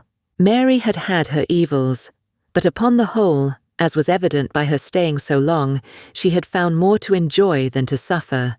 Charles Hayter had been at Lyme oftener than suited her, and when they dined with the Harvilles, there had been only a maidservant to wait, and at first Mrs. Harville had always given Mrs. Musgrove precedence, but then she had received so very handsome an apology from her on finding out whose daughter she was, and there had been so much going on every day. There had been so many walks between their lodgings and the Harvilles, and she had got books from the library and changed them so often that the balance had certainly been much in favour of Lyme. She had been taken to Charmouth too, and she had bathed, and she had gone to church, and there were a great many more people to look at in the church at Lyme than at Uppercross, and all this, joined to the sense of being so very useful, had made really an agreeable fortnight. Anne inquired after Captain Benwick. Mary's face was clouded directly. Charles laughed. "Oh, Captain Benwick is very well, I believe, but he is a very odd young man. I do not know what he would be at. We asked him to come home with us for a day or two. Charles undertook to give him some shooting, and he seemed quite delighted, and for my part, I thought it was all settled, when behold, on Tuesday night he made a very awkward sort of excuse. He never shot, and he had been quite misunderstood, and he had promised this, and he had promised that, and the end of it was, I found, that he did not mean to come. I suppose he was afraid of finding it dull, but upon my word I should have thought we were lively enough at the cottage for such a heartbroken man as Captain Benwick." Charles laughed again and said, "Now, Mary, you know very well how it really was. It was all your doing," turning to Anne. "He fancied that if he went with us, he should find you close by. He fancied everybody to be living in Uppercross, and when he discovered that Lady Russell lived 3 miles off, his heart failed him, and he had not courage to come. That is the fact, upon my honour. Mary knows it is." But Mary did not give in to it very graciously, whether from not considering Captain Benwick entitled by birth and situation to be in love with an Elliot, or from not wanting to believe Anne a greater attraction to Uppercross than herself, must be left to be guessed. Anne's goodwill, however, was not to be lessened by what she heard. She boldly acknowledged herself flattered and continued her inquiries. "Oh, he talks of you," cried Charles, "in such terms." Mary interrupted him. "I declare, Charles, I never heard him mention Anne twice all the time I was there. I declare, Anne, he never talks of you at all." "No," admitted Charles, "I do not know that he ever does, in a general way. But however, it is a very clear thing that he admires you exceedingly. His head is full of some books that he is reading upon your recommendation, and he wants to talk to you about them. He has found out something or other in one of them which he thinks, oh, I cannot pretend to remember it, but it was something very fine. I overheard him telling Henrietta all about it, and then Miss Elliot was spoken of in the highest terms. Now, Mary, I declare it was so. I heard it myself, and you were in the other room. Elegance, sweetness, beauty. Oh, there was no end of Miss Elliot's charms. And I am sure," cried Mary warmly, "it was a very little to his credit if he did. Miss Harville only died last June. Such a heart is very little worth having. Is it, Lady Russell? I am sure you will agree with me." "I must see Captain Benwick before I decide," said Lady Russell, smiling. "And that you are very likely to do very soon, I can tell you, ma'am," said Charles. "Though he had not nerves for coming away with us, and setting off again afterwards to pay a formal visit here, he will make his way over to Kellynch one day by himself. You may depend on it. I told him the distance and the road, and I told him of the churches being so very well worth seeing, for as he has a taste for those sort of things, I thought that would be a good excuse, and he listened with all his understanding and soul, and I am sure from his manner that you will have him calling here soon. So I give you notice, Lady Russell." "Any acquaintance of Anne's will always be welcome to me," was Lady Russell's kind answer. "Oh, as to being Anne's acquaintance," said Mary, "I think he is rather my acquaintance, for I have been seeing him every day this last fortnight." "Well, as your joint acquaintance then, I shall be very happy to see Captain Benwick. You will not find anything very agreeable in him, I assure you, ma'am. He is one of the dullest young men that ever lived. He has walked with me sometimes, from one end of the sands to the other, without saying a word. He is not at all a well-bred young man. I am sure you will not like him." "There we differ, Mary," said Anne. "I think Lady Russell would like him. I think she would be so much pleased with his mind that she would very soon see no deficiency in his manner." "So do I, Anne," said Charles. "I am sure Lady Russell would like him. He is just Lady Russell's sort. Give him a book, and he will read all day long." "Yes, that he will," exclaimed Mary tauntingly. "He will sit poring over his book and not know when a person speaks to him, or when one drops one's scissors, or anything that happens. Do you think Lady Russell would like that?" Lady Russell could not help laughing. "Upon my word," said she, "I should not have supposed that my opinion of anyone could have admitted of such difference of conjecture. Steady and matter of fact, as I may call myself, I have really a curiosity to see the person who can give occasion to such directly opposite notions. I wish he may be induced to call here, and when he does, Mary, you may depend upon hearing my opinion, but I am determined not to judge him beforehand." "You will not like him, I will answer for it." Lady Russell began talking of something else. Mary spoke with animation of their meeting with, or rather missing, Mr. Elliot so extraordinarily. "He is a man," said Lady Russell, "whom I have no wish to see. his declining to be on cordial terms with the head of his family has left a very strong impression in his disfavour with me." This decision checked Mary's eagerness and stopped her short in the midst of the Elliot countenance. With regard to Captain Wentworth, though Anne hazarded no inquiries, there was voluntary communication sufficient. His spirits had been greatly recovering lately, as might be expected. As Louisa improved, he had improved, and he was now quite a different creature from what he had been the first week. He had not seen Louisa, and was so extremely fearful of any ill consequence to her from an interview that he did not press for it at all, and on the contrary, seemed to have a plan of going away for a week or 10 days, till her head was stronger. He had talked of going down to Plymouth for a week, and wanted to persuade Captain Benwick to go with him. But, as Charles maintained to the last, Captain Benwick seemed much more disposed to ride over to Kellynch. There can be no doubt that Lady Russell and Anne were both occasionally thinking of Captain Benwick from this time. Lady Russell could not hear the doorbell without feeling that it might be his herald, nor could Anne return from any stroll of solitary indulgence in her father's grounds, or any visit of charity in the village, without wondering whether she might see him or hear of him. Captain Benwick came not, however. He was either less disposed for it than Charles had imagined, or he was too shy, and after giving him a week's indulgence, Lady Russell determined him to be unworthy of the interest which he had been beginning to excite. The Musgroves came back to receive their happy boys and girls from school, bringing with them Mrs. Harville's little children, to improve the noise of Uppercross and lessen that of Lyme. Henrietta remained with Louisa, but all the rest of the family were again in their usual quarters. Lady Russell and Anne paid their compliments to them once, when Anne could not but feel that Uppercross was already quite alive again, though neither Henrietta nor Louisa, nor Charles Hayter, nor Captain Wentworth were there. The room presented as strong a contrast as could be wished to the last state she had seen it in. Immediately surrounding Mrs. Musgrove were the little Harvilles, whom she was sedulously guarding from the tyranny of the 2 children from the cottage, expressly arrived to amuse them. On one side was a table occupied by some chattering girls, cutting up silk and gold paper, and on the other were trestles and trays, bending under the weight of brawn and cold pies, where riotous boys were holding high revel, the whole completed by a roaring Christmas fire which seemed determined to be heard, in spite of all the noise of the others.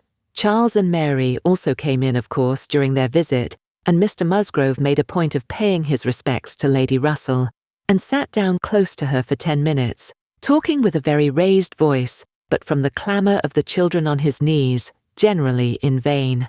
It was a fine family peace. Anne, judging from her own temperament, would have deemed such a domestic hurricane a bad restorative of the nerves, which Louisa's illness must have so greatly shaken. But Mrs. Musgrove, who got Anne near her on purpose to thank her most cordially, again and again, for all her attentions to them, concluded a short recapitulation of what she had suffered herself by observing, with a happy glance round the room, that after all she had gone through, nothing was so likely to do her good as a little quiet cheerfulness at home. Louisa was now recovering apace. Her mother could even think of her being able to join their party at home before her brothers and sisters went to school again. The Harvilles had promised to come with her and stay at Uppercross whenever she returned. Captain Wentworth was gone, for the present, to see his brother in Shropshire. "I hope I shall remember in future," said Lady Russell, as soon as they were reseated in the carriage, "not to call at Uppercross in the Christmas holidays.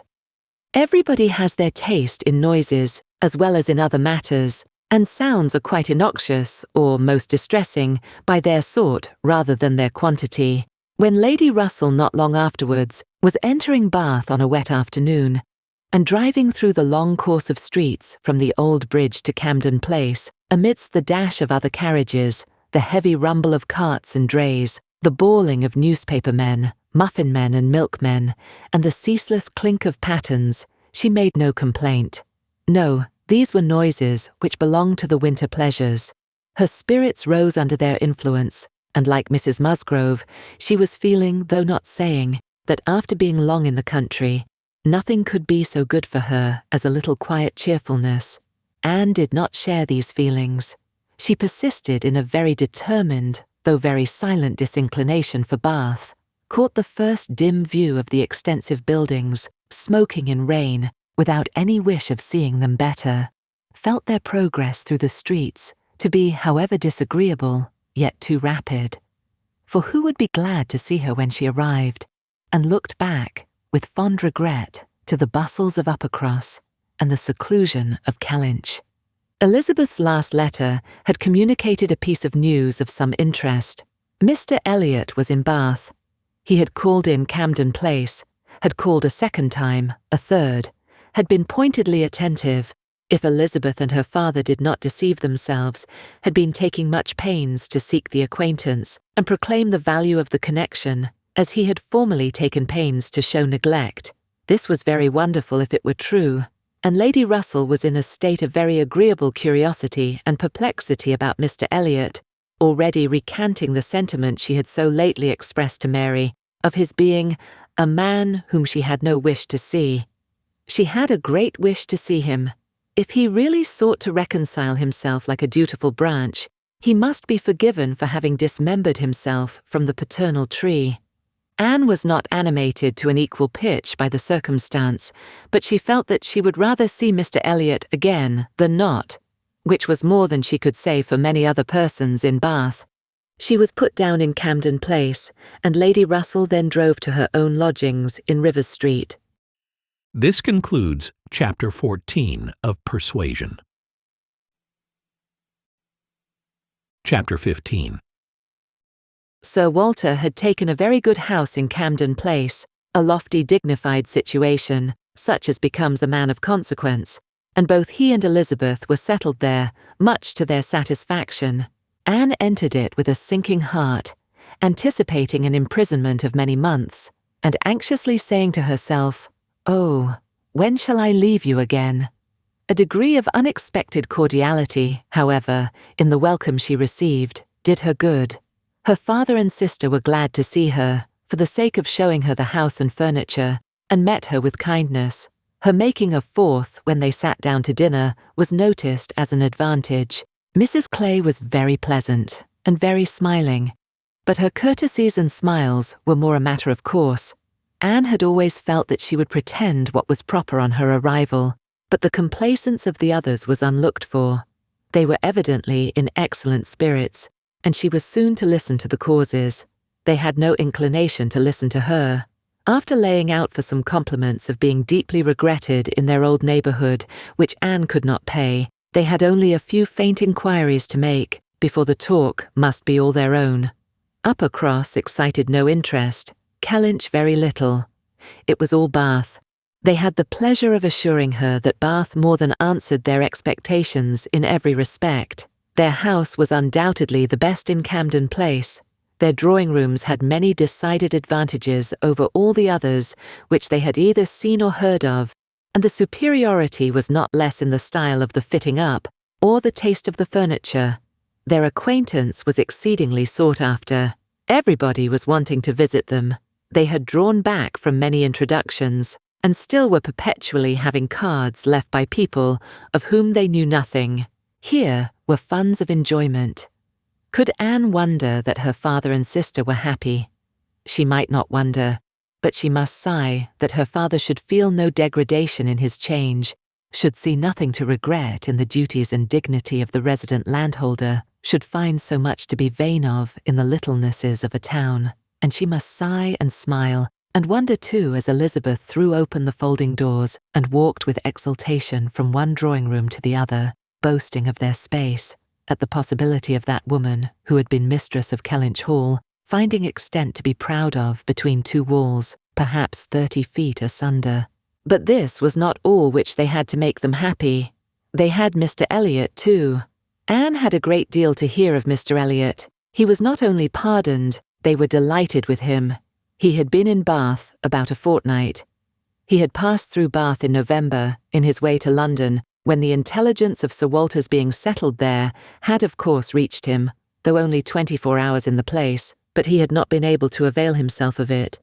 But he had now been a fortnight in Bath, and his first object on arriving had been to leave his card in Camden Place, following it up by such assiduous endeavours to meet, and when they did meet, by such great openness of conduct, such readiness to apologise for the past, such solicitude to be received as a relation again, that their former good understanding was completely re-established.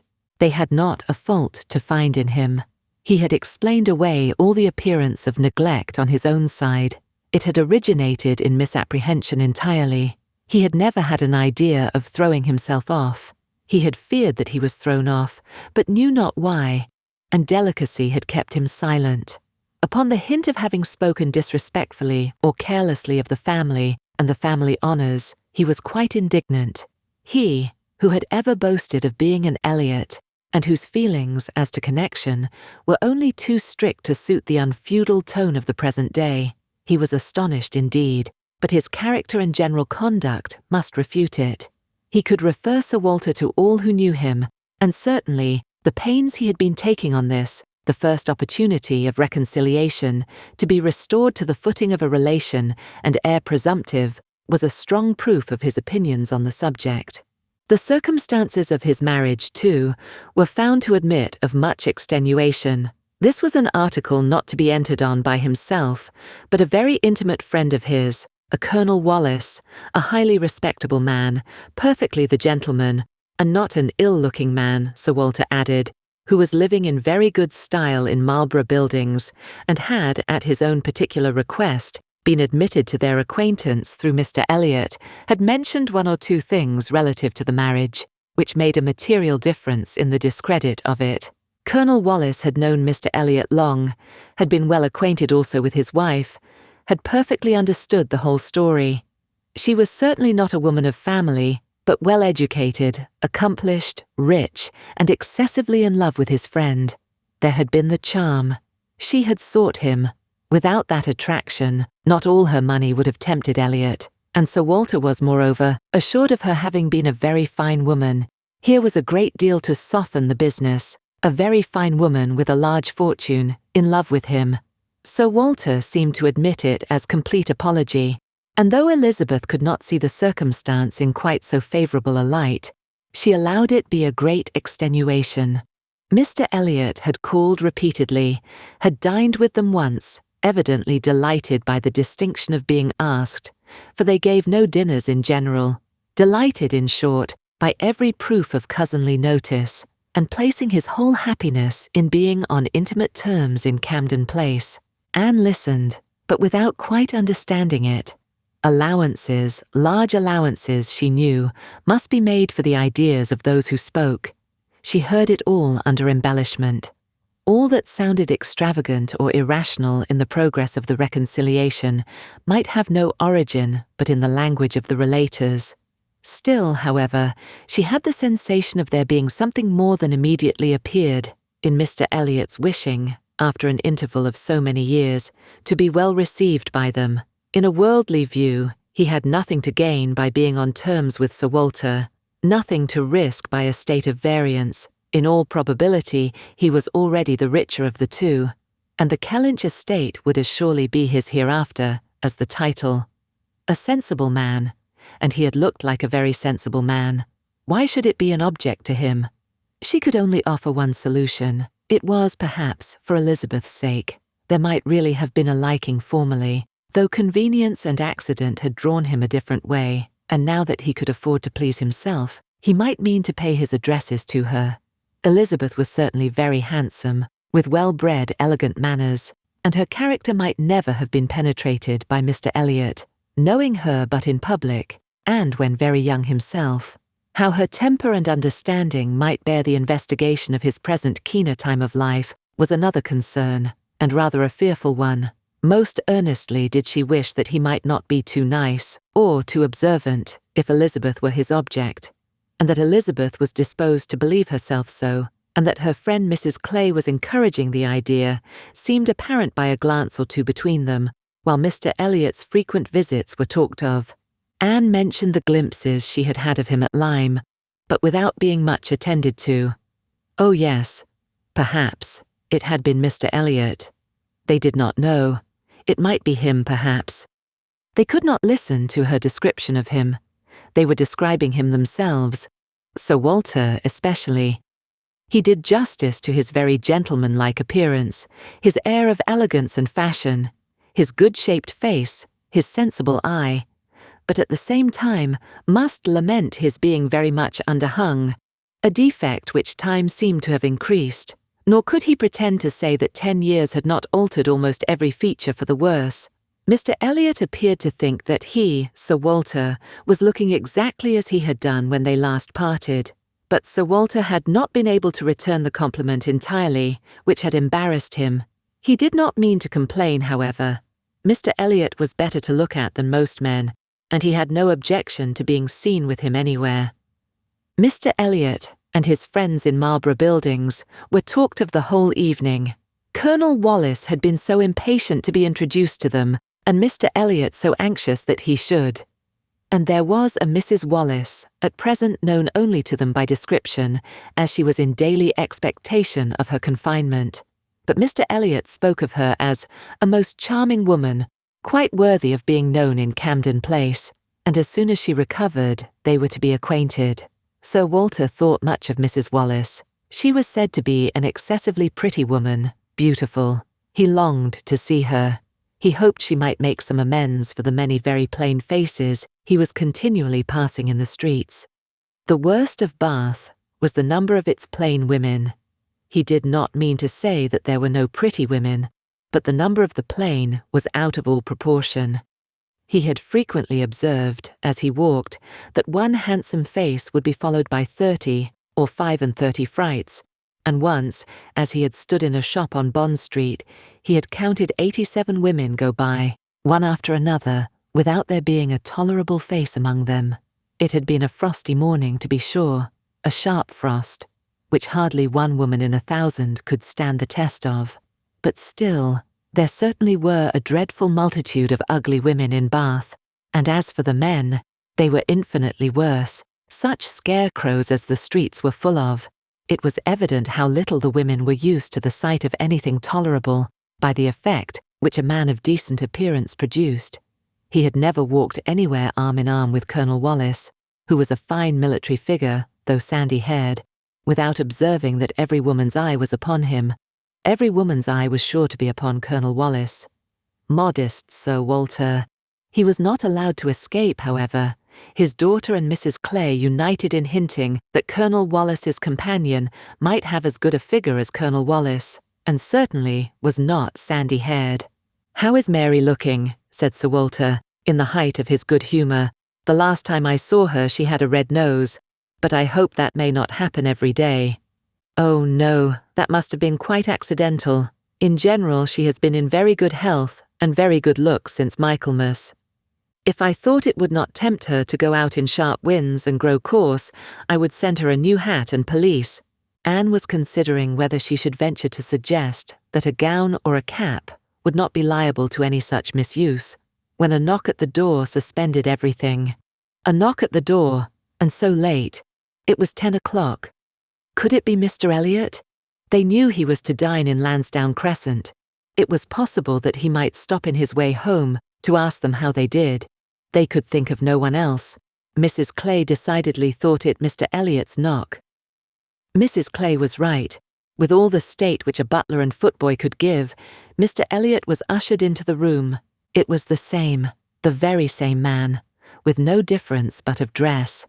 Anne drew a little back, while the others received his compliments and her sister his apologies for calling at so unusual an hour, but he could not be so near without wishing to know that neither she nor her friend had taken cold the day before, and so on, which was all as politely done, and as politely taken as possible, but her part must follow then. Sir Walter talked of his youngest daughter. Mr. Elliot must give him leave to present him to his youngest daughter. There was no occasion for remembering Mary, and Anne, smiling and blushing, very becomingly showed to Mr. Elliot the pretty features which he had by no means forgotten, and instantly saw with amusement at his little start of surprise that he had not been at all aware of who she was. He looked completely astonished, but not more astonished than pleased. His eyes brightened, and with the most perfect alacrity he welcomed the relationship, alluded to the past, and entreated to be received as an acquaintance already. He was quite as good-looking as he had appeared at Lyme, his countenance improved by speaking, and his manners were so exactly what they ought to be, so polished, so easy, so particularly agreeable, that she could compare them in excellence to only one person's manners. They were not the same, but they were perhaps equally good. He sat down with them and improved their conversation very much. There could be no doubt of his being a sensible man. 10 minutes were enough to certify that. His tone, his expressions, his choice of subject, his knowing where to stop. It was all the operation of a sensible, discerning mind. As soon as he could, he began to talk to her of Lyme, wanting to compare opinions respecting the place, but especially wanting to speak of the circumstance of their happening to be guests in the same inn at the same time, to give his own route, understand something of hers, and regret that he should have lost such an opportunity of paying his respects to her. She gave him a short account of her party and business at Lyme. His regret increased as he listened. He had spent his whole solitary evening in the room adjoining theirs, had heard voices, mirth continually, thought they must be a most delightful set of people, longed to be with them, but certainly without the smallest suspicion of his possessing the shadow of a right to introduce himself, if he had but asked who the party were. The name of Musgrove would have told him enough. Well, it would serve to cure him of an absurd practice of never asking a question at an inn, which he had adopted, when quite a young man, on the principle of its being very ungenteel to be curious. The notions of a young man of 1 or 2 and 20, said he, as to what is necessary in manners to make him quite the thing, are more absurd, I believe, than those of any other set of beings in the world. The folly of the means they often employ is only to be equalled by the folly of what they have in view. But he must not be addressing his reflections to Anne alone. He knew it. He was soon diffused again among the others, and it was only at intervals that he could return to Lyme. His inquiries, however, produced at length an account of the scene she had been engaged in there, soon after his leaving the place. Having alluded to an accident, he must hear the whole. When he questioned, Sir Walter and Elizabeth began to question also, but the difference in their manner of doing it could not be unfelt. She could only compare Mr. Elliot to Lady Russell, in the wish of really comprehending what had passed, and in the degree of concern for what she must have suffered in witnessing it. He stayed an hour with them. The elegant little clock on the mantelpiece had struck 11 with its silver sounds, and the watchman was beginning to be heard at a distance, telling the same tale, before Mr. Elliot, or any of them, seemed to feel that he had been there long. Anne could not have supposed it possible that her first evening in Camden Place could have passed so well. This concludes Chapter 15 of Persuasion. Please like this video and subscribe to our channel. Your support is appreciated. Chapter 16. There was one point which Anne, on returning to her family, would have been more thankful to ascertain even than Mr. Elliot's being in love with Elizabeth, which was her father's not being in love with Mrs. Clay, and she was very far from easy about it when she had been at home a few hours. On going down to breakfast the next morning, she found there had just been a decent pretence on the lady's side of meaning to leave them. She could imagine Mrs. Clay to have said that, now Miss Anne was come, she could not suppose herself at all wanted. For Elizabeth was replying in a sort of whisper, "That must not be any reason indeed. I assure you I feel it none. She is nothing to me, compared with you." And she was in full time to hear her father say, "My dear madam, this must not be. As yet, you have seen nothing of Bath. You have been here only to be useful. You must not run away from us now. You must stay to be acquainted with Mrs. Wallace, the beautiful Mrs. Wallace. To your fine mind, I well know the sight of beauty is a real gratification." He spoke and looked so much in earnest that Anne was not surprised to see Mrs. Clay stealing a glance at Elizabeth and herself. Her countenance, perhaps, might express some watchfulness, but the praise of the fine mind did not appear to excite a thought in her sister. The lady could not but yield to such joint entreaties, and promised to stay. In the course of the same morning, Anne and her father chancing to be alone together, he began to compliment her on her improved looks. He thought her less thin in her person, in her cheeks, her skin, her complexion greatly improved, clearer, fresher. Had she been using anything in particular? No, nothing. Merely Gowland, he supposed. No, nothing at all. He was surprised at that, and added, "Certainly you cannot do better than to continue as you are. You cannot be better than well. Or I should recommend Gowland, the constant use of Gowland during the spring months. Mrs. Clay has been using it at my recommendation, and you see what it has done for her. You see how it has carried away her freckles." If Elizabeth could but have heard this, such personal praise might have struck her, especially as it did not appear to Anne that the freckles were at all lessened. But everything must take its chance. The evil of a marriage would be much diminished if Elizabeth were also to marry. As for herself, she might always command a home with Lady Russell. Lady Russell's composed mind and polite manners were put to some trial on this point, in her intercourse in Camden Place. The sight of Mrs. Clay in such favour, and of Anne so overlooked, was a perpetual provocation to her there, and vexed her as much when she was away, as a person in Bath who drinks the water, gets all the new publications, and has a very large acquaintance, has time to be vexed. As Mr. Elliot became known to her, she grew more charitable, or more indifferent towards the others. His manners were an immediate recommendation, and on conversing with him, she found the solid so fully supporting the superficial that she was at first, as she told Anne, almost ready to exclaim, "Can this be Mr. Elliot?" and could not seriously picture to herself a more agreeable or estimable man.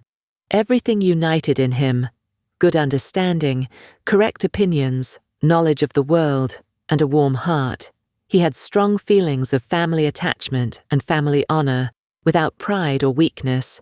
He lived with the liberality of a man of fortune, without display.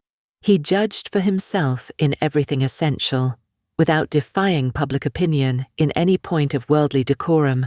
He was steady, observant, moderate, candid, never run away with by spirits or by selfishness, which fancied itself strong feeling, and yet with a sensibility to what was amiable and lovely, and a value for all the felicities of domestic life, which characters of fancied enthusiasm and violent agitation seldom really possess. She was sure that he had not been happy in marriage.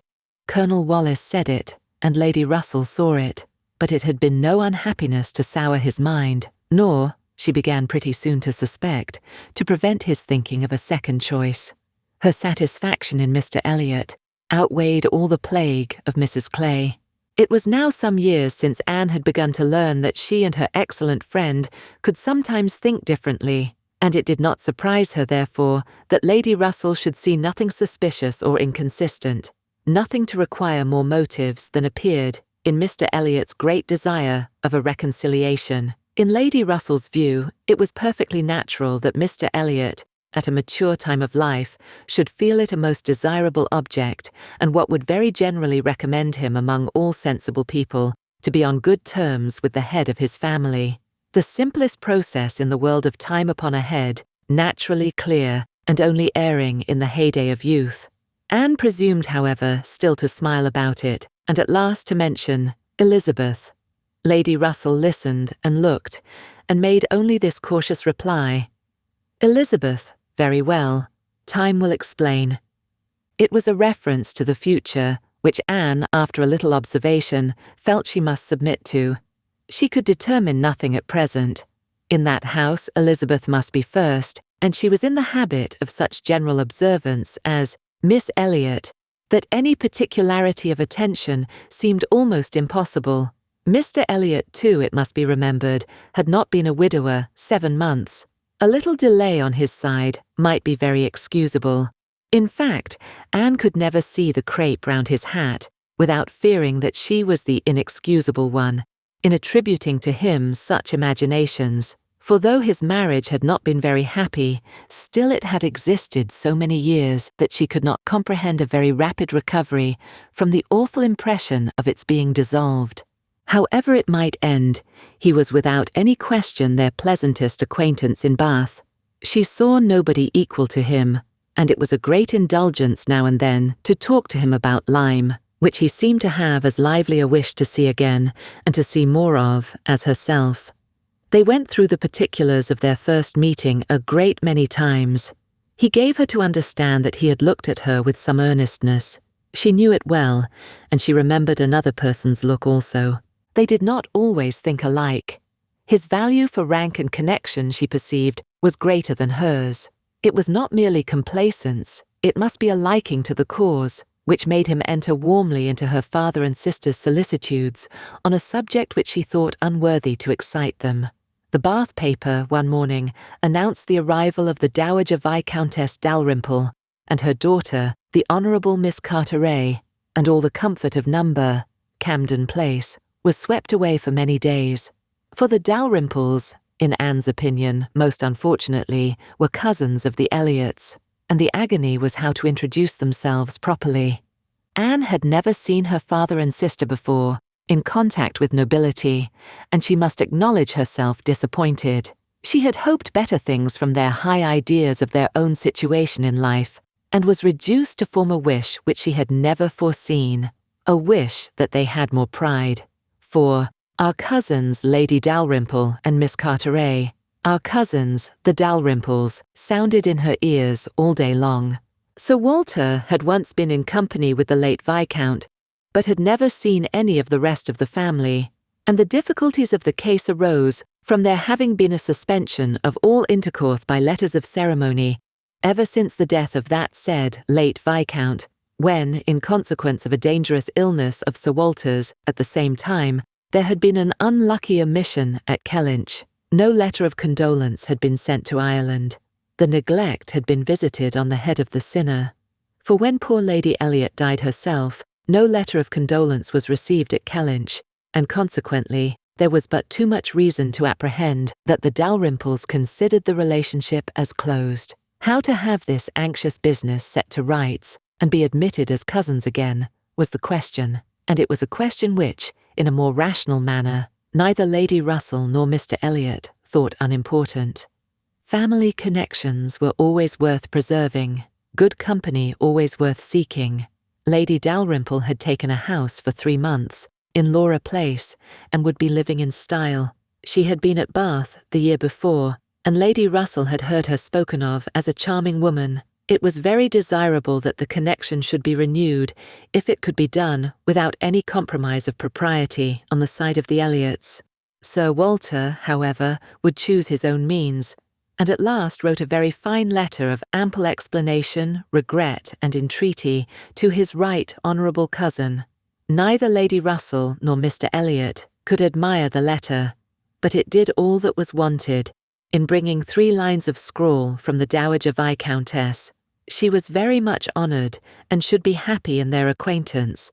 The toils of the business were over, the sweets began.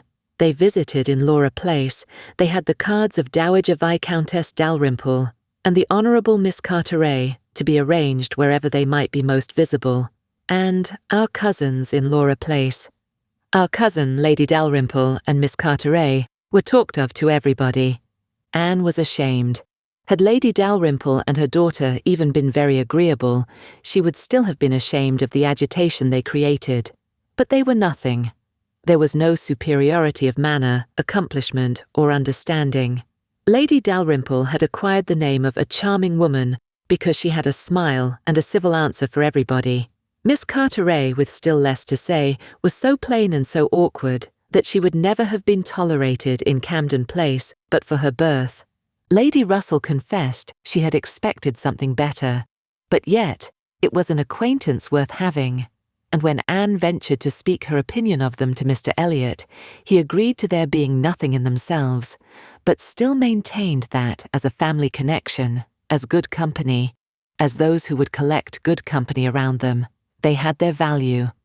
Anne smiled and said, "My idea of good company, Mr. Elliot, is the company of clever, well-informed people who have a great deal of conversation.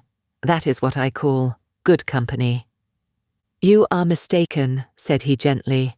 "That is not good company. That is the best. Good company requires only birth, education, and manners, and with regard to education is not very nice. Birth and good manners are essential, but a little learning is by no means a dangerous thing in good company. On the contrary, it will do very well. My cousin Anne shakes her head.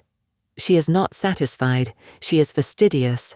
My dear cousin, sitting down by her, you have a better right to be fastidious than almost any other woman I know, but will it answer?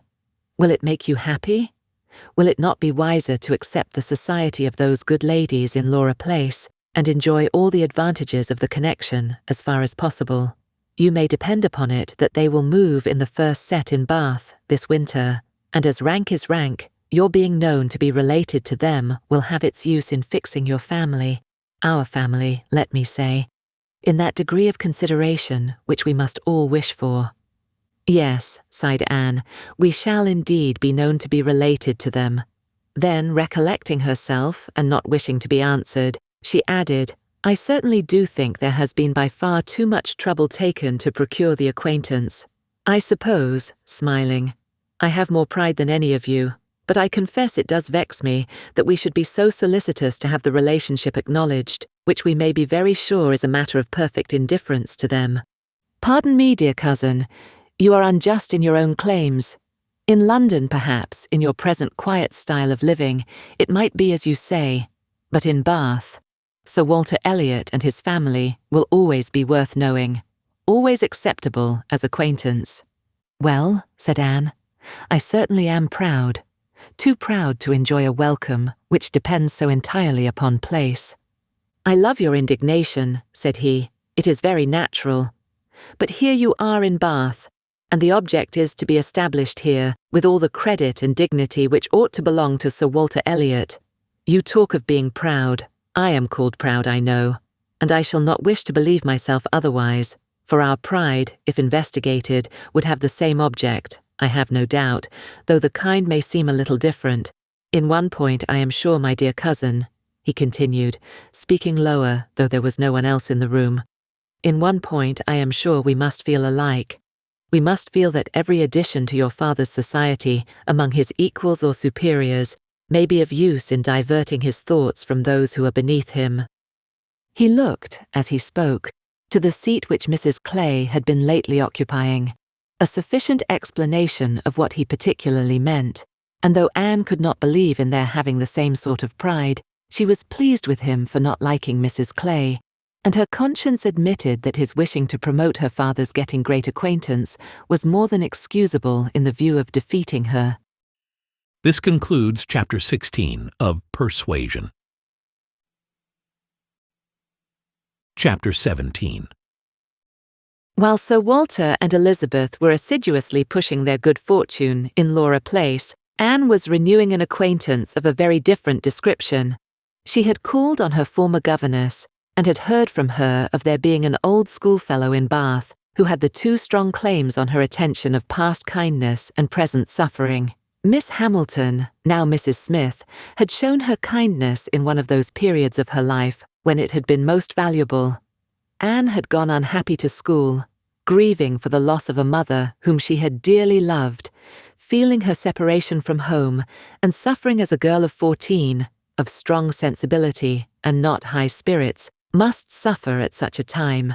And Miss Hamilton, 3 years older than herself, but still from the want of near relations and a settled home, remaining another year at school, had been useful and good to her in a way which had considerably lessened her misery and could never be remembered with indifference. Miss Hamilton had left school, had married not long afterwards, was said to have married a man of fortune, and this was all that Anne had known of her, till now that their governess's account brought her situation forward in a more decided but very different form. She was a widow and poor. Her husband had been extravagant, and at his death, about 2 years before, had left his affairs dreadfully involved. She had had difficulties of every sort to contend with, and in addition to these distresses, had been afflicted with a severe rheumatic fever, which, finally settling in her legs, had made her for the present a cripple. She had come to Bath on that account, and was now in lodgings near the hot baths, living in a very humble way, unable even to afford herself the comfort of a servant, and of course almost excluded from society. Their mutual friend answered for the satisfaction which a visit from Miss Elliot would give Mrs. Smith, and Anne therefore lost no time in going. She mentioned nothing of what she had heard or what she intended at home. It would excite no proper interest there. She only consulted Lady Russell, who entered thoroughly into her sentiments and was most happy to convey her as near to Mrs. Smith's lodgings in Westgate Buildings as Anne chose to be taken. The visit was paid, their acquaintance re-established, their interest in each other more than rekindled. The first 10 minutes had its awkwardness and its emotion. 12 years were gone since they had parted, and each presented a somewhat different person from what the other had imagined. 12 years had changed Anne from the blooming, silent, unformed girl of 15 to the elegant little woman of 27, with every beauty except bloom, and with manners as consciously right as they were invariably gentle. And 12 years had transformed the fine-looking, well-grown Miss Hamilton, in all the glow of health and confidence of superiority, into a poor, infirm, helpless widow, receiving the visit of her former protégé as a favour. But all that was uncomfortable in the meeting had soon passed away, and left only the interesting charm of remembering former partialities and talking over old times. Anne found in Mrs. Smith the good sense and agreeable manners which she had almost ventured to depend on, and a disposition to converse and be cheerful beyond her expectation. Neither the dissipations of the past, and she had lived very much in the world, nor the restrictions of the present, neither sickness nor sorrow seemed to have closed her heart or ruined her spirits. In the course of a second visit, she talked with great openness, and Anne's astonishment increased. She could scarcely imagine a more cheerless situation in itself than Mrs. Smith's. She had been very fond of her husband. She had buried him. She had been used to affluence. It was gone. She had no child to connect her with life and happiness again, no relations to assist in the arrangement of perplexed affairs, no health to make all the rest supportable. Her accommodations were limited to a noisy parlour and a dark bedroom behind, with no possibility of moving from one to the other without assistance, which there was only one servant in the house to afford, and she never quitted the house but to be conveyed into the warm bath. Yet, in spite of all this, Anne had reason to believe that she had moments only of languor and depression, 2 hours of occupation and enjoyment. How could it be? She watched, observed, reflected, and finally determined that this was not a case of fortitude or of resignation only. A submissive spirit might be patient, a strong understanding would supply resolution, but here was something more. Here was that elasticity of mind, that disposition to be comforted, that power of turning readily from evil to good, and of finding employment which carried her out of herself, which was from nature alone. It was the choicest gift of heaven, and Anne viewed her friend as one of those instances in which by a merciful appointment it seems designed to counterbalance almost every other want. There had been a time, Mrs. Smith told her, when her spirits had nearly failed. She could not call herself an invalid now, compared with her state on first reaching Bath. Then she had indeed been a pitiable object, for she had caught cold on the journey and had hardly taken possession of her lodgings before she was again confined to her bed and suffering under severe and constant pain, and all this among strangers, with the absolute necessity of having a regular nurse, and finances at that moment particularly unfit to meet any extraordinary expense. She had weathered it, however, and could truly say that it had done her good. It had increased her comforts by making her feel herself to be in good hands.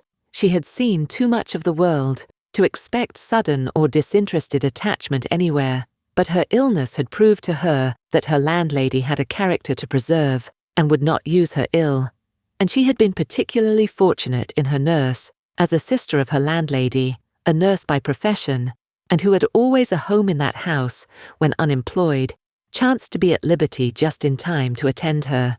And she, said Mrs. Smith, besides nursing me most admirably, has really proved an invaluable acquaintance. As soon as I could use my hands, she taught me to knit, which has been a great amusement, and she put me in the way of making these little thread cases, pin cushions and card racks, which you always find me so busy about, and which supply me with the means of doing a little good to one or two very poor families in this neighbourhood. She had a large acquaintance, of course professionally, among those who can afford to buy, and she disposes of my merchandise. She always takes the right time for applying. Everybody's heart is open. You know, when they have recently escaped from severe pain, or are recovering the blessing of health, and Nurse Rook thoroughly understands when to speak. She is a shrewd, intelligent, sensible woman. Hers is a line for seeing human nature, and she has a fund of good sense and observation, which, as a companion, make her infinitely superior to thousands of those who, having only received the best education in the world, know nothing worth attending to.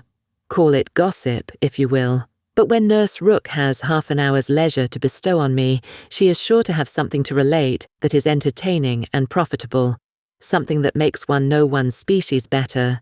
One likes to hear what is going on, to be au fait as to the newest modes of being trifling and silly. To me, who live so much alone, her conversation, I assure you, is a treat.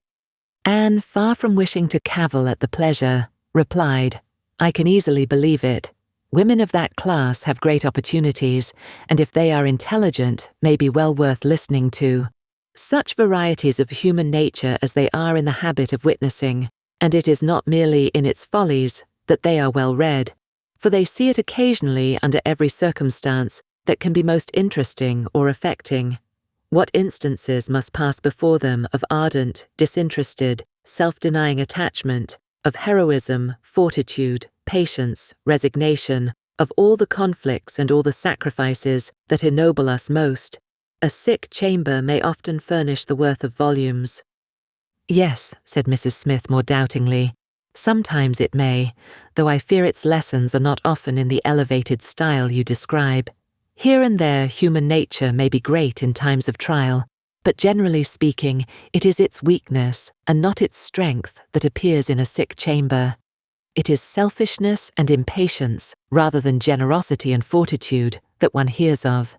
There is so little real friendship in the world, and unfortunately, speaking low and tremulously, there are so many who forget to think seriously till it is almost too late." Anne saw the misery of such feelings. The husband had not been what he ought, and the wife had been led among that part of mankind which made her think worse of the world than she hoped it deserved. It was but a passing emotion, however, with Mrs. Smith. She shook it off, and soon added in a different tone, "I do not suppose the situation my friend Mrs. Rook is in at present will furnish much either to interest or edify me. She is only nursing Mrs. Wallace of Marlborough Buildings, a mere pretty, silly, expensive, fashionable woman, I believe, and of course will have nothing to report but of lace and finery. I mean to make my profit of Mrs. Wallace, however. She has plenty of money, and I intend she shall buy all the high-priced things I have in hand now." Anne had called several times on her friend before the existence of such a person was known in Camden Place. At last it became necessary to speak of her. Sir Walter, Elizabeth, and Mrs. Clay returned one morning from Laura Place with a sudden invitation from Lady Dalrymple for the same evening, and Anne was already engaged to spend that evening in Westgate Buildings. She was not sorry for the excuse. They were only asked, she was sure, because Lady Dalrymple, being kept at home by a bad cold, was glad to make use of the relationship which had been so pressed on her, and she declined on her own account with great alacrity. She was engaged to spend the evening with an old schoolfellow. They were not much interested in anything relative to Anne, but still there were questions enough asked to make it understood what this old schoolfellow was, and Elizabeth was disdainful, and Sir Walter severe. "Westgate Buildings," said he, "and who is Miss Anne Elliot to be visiting in Westgate Buildings? A Mrs. Smith, a widow Mrs. Smith, and who was her husband? One of 5,000 Mr. Smiths, whose names are to be met with everywhere. And what is her attraction? That she is old and sickly.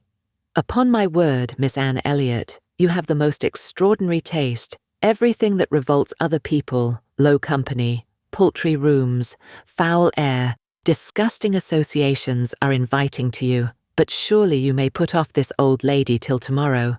She is not so near her end, I presume, but that she may hope to see another day. What is her age? 40? No, sir, she is not 31, but I do not think I can put off my engagement, because it is the only evening for some time which will at once suit her and myself. She goes into the warm bath tomorrow, and for the rest of the week, you know, we are engaged. But what does Lady Russell think of this acquaintance? Asked Elizabeth. She sees nothing to blame in it, replied Anne. On the contrary, she approves it, and has generally taken me when I have called on Mrs. Smith. Westgate Buildings must have been rather surprised by the appearance of a carriage drawn up near its pavement, observed Sir Walter. Sir Henry Russell's widow, indeed, has no honours to distinguish her arms, but still it is a handsome equipage, and no doubt is well known to convey a Miss Elliot. A widow Mrs. Smith, lodging in Westgate Buildings. A poor widow barely able to live, between 30 and 40. A mere Mrs. Smith, an everyday Mrs. Smith, of all people and all names in the world, to be the chosen friend of Miss Anne Elliot, and to be preferred by her to her own family connections among the nobility of England and Ireland. Mrs. Smith. Such a name. Mrs. Clay, who had been present while all this passed, now thought it advisable to leave the room, and Anne could have said much, and did long to say a little in defence of her friend's not very dissimilar claims to theirs, but her sense of personal respect to her father prevented her. She made no reply. She left it to himself to recollect that Mrs. Smith was not the only widow in Bath, between 30 and 40, with little to live on, and no surname of dignity. Anne kept her appointment. The others kept theirs, and of course she heard the next morning that they had had a delightful evening. She had been the only one of the set absent, for Sir Walter and Elizabeth had not only been quite at her ladyship's service themselves, but had actually been happy to be employed by her in collecting others, and had been at the trouble of inviting both Lady Russell and Mr. Elliot. And Mr. Elliot had made a point of leaving Colonel Wallis early, and Lady Russell had fresh arranged all her evening engagements in order to wait on her. Anne had the whole history of all that such an evening could supply from Lady Russell. To her, its greatest interest must be in having been very much talked of between her friend and Mr. Elliot, in having been wished for, regretted, and at the same time honoured for staying away in such a cause. Her kind, compassionate visits to this old schoolfellow, sick and reduced, seemed to have quite delighted Mr. Elliot. He thought her a most extraordinary young woman, in her temper, manners, mind, a model of female excellence. He could meet even Lady Russell in a discussion of her merits, and Anne could not be given to understand so much by her friend, could not know herself to be so highly rated by a sensible man, without many of those agreeable sensations which her friend meant to create. Lady Russell was now perfectly decided in her opinion of Mr. Elliot. She was as much convinced of his meaning to gain Anne in time, as of his deserving her, and was beginning to calculate the number of weeks which would free him from all the remaining restraints of widowhood, and leave him at liberty to exert his most open powers of pleasing. She would not speak to Anne with half the certainty she felt on the subject. She would venture on little more than hints of what might be hereafter, of a possible attachment on his side, of the desirableness of the alliance, supposing such attachment to be real and returned. Anne heard her, and made no violent exclamations. She only smiled, blushed, and gently shook her head. "I am no matchmaker, as you well know," said Lady Russell, being much too well aware of the uncertainty of all human events and calculations. "I only mean that if Mr. Elliot should some time hence pay his addresses to you, and if you should be disposed to accept him, I think there would be every possibility of your being happy together. A most suitable connection, everybody must consider it, but I think it might be a very happy one." "Mr. Elliot is an exceedingly agreeable man, and in many respects I think highly of him," said Anne, "but we should not suit." Lady Russell let this pass, and only said in rejoinder, "I own that to be able to regard you as the future mistress of Kellynch, the future Lady Elliot, to look forward and see you occupying your dear mother's place, succeeding to all her rights and all her popularity, as well as to all her virtues, would be the highest possible gratification to me. You are your mother's self in countenance and disposition, and if I might be allowed to fancy you such as she was, in situation and name, and home presiding and blessing in the same spot, and only superior to her in being more highly valued. My dearest Anne, it would give me more delight than is often felt at my time of life. Anne was obliged to turn away, to rise, to walk to a distant table, and leaning there in pretended employment, try to subdue the feelings this picture excited. For a few moments, her imagination and her heart were bewitched. The idea of becoming what her mother had been, of having the precious name of Lady Elliot first revived in herself, of being restored to Kellynch, calling it her home again, her home forever, was a charm which she could not immediately resist. Lady Russell said not another word, willing to leave the matter to its own operation, and believing that, could Mr. Elliot at that moment with propriety have spoken for himself, she believed, in short, what Anne did not believe. The same image of Mr. Elliot speaking for himself brought Anne to composure again. The charm of Kellynch and of Lady Elliot all faded away. She never could accept him, and it was not only that her feelings were still adverse to any man save one. Her judgment, on a serious consideration of the possibilities of such a case, was against Mr. Elliot. Though they had now been acquainted a month, she could not be satisfied that she really knew his character, that he was a sensible man, an agreeable man, that he talked well, professed good opinions, seemed to judge properly, and as a man of principle, this was all clear enough. He certainly knew what was right, nor could she fix on any one article of moral duty evidently transgressed. But yet, she would have been afraid to answer for his conduct. She distrusted the past, if not the present. The names which occasionally dropped of former associates, the allusions to former practices and pursuits, suggested suspicions not favourable of what he had been. She saw that there had been bad habits, that Sunday travelling had been a common thing, that there had been a period of his life, and probably not a short one, when he had been at least careless in all serious matters, and though he might now think very differently, who could answer for the true sentiments of a clever, cautious man, grown old enough to appreciate a fair character? How could it ever be ascertained that his mind was truly cleansed? Mr. Elliot was rational, discreet, polished, but he was not open. There was never any burst of feeling, any warmth of indignation or delight at the evil or good of others. This, to Anne, was a decided imperfection. Her early impressions were incurable. She prized the frank, the open-hearted, the eager character beyond all others. Warmth and enthusiasm did captivate her still. She felt that she could so much more depend upon the sincerity of those who sometimes looked or said a careless or a hasty thing, than of those whose presence of mind never varied, whose tongue never slipped. Mr. Elliot was too generally agreeable. Various as were the tempers in her father's house, he pleased them all. He endured too well, stood too well with everybody. He had spoken to her with some degree of openness of Mrs. Clay, had appeared completely to see what Mrs. Clay was about, and to hold her in contempt, and yet Mrs. Clay found him as agreeable as anybody. Lady Russell saw either less or more than her young friend, for she saw nothing to excite distrust. She could not imagine a man more exactly what he ought to be than Mr. Elliot, nor did she ever enjoy a sweeter feeling than the hope of seeing him receive the hand of her beloved Anne in Kellynch Church in the course of the following autumn. This concludes Chapter 17 of Persuasion. Chapter 18. It was the beginning of February, and Anne, having been a month in Bath, was growing very eager for news from Uppercross and Lyme. She wanted to hear much more than Mary had communicated. It was 3 weeks since she had heard at all. She only knew that Henrietta was at home again, and that Louisa, though considered to be recovering fast, was still in Lyme, and she was thinking of them all very intently one evening, when a thicker letter than usual from Mary was delivered to her, and to quicken the pleasure and surprise with Admiral and Mrs. Croft's compliments. The Crofts must be in Bath. A circumstance to interest her. They were people whom her heart turned to very naturally. "What is this?" cried Sir Walter. "The Crofts have arrived in Bath.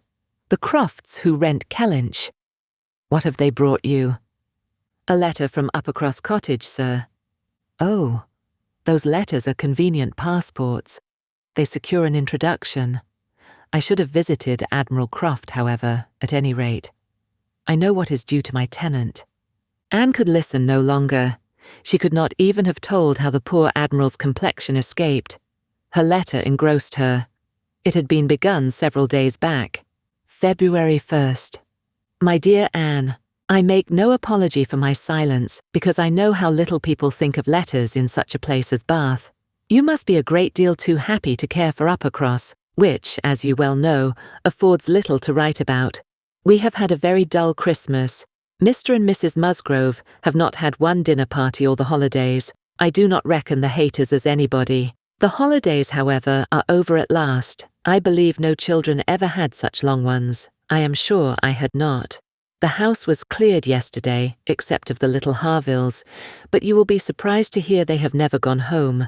Mrs. Harville must be an odd mother to part with them so long. I do not understand it. They are not at all nice children, in my opinion, but Mrs. Musgrove seems to like them quite as well, if not better, than her grandchildren. What dreadful weather we have had. It may not be felt in Bath, with your nice pavements, but in the country it is of some consequence. I have not had a creature call on me since the second week in January, except Charles Hayter, who had been calling much oftener than was welcome. Between ourselves, I think it a great pity Henrietta did not remain at Lyme as long as Louisa. It would have kept her a little out of his way. The carriage is gone today, to bring Louisa and the Harvilles tomorrow. We are not asked to dine with them, however, till the day after. Mrs. Musgrove is so afraid of her being fatigued by the journey, which is not very likely, considering the care that will be taken of her, and it would be much more convenient to me to dine there tomorrow. I am glad you find Mr. Elliot so agreeable, and wish I could be acquainted with him too, but I have my usual luck. I am always out of the way when anything desirable is going on, always the last of my family to be noticed. What an immense time Mrs. Clay has been staying with Elizabeth. Does she never mean to go away? But perhaps if she were to leave the room vacant, we might not be invited. Let me know what you think of this. I do not expect my children to be asked, you know. I can leave them at the great house very well, for a month or 6 weeks. I have this moment heard that the Crofts are going to Bath, almost immediately. They think the Admiral gouty. Charles heard it quite by chance. They have not had the civility to give me any notice, or of offering to take anything. I do not think they improve at all as neighbours. We see nothing of them, and this is really an instance of gross inattention. Charles joins me in love, and everything proper. Yours, affectionately, Mary M. I am sorry to say that I am very far from well, and Jemima has just told me that the butcher says there is a bad sore throat very much about.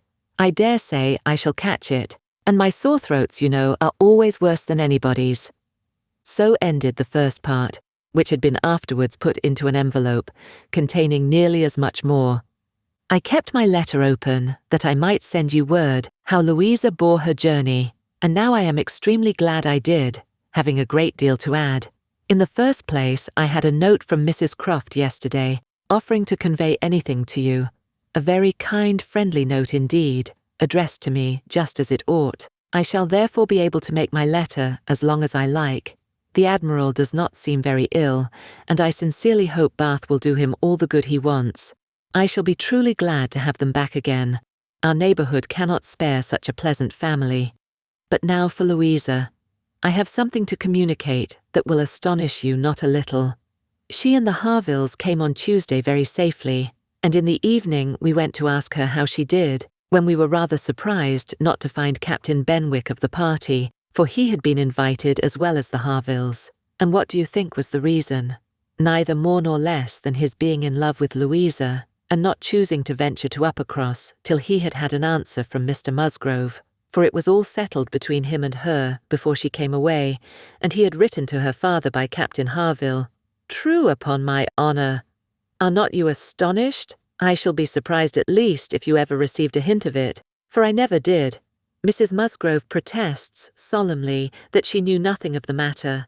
We are all very well pleased, however, for though it is not equal to her marrying Captain Wentworth, It is infinitely better than Charles Hayter, and Mr. Musgrove has written his consent, and Captain Benwick is expected today. Mrs. Harville says her husband feels a good deal on his poor sister's account, but however, Louisa is a great favourite with both. Indeed, Mrs. Harville and I quite agree that we love her the better for having nursed her.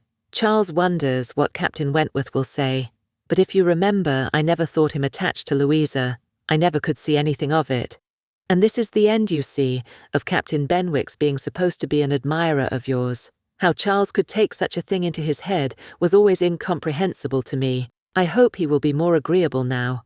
Certainly not a great match for Louisa Musgrove, but 1,000,000 times better than marrying among the Hayters. Mary need not have feared her sister's being in any degree prepared for the news. She had never in her life been more astonished. Captain Benwick and Louisa Musgrove. It was almost too wonderful for belief, and it was with the greatest effort that she could remain in the room, preserve an air of calmness, and answer the common questions of the moment. Happily for her, they were not many. Sir Walter wanted to know whether the Crofts travelled with 4 horses, and whether they were likely to be situated in such a part of Bath as it might suit Miss Elliot and himself to visit in, but had little curiosity beyond. "How is Mary?" said Elizabeth, and without waiting for an answer, "And pray what brings the Crofts to Bath?" "They come on the Admiral's account. He is thought to be gouty." "Gout and decrepitude," said Sir Walter. "Poor old gentleman." "Have they any acquaintance here?" asked Elizabeth. "I do not know, but I can hardly suppose that, at Admiral Croft's time of life, and in his profession, he should not have many acquaintance in such a place as this." "I suspect," said Sir Walter coolly, "that Admiral Croft will be best known in Bath as the renter of Kellynch Hall. Elizabeth, may we venture to present him and his wife in Laura Place?" "Oh no, I think not. Situated as we are with Lady Dalrymple cousins, we ought to be very careful not to embarrass her with acquaintance she might not approve. If we were not related, it would not signify, but as cousins, she would feel scrupulous as to any proposal of ours. We had better leave the Crofts to find their own level. There are several odd-looking men walking about here, who, I am told, are sailors. The Crofts will associate with them." This was Sir Walter and Elizabeth's share of interest in the letter. When Mrs. Clay had paid her tribute of more decent attention, in an inquiry after Mrs. Charles Musgrove and her fine little boys, Anne was at liberty. In her own room she tried to comprehend it. Well might Charles wonder how Captain Wentworth would feel. Perhaps he had quitted the field, had given Louisa up, had ceased to love, had found he did not love her. She could not endure the idea of treachery or levity, or anything akin to ill usage between him and his friend. She could not endure that such a friendship as theirs should be severed unfairly. Captain Benwick and Louisa Musgrove, the high-spirited, joyous-talking Louisa Musgrove, and the dejected, thinking, feeling, reading Captain Benwick, seemed each of them everything that would not suit the other. Their minds most dissimilar. Where could have been the attraction? The answer soon presented itself. It had been in situation. They had been thrown together several weeks. They had been living in the same small family party. Since Henrietta's coming away, they must have been depending almost entirely on each other, and Louisa, just recovering from illness, had been in an interesting state, and Captain Benwick was not inconsolable. That was a point which Anne had not been able to avoid suspecting before, and instead of drawing the same conclusion as Mary from the present course of events, they served only to confirm the idea of his having felt some dawning of tenderness toward herself. She did not mean, however, to derive much more from it to gratify her vanity than Mary might have allowed. She was persuaded that any tolerably pleasing young woman who had listened and seemed to feel for him would have received the same compliment. He had an affectionate heart. He must love somebody. She saw no reason against their being happy. Louisa had fine naval fervour to begin with, and they would soon grow more alike. He would gain cheerfulness, and she would learn to be an enthusiast for Scott and Lord Byron. Nay, that was probably learnt already. Of course, they had fallen in love over poetry. The idea of Louisa Musgrove, turned into a person of literary taste and sentimental reflection, was amusing. but she had no doubt of its being so. The day at Lyme, the fall from the cob, might influence her health, her nerves, her courage, her character to the end of her life, as thoroughly as it appeared to have influenced her fate. The conclusion of the whole was that if the woman who had been sensible of Captain Wentworth's merits could be allowed to prefer another man, there was nothing in the engagement to excite lasting wonder. And if Captain Wentworth lost no friend by it, certainly nothing to be regretted.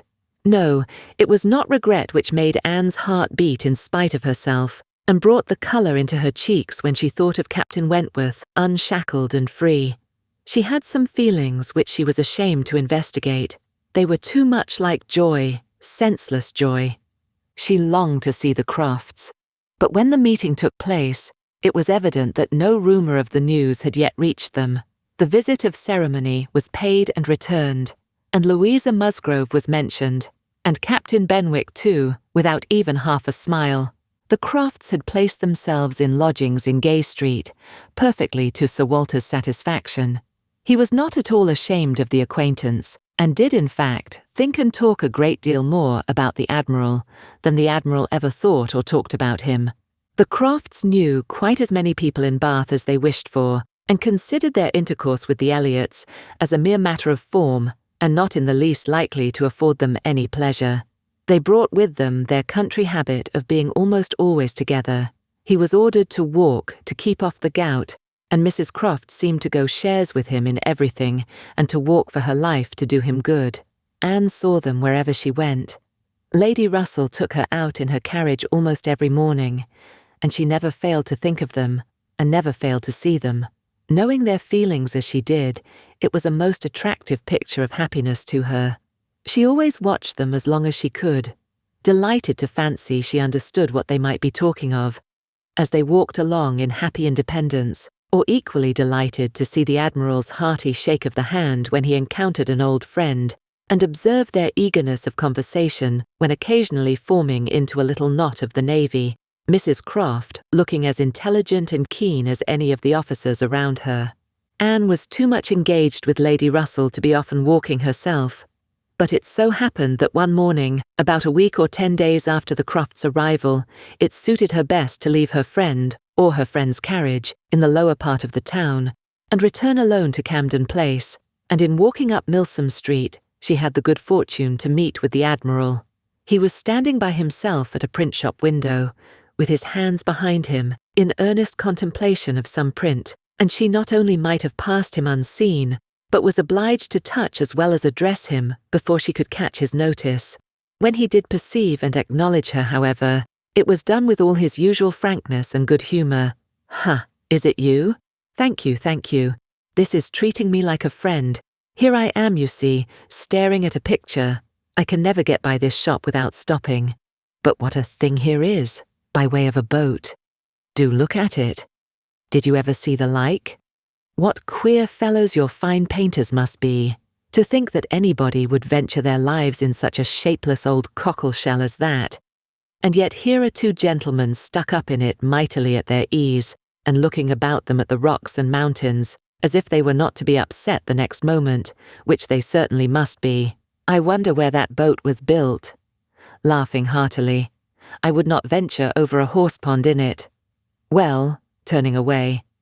Now, where are you bound? Can I go anywhere for you, or with you? Can I be of any use?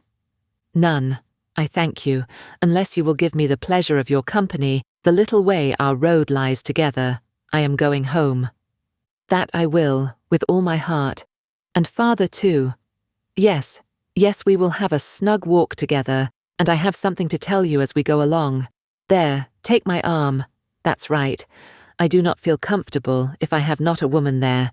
Lord, what a boat it is. Taking a last look at the picture, as they began to be in motion. Did you say that you had something to tell me, sir?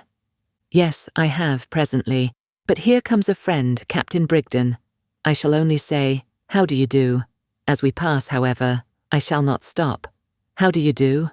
Brigden stares to see anybody with me but my wife. She, poor soul, is tied by the leg. She has a blister on one of her heels, as large as a 3-shilling piece. If you look across the street, you will see Admiral Brand coming down and his brother. Shabby fellows, both of them. I am glad they are not on this side of the way. Sophie cannot bear them. They played me a pitiful trick once. Got away with some of my best men. I will tell you the whole story another time. There comes old Sir Archibald Drew and his grandson. Look, he sees us. He kisses his hand to you. He takes you for my wife. Ah, the peace has come too soon for that younker. Poor old Sir Archibald. How do you like Bath, Miss Elliot? It suits us very well. We are always meeting with some old friend or other. The street's full of them every morning, sure to have plenty of chat. And then we get away from them all, and shut ourselves in our lodgings, and draw in our chairs, and are as snug as if we were at Kellynch, aye, or as we used to be even at North Yarmouth and Deal. We do not like our lodgings here the worse, I can tell you, for putting us in mind of those we first had at North Yarmouth. The wind blows through one of the cupboards just in the same way. When they were got a little farther, Anne ventured to press again for what he had to communicate. She hoped when clear of Milsom Street to have her curiosity gratified, but she was still obliged to wait, for the Admiral had made up his mind not to begin till they had gained the greater space and quiet of Belmont, and as she was not really Mrs. Croft, she must let him have his own way. As soon as they were fairly ascending Belmont, he began. Well, now you shall hear something that will surprise you, but first of all, you must tell me the name of the young lady I am going to talk about. That young lady, you know, that we have all been so concerned for, the Miss Musgrove, that all this has been happening to. Her Christian name. I always forget her Christian name. Anne had been ashamed to appear to comprehend so soon as she really did, but now she could safely suggest the name of Louisa. Aye, Miss Louisa Musgrove, that is the name. I wish young ladies had not such a number of fine Christian names. I should never be out if they were all Sophies, or something of that sort. Well, this Miss Louisa, we all thought, you know, was to marry Frederick. He was courting her week after week. The only wonder was what they could be waiting for till the business at Lyme came. Then indeed it was clear enough that they must wait till her brain was set to right. But even then there was something odd in their way of going on. Instead of staying at Lyme, he went off to Plymouth, and then he went off to see Edward. When we came back from Minehead, he was gone down to Edward's, and there he has been ever since. We have seen nothing of him since November. Even Sophie could not understand it. But now the matter has taken the strangest turn of all. For this young lady, the same Miss Musgrove, instead of being to marry Frederick, is to marry James Benwick. You know James Benwick. A little. I am a little acquainted with Captain Benwick. Well, she is to marry him. Nay, most likely they are married already, for I do not know what they should wait for. I thought Captain Benwick a very pleasing young man, said Anne, and I understand that he bears an excellent character. Oh, yes, there is not a word to be said against James Benwick.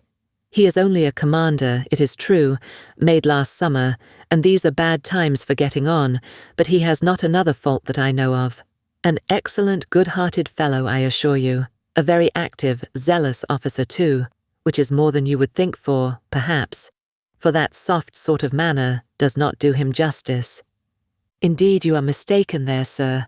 I should never augur want of spirit from Captain Benwick's manners. I thought them particularly pleasing, and I will answer for it they would generally please. Well, ladies are the best judges, but James Benwick is rather too piano for me. And though very likely it is all our partiality, Sophie and I cannot help thinking Frederick's manners better than his. There is something about Frederick more to our taste. Anne was caught. She had only meant to oppose the too common idea of spirit and gentleness being incompatible with each other, not at all to represent Captain Benwick's manners as the very best that could possibly be. And after a little hesitation, she was beginning to say, I was not entering into any comparison of the two friends, but the Admiral interrupted her with, and the thing is certainly true, it is not a mere bit of gossip. We have it from Frederick himself. His sister had a letter from him yesterday, in which he tells us of it, and he had just had it in a letter from Harville, written upon the spot from Uppercross. I fancy they are all at Uppercross. This was an opportunity which Anne could not resist. She said, therefore, "I hope, Admiral, I hope there is nothing in the style of Captain Wentworth's letter to make you and Mrs. Croft particularly uneasy. It did seem last autumn as if there were an attachment between him and Louisa Musgrove, but I hope it may be understood to have worn out on each side equally, and without violence. I hope his letter does not breathe the spirit of an ill-used man. Not at all, not at all. There is not an oath or a murmur from beginning to end." Anne looked down to hide her smile. "No, no. Frederick is not a man to whine and complain. He has too much spirit for that. If the girl likes another man better, it is very fit she should have him." "Certainly. But what I mean is that I hope there is nothing in Captain Wentworth's manner of writing to make you suppose he thinks himself ill-used by his friend, which might appear, you know, without its being absolutely said. I should be very sorry that such a friendship as has subsisted between him and Captain Benwick should be destroyed, or even wounded by a circumstance of this sort. Yes, yes, I understand you, but there is nothing at all of that nature in the letter. He does not give the least fling at Benwick, does not so much as say, 'I wonder at it, I have a reason of my own for wondering at it.' No, you would not guess from his way of writing that he had ever thought of this Miss, what's her name, for himself. He very handsomely hopes they will be happy together, and there is nothing very unforgiving in that, I think." Anne did not receive the perfect conviction which the Admiral meant to convey, but it would have been useless to press the inquiry farther. She therefore satisfied herself with commonplace remarks or quiet attention, and the Admiral had it all his own way. "Poor Frederick," said he at last. "Now he must begin all over again with somebody else. I think we must get him to Bath. Sophie must write and beg him to come to Bath. Here are pretty girls enough, I am sure. It would be of no use to go to Uppercross again, for that other Miss Musgrove, I find, is bespoke by her cousin, the young parson. Do not you think, Miss Elliot, we had better try to get him to Bath?" This concludes Chapter 18 of Persuasion. Chapter 19. While Admiral Croft was taking this walk with Anne and expressing his wish of getting Captain Wentworth to Bath, Captain Wentworth was already on his way thither. Before Mrs. Croft had written, he was arrived, and the very next time Anne walked out, she saw him. Mr. Elliot was attending his two cousins and Mrs. Clay. They were in Milsom Street. It began to rain, not much, but enough to make shelter desirable for women, and quite enough to make it very desirable for Miss Elliot to have the advantage of being conveyed home in Lady Dalrymple's carriage, which was seen waiting at a little distance. She, Anne, and Mrs. Clay, therefore, turned into Mullins, while Mr. Elliot stepped to Lady Dalrymple to request her assistance. He soon joined them again. Successful, of course. Lady Dalrymple would be most happy to take them home, and would call for them in a few minutes. Her ladyship's carriage was a barouche, and did not hold more than 4 with any comfort. Miss Carteret was with her mother. Consequently, it was not reasonable to expect accommodation for all the 3 Camden Place ladies. There could be no doubt as to Miss Elliot. Whoever suffered inconvenience, she must suffer none, but it occupied a little time to settle the point of civility between the other 2. The rain was a mere trifle, and Anne was most sincere in preferring a walk with Mr. Elliot. But the rain was also a mere trifle to Mrs. Clay. She would hardly allow it even to drop at all, and her boots were so thick, much thicker than Miss Anne's. And in short, her civility rendered her quite as anxious to be left to walk with Mr. Elliot as Anne could be, and it was discussed between them with a generosity so polite and so determined that the others were obliged to settle it for them, Miss Elliot maintaining that Mrs. Clay had a little cold already, and Mr. Elliot deciding on appeal that his cousin Anne's boots were rather the thickest. It was fixed accordingly that Mrs. Clay should be of the party in the carriage, and they had just reached this point, when Anne, as she sat near the window, descried most decidedly and distinctly Captain Wentworth walking down the street. Her start was perceptible only to herself, but she instantly felt that she was the greatest simpleton in the world, the most unaccountable and absurd. For a few minutes she saw nothing before her. It was all confusion. She was lost, and when she had scolded back her senses, she found the others still waiting for the carriage, and Mr. Elliot, always obliging, just setting off for Union Street on a commission of Mrs. Clay's. She now felt a great inclination to go to the outer door. She wanted to see if it rained. Why was she to suspect herself of another motive? Captain Wentworth must be out of sight. She left her seat. She would go. One half of her should not be always so much wiser than the other half, or always suspecting the other of being worse than it was. She would see if it rained. She was sent back, however, in a moment by the entrance of Captain Wentworth himself, among a party of gentlemen and ladies, evidently his acquaintance, and whom he must have joined a little below Milsom Street. He was more obviously struck and confused by the sight of her than she had ever observed before. He looked quite red. For the first time since their renewed acquaintance, she felt that she was betraying the least sensibility of the two. She had the advantage of him in the preparation of the last few moments. All the overpowering, blinding, bewildering first effects of strong surprise were over with her. Still, however, she had enough to feel. It was agitation, pain, pleasure, a something between delight and misery. He spoke to her, and then turned away. The character of his manner was embarrassment. She could not have called it either cold or friendly, or anything so certainly as embarrassed. After a short interval, however, he came towards her and spoke again. Mutual inquiries on common subjects passed, neither of them, probably, much the wiser for what they heard, and Anne continuing fully sensible of his being less at ease than formerly. They had, by dint of being so very much together, got to speak to each other with a considerable portion of apparent indifference and calmness, but he could not do it now. Time had changed him, or Louisa had changed him. There was consciousness of some sort or other. He looked very well, not as if he had been suffering in health or spirits, and he talked of Uppercross, of the Musgroves, nay, even of Louisa, and had even a momentary look of his own arch significance as he named her. But yet it was Captain Wentworth, not comfortable, not easy, not able to feign that he was.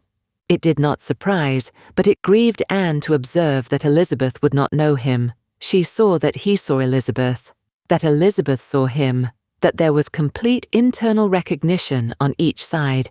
She was convinced that he was ready to be acknowledged as an acquaintance, expecting it, and she had the pain of seeing her sister turn away with unalterable coldness. Lady Dalrymple's carriage, for which Miss Elliot was growing very impatient, now drew up. The servant came in to announce it. It was beginning to rain again, and altogether there was a delay, and a bustle, and a talking, which must make all the little crowd in the shop understand that Lady Dalrymple was calling to convey Miss Elliot. At last, Miss Elliot and her friend, unattended but by the servant, for there was no cousin returned, were walking off, and Captain Wentworth, watching them, turned again to Anne, and by manner rather than words, was offering his services to her. "I am much obliged to you," was her answer, "but I am not going with them. The carriage would not accommodate so many. I walk. I prefer walking. But it rains." "Oh, very little. Nothing that I regard." After a moment's pause, he said, "Though I came only yesterday, I have equipped myself properly for Bath already, you see," pointing to a new umbrella. "I wish you would make use of it if you are determined to walk, though I think it would be more prudent to let me get you a chair." She was very much obliged to him, but declined it all, repeating her conviction that the rain would come to nothing at present, and adding, "I am only waiting for Mr. Elliot. He will be here in a moment, I am sure." She had hardly spoken the words when Mr. Elliot walked in. Captain Wentworth recollected him perfectly. There was no difference between him and the man who had stood on the steps at Lyme, admiring Anne as she passed, except in the air and look and manner of the privileged relation and friend. He came in with eagerness, appeared to see and think only of her, apologized for his stay, was grieved to have kept her waiting, and anxious to get her away, without further loss of time, and before the rain increased, and in another moment they walked off together, her arm under his, a gentle and embarrassed glance, and a good morning to you. being all that she had time for as she passed away. As soon as they were out of sight, the ladies of Captain Wentworth's party began talking of them. "Mr. Elliot does not dislike his cousin, I fancy." "Oh no, that is clear enough. One can guess what will happen there. He is always with them. Half lives in the family, I believe. What a very good-looking man." "Yes, and Miss Atkinson, who dined with him once at the Wallaces, says he is the most agreeable man she ever was in company with. She is pretty, I think. Anne Elliot. Very pretty when one comes to look at her. It is not the fashion to say so, but I confess I admire her more than her sister." "Oh, so do I." "And so do I. No comparison. But the men are all wild after Miss Elliot. Anne is too delicate for them." Anne would have been particularly obliged to her cousin if he would have walked by her side all the way to Camden Place, without saying a word. She had never found it so difficult to listen to him, though nothing could exceed his solicitude and care, and though his subjects were principally such as were wont to be always interesting, praise, warm, just and discriminating, of Lady Russell, and insinuations highly rational against Mrs. Clay. But just now she could think only of Captain Wentworth. She could not understand his present feelings, whether he were really suffering much from disappointment or not. Until that point was settled, she could not be quite herself. She hoped to be wise and reasonable in time, but alas, alas, she must confess to herself that she was not wise yet. Another circumstance very essential for her to know was how long he meant to be in Bath. He had not mentioned it, or she could not recollect it. He might be only passing through. But it was more probable that he should be come to stay. In that case, so liable as everybody was to meet everybody in Bath, Lady Russell would in all likelihood see him somewhere. Would she recollect him? How would it all be? She had already been obliged to tell Lady Russell that Louisa Musgrove was to marry Captain Benwick. It had cost her something to encounter Lady Russell's surprise, and now, if she were by any chance to be thrown into company with Captain Wentworth, her imperfect knowledge of the matter might add another shade of prejudice against him. The following morning, Anne was out with her friend, and for the first hour, in an incessant and fearful sort of watch for him in vain. But at last, in returning down Pulteney Street, she distinguished him on the right-hand pavement at such a distance as to have him in view the greater part of the street. There were many other men about him, many groups walking the same way, but there was no mistaking him. She looked instinctively at Lady Russell, but not from any mad idea of her recognizing him so soon as she did herself. No, it was not to be supposed that Lady Russell would perceive him till they were nearly opposite. She looked at her, however, from time to time anxiously, and when the moment approached, which must point him out, though not daring to look again, for her own countenance she knew was unfit to be seen, she was yet perfectly conscious of Lady Russell's eyes being turned exactly in the direction for him, of her being, in short, intently observing him. She could thoroughly comprehend the sort of fascination he must possess over Lady Russell's mind, the difficulty it must be for her to withdraw her eyes, the astonishment she must be feeling that 8 or 9 years should have passed over him, and in foreign climes, and in active service too, without robbing him of one personal grace. At last Lady Russell drew back her head. Now, how would she speak of him? "You will wonder," said she, "what has been fixing my eye so long, but I was looking after some window curtains, which Lady Alicia and Mrs. Frankland were telling me of last night. They described the drawing-room window curtains of one of the houses on this side of the way and this part of the street as being the handsomest and best hung of any in Bath, but could not recollect the exact number, and I have been trying to find out which it could be, but I confess I can see no curtains hereabouts that answer their description." Anne sighed and blushed and smiled, in pity and disdain, either at her friend or herself. The part which provoked her most was that in all this waste of foresight and caution, she should have lost the right moment for seeing whether he saw them. A day or two passed without producing anything. The theatre or the rooms, where he was most likely to be, were not fashionable enough for the Elliots, whose evening amusements were solely in the elegant stupidity of private parties, in which they were getting more and more engaged, and Anne, wearied of such a state of stagnation, sick of knowing nothing and fancying herself stronger because her strength was not tried, was quite impatient for the concert evening. It was a concert for the benefit of a person patronized by Lady Dalrymple. Of course they must attend. It was really expected to be a good one, and Captain Wentworth was very fond of music. If she could only have a few minutes' conversation with him again, she fancied she should be satisfied, and as to the power of addressing him, she felt all over courage if the opportunity occurred. Elizabeth had turned from him. Lady Russell overlooked him. Her nerves were strengthened by these circumstances. She felt that she owed him attention. She had once partly promised Mrs. Smith to spend the evening with her, but in a short, hurried call, she excused herself and put it off, with the more decided promise of a longer visit on the morrow. Mrs. Smith gave a most good-humoured acquiescence. "By all means," said she, "only tell me all about it when you do come. Who is your party?" Anne named them all. Mrs. Smith made no reply, but when she was leaving her, said, and with an expression half serious, half arch, "Well, I heartily wish your concert may answer, and do not fail me tomorrow if you can come, for I begin to have a foreboding that I may not have many more visits from you."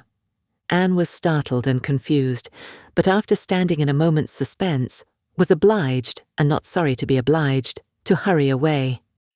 This concludes Chapter 19 of Persuasion. Chapter 20. Sir Walter, his 2 daughters, and Mrs. Clay were the earliest of all their party at the rooms in the evening, and as Lady Dalrymple must be waited for, they took their station by one of the fires in the octagon room.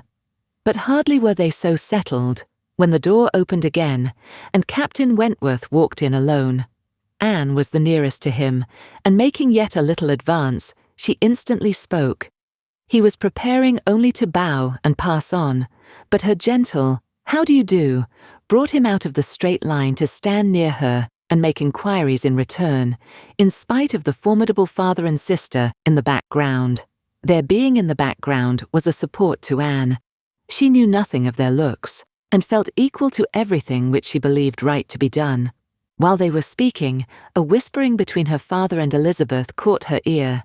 She could not distinguish, but she must guess the subject, and on Captain Wentworth's making a distant bow, she comprehended that her father had judged so well as to give him that simple acknowledgment of acquaintance, and she was just in time by a side glance to see a slight curtsy from Elizabeth herself.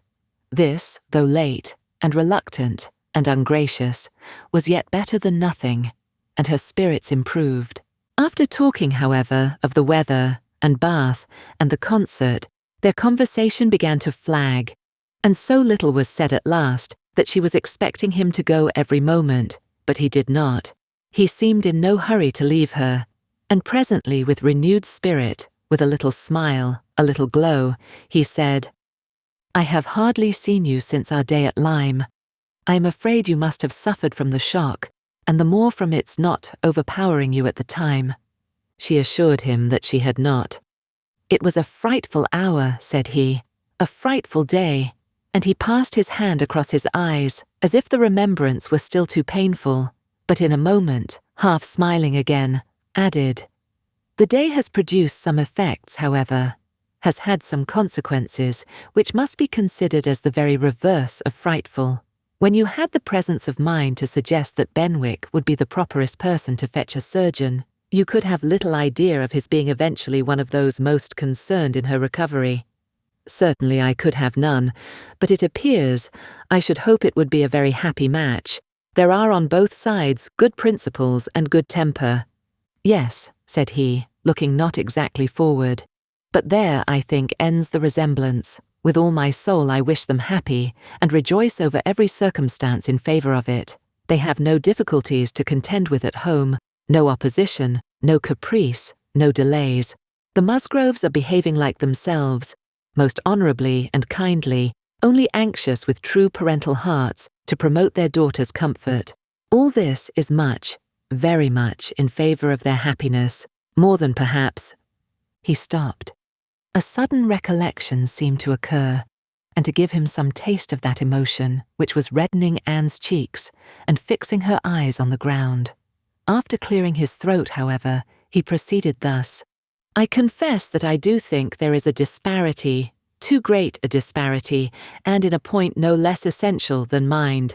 I regard Louisa Musgrove as a very amiable, sweet-tempered girl, and not deficient in understanding, but Benwick is something more. He is a clever man, a reading man, and I confess that I do consider his attaching himself to her with some surprise. Had it been the effect of gratitude, had he learnt to love her because he believed her to be preferring him, it would have been another thing. But I have no reason to suppose it so. It seems, on the contrary, to have been a perfectly spontaneous, untaught feeling on his side, and this surprises me. A man like him, in his situation, with a heart pierced, wounded, almost broken. Fanny Harville was a very superior creature, and his attachment to her was indeed attachment. A man does not recover from such a devotion of the heart to such a woman. He ought not. He does not. Either from the consciousness, however, that his friend had recovered, or from other consciousness, he went no farther, and Anne, who, in spite of the agitated voice in which the latter part had been uttered, and in spite of all the various noises of the room, the almost ceaseless slam of the door, and ceaseless buzz of persons walking through, had distinguished every word, was struck, gratified, confused, and beginning to breathe very quick, and feel 100 things in a moment. It was impossible for her to enter on such a subject, and yet, after a pause, feeling the necessity of speaking, and having not the smallest wish for a total change, she only deviated so far as to say, "You were a good while at Lyme, I think." "About a fortnight. I could not leave it till Louisa's doing well was quite ascertained. I had been too deeply concerned in the mischief to be soon at peace. It had been my doing, solely mine. She would not have been obstinate if I had not been weak. The country round Lyme is very fine. I walked and rode a great deal, and the more I saw, the more I found to admire." "I should very much like to see Lyme again," said Anne. "Indeed, I should not have supposed that you could have found anything in Lyme to inspire such a feeling. The horror and distress you were involved in, the stretch of mind, the wear of spirits. I should have thought your last impressions of Lyme must have been strong disgust." "The last hours were certainly very painful," replied Anne. "But when pain is over, the remembrance of it often becomes a pleasure. One does not love a place the less for having suffered in it, unless it has been all suffering, nothing but suffering, which was by no means the case at Lyme. We were only in anxiety and distress during the last 2 hours, and previously there had been a great deal of enjoyment, so much novelty and beauty. I have travelled so little that every fresh place would be interesting to me, but there is real beauty at Lyme. And in short, with a faint blush at some recollections, altogether my impressions of the place are very agreeable." As she ceased, the entrance door opened again, and the very party appeared for whom they were waiting. Lady Dalrymple, was the rejoicing sound, and with all the eagerness compatible with anxious elegance, Sir Walter and his 2 ladies stepped forward to meet her. Lady Dalrymple and Miss Carteret, escorted by Mr. Elliot and Colonel Wallis, who had happened to arrive nearly at the same instant, advanced into the room. The others joined them, and it was a group in which Anne found herself also necessarily included. She was divided from Captain Wentworth. Their interesting, almost too interesting conversation must be broken up for a time, but slight was the penance, compared with the happiness which brought it on. She had learnt, in the last 10 minutes, more of his feelings towards Louisa, more of all his feelings than she dared to think of, and she gave herself up to the demands of the party, to the needful civilities of the moment, with exquisite though agitated sensations. She was in good humour with all. She had received ideas which disposed her to be courteous and kind to all, and to pity everyone, as being less happy than herself. The delightful emotions were a little subdued when, on stepping back from the group, to be joined again by Captain Wentworth, she saw that he was gone. She was just in time to see him turn into the concert-room. He was gone. He had disappeared. She felt a moment's regret, but they should meet again. He would look for her. He would find her out before the evening were over, and at present, perhaps, it was as well to be asunder. She was in need of a little interval for recollection. Upon Lady Russell's appearance soon afterwards, the whole party was collected, and all that remained was to marshal themselves and proceed into the concert room, and be of all the consequence in their power, draw as many eyes, excite as many whispers, and disturb as many people as they could. Very, very happy were both Elizabeth and Anne Elliot as they walked in. Elizabeth arm in arm with Miss Carteret, and looking on the broad back of the Dowager Viscountess Dalrymple before her, had nothing to wish for which did not seem within her reach. And Anne, but it would be an insult to the nature of Anne's felicity to draw any comparison between it and her sisters, the origin of one all selfish vanity, of the other all generous attachment. Anne saw nothing, thought nothing of the brilliancy of the room. Her happiness was from within. Her eyes were bright and her cheeks glowed, but she knew nothing about it. She was thinking only of the last half hour, and as they passed to their seats, her mind took a hasty range over it. His choice of subjects, his expressions, and still more his manner and look, had been such as she could see in only one light.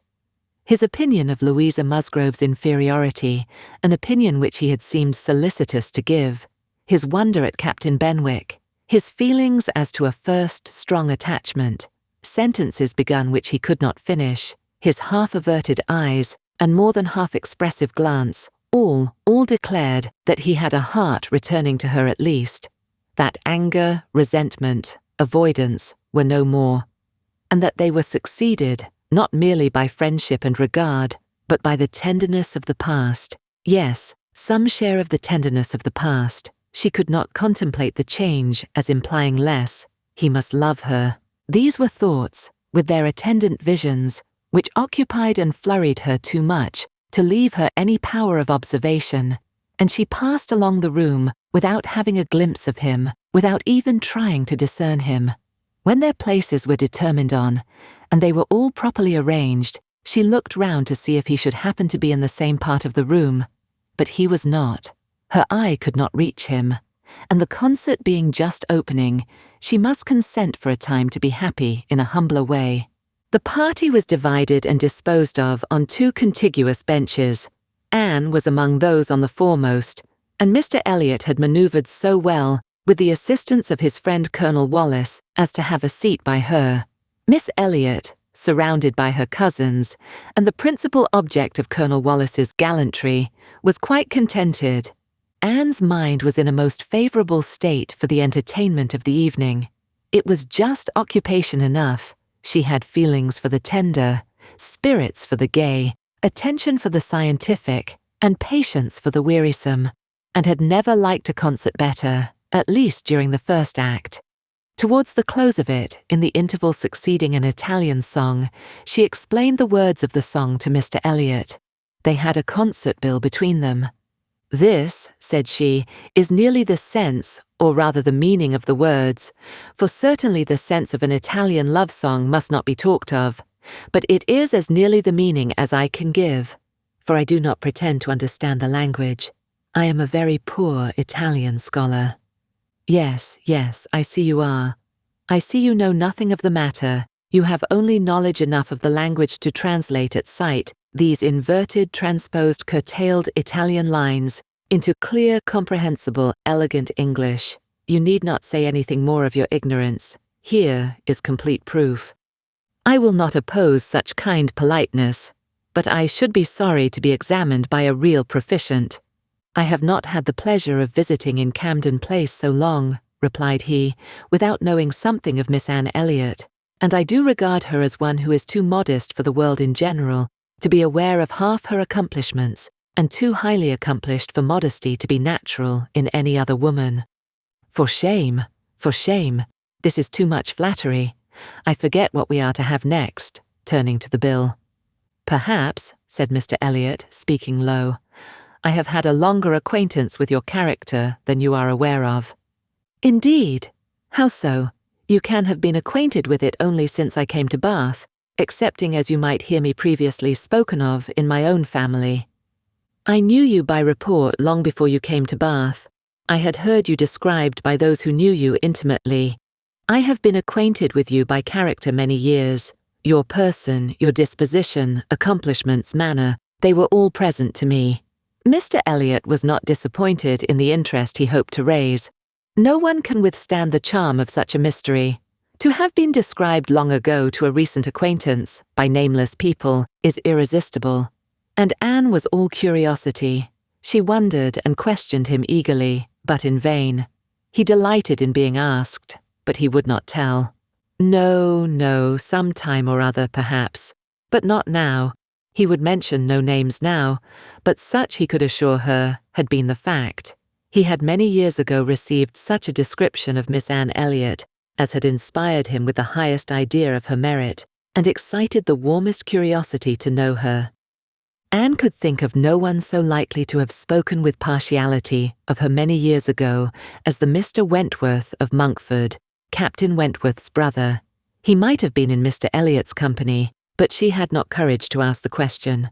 "The name of Anne Elliot," said he, "has long had an interesting sound to me. Very long has it possessed a charm over my fancy, and if I dared, I would breathe my wishes that the name might never change." Such, she believed, were his words, but scarcely had she received their sound than her attention was caught by other sounds immediately behind her, which rendered everything else trivial. Her father and Lady Dalrymple were speaking. "A well-looking man," said Sir Walter, "a very well-looking man." "A very fine young man indeed," said Lady Dalrymple. "More air than one often sees in Bath. Irish, I dare say." "No, I just know his name. A Boeing acquaintance. Wentworth. Captain Wentworth of the Navy. His sister married my tenant in Somersetshire, the Croft, who rents Kellynch." Before Sir Walter had reached this point, Anne's eyes had caught the right direction and distinguished Captain Wentworth standing among a cluster of men at a little distance. As her eyes fell on him, his seemed to be withdrawn from her. It had that appearance. It seemed as if she had been one moment too late, and as long as she dared observe, he did not look again. But the performance was recommencing, and she was forced to seem to restore her attention to the orchestra and look straight forward. When she could give another glance, he had moved away. He could not have come nearer to her if he would. She was so surrounded and shut in, but she would rather have caught his eye. Mr. Elliot's speech, too, distressed her. She had no longer any inclination to talk to him. She wished him not so near her. The first act was over. Now she hoped for some beneficial change, and after a period of nothing saying amongst the party, some of them did decide on going in quest of tea. Anne was one of the few who did not choose to move. She remained in her seat, and so did Lady Russell, but she had the pleasure of getting rid of Mr. Elliot, and she did not mean, whatever she might feel on Lady Russell's account, to shrink from conversation with Captain Wentworth, if he gave her the opportunity. She was persuaded by Lady Russell's countenance that she had seen him. He did not come, however. Anne sometimes fancied she discerned him at a distance, but he never came. The anxious interval wore away unproductively. The others returned. The room filled again. Benches were reclaimed and repossessed, and another hour of pleasure or of penance was to be sat out. Another hour of music was to give delight, or the gapes, as real or affected taste for it prevailed. To Anne, it chiefly wore the prospect of an hour of agitation. She could not quit that room in peace without seeing Captain Wentworth once more, without the interchange of one friendly look. In resettling themselves, there were now many changes, the result of which was favourable for her. Colonel Wallis declined sitting down again, and Mr. Elliot was invited by Elizabeth and Miss Carteret, in a manner not to be refused, to sit between them, and by some other removals and a little scheming of her own, Anne was enabled to place herself much nearer the end of the bench than she had been before, much more within reach of a passer-by. She could not do so without comparing herself with Miss Larolles, the inimitable Miss Larolles, but still she did it, and not with much happier effect, though by what seemed prosperity in the shape of an early abdication in her next neighbours, she found herself at the very end of the bench before the concert closed. Such was her situation, with a vacant space at hand, when Captain Wentworth was again in sight. She saw him not far off, He saw her too, yet he looked grave and seemed irresolute, and only by very slow degrees came at last near enough to speak to her. She felt that something must be the matter. The change was indubitable. The difference between his present air and what it had been in the octagon room was strikingly great. Why was it? She thought of her father, of Lady Russell. Could there have been any unpleasant glances? He began by speaking of the concert gravely, more like the Captain Wentworth of Uppercross. Owned himself disappointed, had expected singing, and in short must confess that he should not be sorry when it was over. Anne replied, and spoke in defence of the performance so well, and yet in allowance for his feelings so pleasantly, that his countenance improved, and he replied again with almost a smile. They talked for a few minutes more. The improvement held. He even looked down towards the bench, as if he saw a place on it well worth occupying, when at that moment a touch on her shoulder obliged Anne to turn round. It came from Mr. Elliot.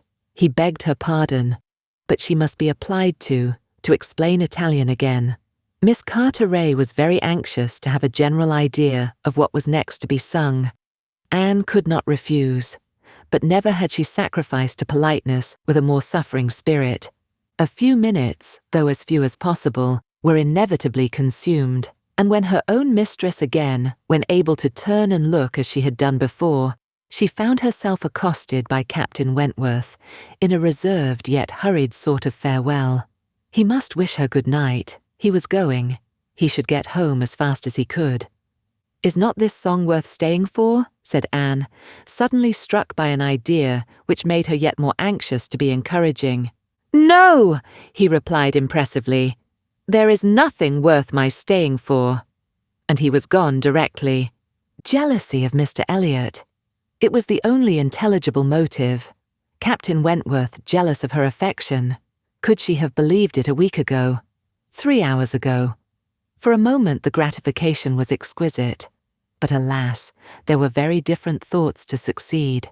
How was such jealousy to be quieted? How was the truth to reach him? How, in all the peculiar disadvantages of their respective situations, would he ever learn of her real sentiments? It was misery to think of Mr. Elliot's attentions. Their evil was incalculable.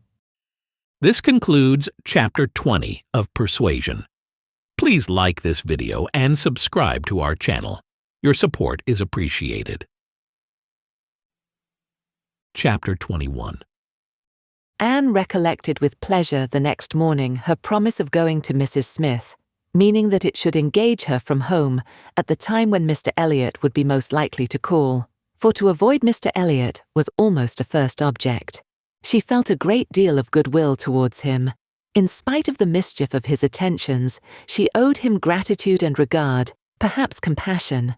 She could not help thinking much of the extraordinary circumstances attending their acquaintance, of the right which he seemed to have to interest her, by everything in situation, by his own sentiments, by his early prepossession. It was altogether very extraordinary, flattering, but painful. There was much to regret.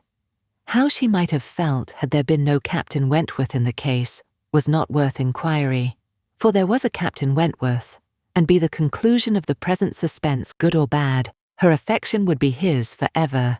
Their union, she believed, could not divide her more from other men than their final separation. Prettier musings of high-wrought love and eternal constancy could never have passed along the streets of Bath than Anne was sporting with, from Camden Place to Westgate Buildings. It was almost enough to spread purification and perfume all the way. She was sure of a pleasant reception, and her friends seemed this morning particularly obliged to her for coming, seemed hardly to have expected her, though it had been an appointment. An account of the concert was immediately claimed, and Anne's recollections of the concert were quite happy enough to animate her features and make her rejoice to talk of it. All that she could tell, she told most gladly. But the all was little for one who had been there, and unsatisfactory for such an inquirer as Mrs. Smith, who had already heard, through the shortcut of a laundress and a waiter, rather more of the general success and produce of the evening than Anne could relate, and who now asked in vain for several particulars of the company. Everybody of any consequence or notoriety in Bath was well known by name to Mrs. Smith. "The little Durans were there, I conclude," said she, "with their mouths open to catch the music, like unfledged sparrows ready to be fed. They never miss a concert." "Yes, I did not see them myself, but I heard Mr. Elliot say they were in the room. The Ibbotsons, were they there? And the two new beauties, with the tall Irish officer who is talked of for one of them." "I do not know. I do not think they were." "Old Lady Mary Maclean. I need not ask after her. She never misses, I know. And you must have seen her. She must have been in your own circle. For as you went with Lady Dalrymple, you were in the seats of grandeur, round the orchestra, of course." "No, that was what I dreaded. It would have been very unpleasant to me in every respect, but happily Lady Dalrymple always chooses to be farther off, and we were exceedingly well placed, that is, for hearing. I must not say for seeing, because I appear to have seen very little." "Oh, you saw enough for your own amusement. I can understand. There is a sort of domestic enjoyment to be known even in a crowd, and this you had. You were a large party in yourselves, and you wanted nothing beyond." "But I ought to have looked about me more," said Anne, conscious while she spoke that there had in fact been no want of looking about, that the object only had been deficient. No, you were better employed. You need not tell me that you had a pleasant evening. I see it in your eye. I perfectly see how the hours passed, that you had always something agreeable to listen to. In the intervals of the concert it was conversation." Anne half smiled and said, "Do you see that in my eye?" "Yes, I do. Your countenance perfectly informs me that you were in company last night with the person whom you think the most agreeable in the world, the person who interests you at this present time more than all the rest of the world put together." A blush overspread Anne's cheeks. She could say nothing.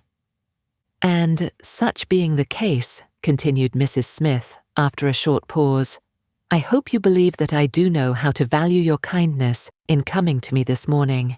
It is really very good of you to come and sit with me, when you must have so many pleasanter demands upon your time." Anne heard nothing of this. She was still in the astonishment and confusion excited by her friend's penetration, unable to imagine how any report of Captain Wentworth could have reached her. After another short silence, "Pray," said Mrs. Smith, "is Mr. Elliot aware of your acquaintance with me? Does he know that I am in Bath?" "Mr. Elliot," repeated Anne, looking up surprised. A moment's reflection showed her the mistake she had been under. She caught it instantaneously, and recovering her courage with the feeling of safety, soon added more composedly, "Are you acquainted with Mr. Elliot?" "I have been a good deal acquainted with him," replied Mrs. Smith gravely, "but it seems worn out now. It is a great while since we met." "I was not at all aware of this. You never mentioned it before. Had I known it, I would have had the pleasure of talking to him about you." "To confess the truth," said Mrs. Smith, assuming her usual air of cheerfulness, "that is exactly the pleasure I want you to have. I want you to talk about me to Mr. Elliot. I want your interest with him. He can be of essential service to me, and if you would have the goodness, my dear Miss Elliot, to make it an object to yourself, of course it is done." "I should be extremely happy. I hope you cannot doubt my willingness to be of even the slightest use to you," replied Anne.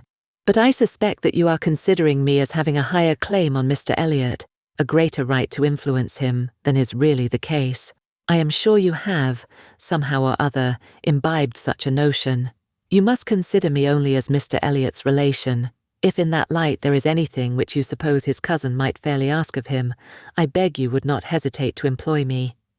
Mrs. Smith gave her a penetrating glance, and then smiling said, "I have been a little premature, I perceive.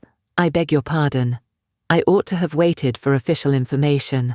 But now, my dear Miss Elliot, as an old friend, do give me a hint as to when I may speak. Next week. To be sure, by next week I may be allowed to think it all settled, and build my own selfish schemes on Mr. Elliot's good fortune." "No," replied Anne, "nor next week, nor next, nor next. I assure you that nothing of the sort you are thinking of will be settled any week. I am not going to marry Mr. Elliot. I should like to know why you imagine I am." Mrs. Smith looked at her again, looked earnestly, smiled, shook her head, and exclaimed, "Now how I do wish I understood you. How I do wish I knew what you were at. I have a great idea that you do not design to be cruel when the right moment occurs. Till it does come, you know, we women never mean to have anybody. It is a thing of course among us that every man is refused till he offers. But why should you be cruel? Let me plead for my present friend, I cannot call him, but for my former friend. Where can you look for a more suitable match? Where could you expect a more gentlemanlike, agreeable man? Let me recommend Mr. Elliot. I am sure you hear nothing but good of him from Colonel Wallis, and who can know him better than Colonel Wallis? My dear Mrs. Smith, Mr. Elliot's wife has not been dead much above half a year. He ought not to be supposed to be paying his addresses to anyone." "Oh, if these are your only objections," cried Mrs. Smith archly, "Mr. Elliot is safe, and I shall give myself no more trouble about him. Do not forget me when you are married, that's all. Let him know me to be a friend of yours, and then he will think little of the trouble required, which it is very natural for him now, with so many affairs and engagements of his own, to avoid and get rid of as he can. Very natural, perhaps. 99 out of 100 would do the same. Of course, he cannot be aware of the importance to me. Well, my dear Miss Elliot, I hope and trust you will be very happy. Mr. Elliot has sense to understand the value of such a woman. Your peace will not be shipwrecked as mine has been. You are safe in all worldly matters, and safe in his character. He will not be led astray. He will not be misled by others to his ruin." "No," said Anne, "I can readily believe all that of my cousin. He seems to have a calm, decided temper, not at all open to dangerous impressions. I consider him with great respect. I have no reason, from anything that has fallen within my observation, to do otherwise, but I have not known him long, and he is not a man, I think, to be known intimately soon. Will not this manner of speaking of him, Mrs. Smith, convince you that he is nothing to me? Surely this must be calm enough. And upon my word, he is nothing to me. Should he ever propose to me, which I have very little reason to imagine he has any thought of doing, I shall not accept him. I assure you I shall not. I assure you, Mr. Elliot had not the share which you have been supposing in whatever pleasure the concert of last night might afford. Not Mr. Elliot. It is not Mr. Elliot that—" She stopped, regretting with a deep blush that she had implied so much, but less would hardly have been sufficient. Mrs. Smith would hardly have believed so soon in Mr. Elliot's failure, but from the perception of there being a somebody else. As it was, she instantly submitted, and with all the semblance of seeing nothing beyond. And Anne, eager to escape farther notice, was impatient to know why Mrs. Smith should have fancied she was to marry Mr. Elliot, where she could have received the idea, or from whom she could have heard it. "Do tell me how it first came into your head." "It first came into my head," replied Mrs. Smith, "upon finding how much you were together, and feeling it to be the most probable thing in the world to be wished for by everybody belonging to either of you, and you may depend upon it that all your acquaintance have disposed of you in the same way. But I never heard it spoken of till 2 days ago." "And has it indeed been spoken of? Did you observe the woman who opened the door to you when you called yesterday?" "No. Was not it Mrs. Speed as usual, or the maid?" "I observed no one in particular." "It was my friend Mrs. Rook, Nurse Rook, who by the by had a great curiosity to see you, and was delighted to be in the way to let you in. She came away from Marlborough Buildings only on Sunday, and she it was who told me you were to marry Mr. Elliot. She had had it from Mrs. Wallis herself, which did not seem bad authority. She sat an hour with me on Monday evening and gave me the whole history." "The whole history," repeated Anne, laughing. "She could not make a very long history, I think, of one such little article of unfounded news."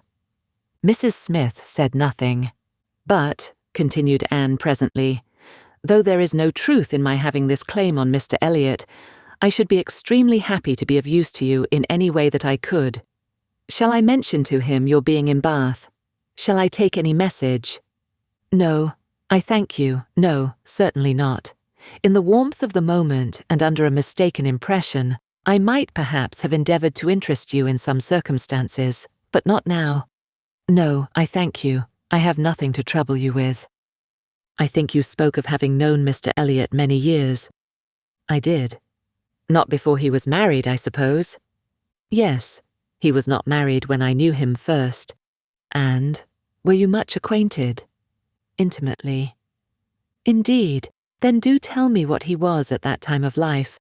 I have a great curiosity to know what Mr. Elliot was as a very young man. Was he at all such as he appears now? I have not seen Mr. Elliot these 3 years, was Mrs. Smith's answer, given so gravely that it was impossible to pursue the subject farther, and Anne felt that she had gained nothing but an increase of curiosity. They were both silent, Mrs. Smith very thoughtful. At last, "I beg your pardon, my dear Miss Elliot," she cried, in her natural tone of cordiality. "I beg your pardon for the short answers I have been giving you, but I have been uncertain what I ought to do. I have been doubting and considering as to what I ought to tell you. There were many things to be taken into the account. One hates to be officious, to be giving bad impressions, making mischief. Even the smooth surface of family union seems worth preserving, though there may be nothing durable beneath. However, I have determined. I think I am right.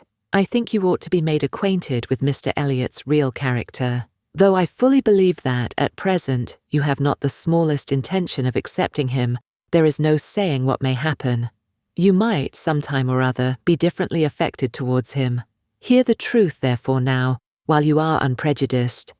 Mr. Elliot is a man without heart or conscience, a designing, wary, cold-blooded being, who thinks only of himself, whom for his own interest or ease would be guilty of any cruelty or any treachery that could be perpetrated without risk of his general character. He has no feeling for others. Those whom he has been the chief cause of leading into ruin, he can neglect and desert without the smallest compunction. He is totally beyond the reach of any sentiment of justice or compassion. Oh, he is black at heart, hollow and black. Anne's astonished air and exclamation of wonder made her pause, and in a calmer manner she added, "My expressions startle you. You must allow for an injured, angry woman. But I will try to command myself. I will not abuse him. I will only tell you what I have found him. Facts shall speak. He was the intimate friend of my dear husband, who trusted and loved him, and thought him as good as himself. The intimacy had been formed before our marriage. I found them most intimate friends, and I too became excessively pleased with Mr. Elliot, and entertained the highest opinion of him.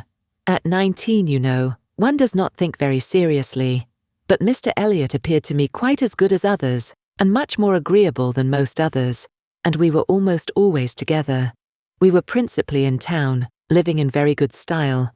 He was then the inferior in circumstances. He was then the poor one. He had chambers in the Temple, and it was as much as he could do to support the appearance of a gentleman. He had always a home with us whenever he chose it. He was always welcome. He was like a brother. My poor Charles, who had the finest, most generous spirit in the world, would have divided his last farthing with him, and I know that his purse was open to him. I know that he often assisted him." "This must have been about that very period of Mr. Elliot's life," said Anne, "which has always excited my particular curiosity. It must have been about the same time that he became known to my father and sister. I never knew him myself. I only heard of him. But there was a something in his conduct then, with regard to my father and sister, and afterwards in the circumstances of his marriage, which I never could quite reconcile with present times. It seemed to announce a different sort of man."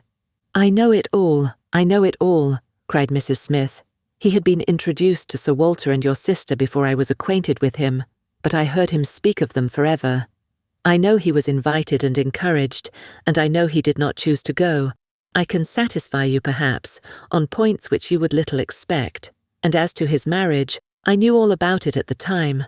I was privy to all the fors and againsts. I was the friend to whom he confided his hopes and plans, and though I did not know his wife previously, her inferior situation in society, indeed, rendered that impossible, yet I knew her all her life afterwards, or at least till within the last 2 years of her life, and can answer any question you may wish to put."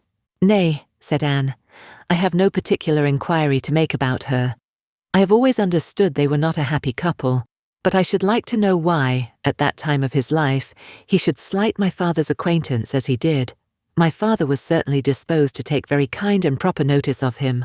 Why did Mr. Elliot draw back?" "Mr. Elliot," replied Mrs. Smith, "at that period of his life, had one object in view, to make his fortune, and by a rather quicker process than the law. He was determined to make it by marriage. He was determined, at least, not to mar it by an imprudent marriage, and I know it was his belief, whether justly or not, of course, I cannot decide, that your father and sister, in their civilities and invitations, were designing a match between the heir and the young lady, and it was impossible that such a match should have answered his ideas of wealth and independence. That was his motive for drawing back, I can assure you. He told me the whole story. He had no concealments with me. It was curious that, having just left you behind me in Bath, my first and principal acquaintance on marrying should be your cousin, and that, through him, I should be continually hearing of your father and sister.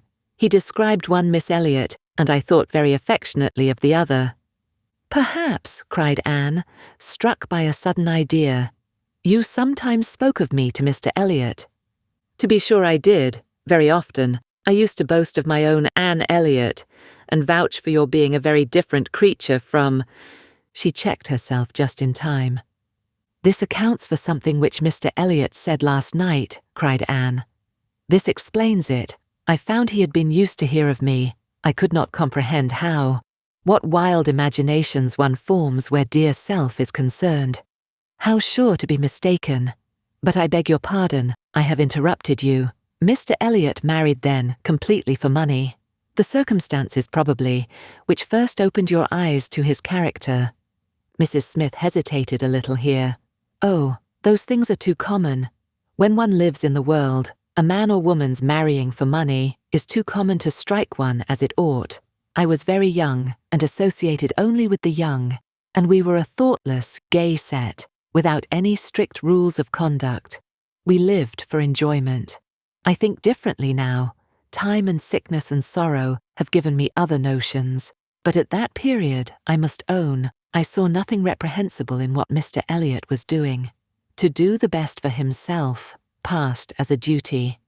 But was not she a very low woman?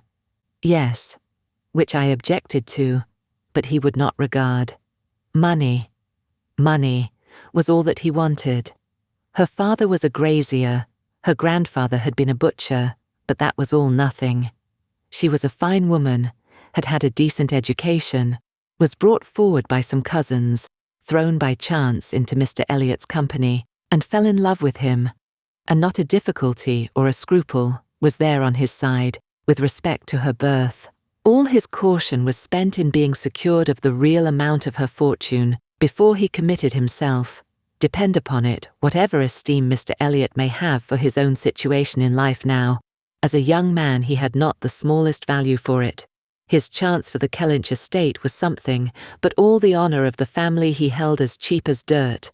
I have often heard him declare that if baronetcies were saleable, anybody should have his for £50, arms and motto, name and livery included, but I will not pretend to repeat half that I used to hear him say on that subject. It would not be fair, and yet you ought to have proof, for what is all this but assertion, and you shall have proof." "Indeed, my dear Mrs. Smith, I want none," cried Anne. "You have asserted nothing contradictory to what Mr. Elliot appeared to be some years ago. This is all in confirmation, rather, of what we used to hear and believe. I am more curious to know why he should be so different now. But for my satisfaction, if you will have the goodness to ring for Mary, stay. I am sure you will have the still greater goodness of going yourself into my bedroom and bringing me the small inlaid box which you will find on the upper shelf of the closet." Anne, seeing her friend to be earnestly bent on it, did as she was desired. The box was brought and placed before her, and Mrs. Smith, sighing over it as she unlocked it, said, "This is full of papers belonging to him, to my husband, a small portion only of what I had to look over when I lost him. The letter I am looking for was one written by Mr. Elliot to him before our marriage, and happened to be saved. Why, one can hardly imagine. But he was careless and immethodical, like other men, about those things. And when I came to examine his papers, I found it with others still more trivial, from different people scattered here and there, while many letters and memorandums of real importance had been destroyed. Here it is. I would not burn it, because being even then very little satisfied with Mr. Elliot, I was determined to preserve every document of former intimacy. I have now another motive for being glad that I can produce it. This was the letter directed to Charles Smith, Esquire, Tunbridge Wells, and dated from London as far back as July 1803. Dear Smith, I have received yours. Your kindness almost overpowers me. I wish nature had made such hearts as yours more common. But I have lived 23 years in the world, and have seen none like it. At present, believe me, I have no need of your services, being in cash again. Give me joy, I have got rid of Sir Walter and Miss. They are gone back to Kellynch, and almost made me swear to visit them this summer. But my first visit to Kellynch will be with a surveyor, to tell me how to bring it with best advantage to the hammer. The baronet, nevertheless, is not unlikely to marry again. He is quite fool enough. If he does, however, they will leave me in peace, which may be a decent equivalent for the reversion. He is worse than last year. I wish I had any name but Elliot. I am sick of it. The name of Walter I can drop, thank God. And I desire you will never insult me with my second W again, meaning, for the rest of my life, to be only yours truly, W.M. Elliot. Such a letter could not be read without putting Anne in a glow, and Mrs. Smith, observing the high colour in her face, said, "The language I know is highly disrespectful. Though I have forgot the exact terms, I have a perfect impression of the general meaning. But it shows you the man. Mark his professions to my poor husband. Can anything be stronger?" Anne could not immediately get over the shock and mortification of finding such words applied to her father.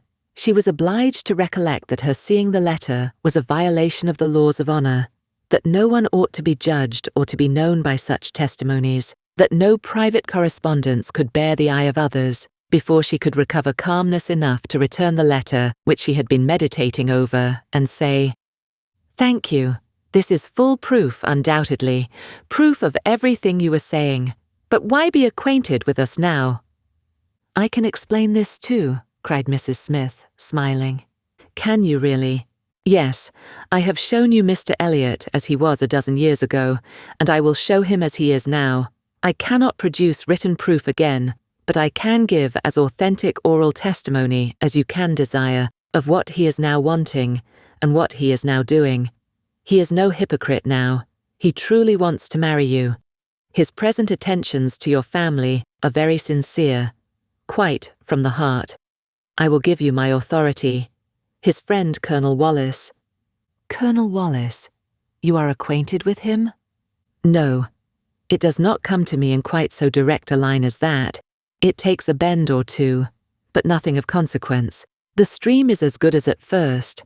The little rubbish it collects in the turnings is easily moved away.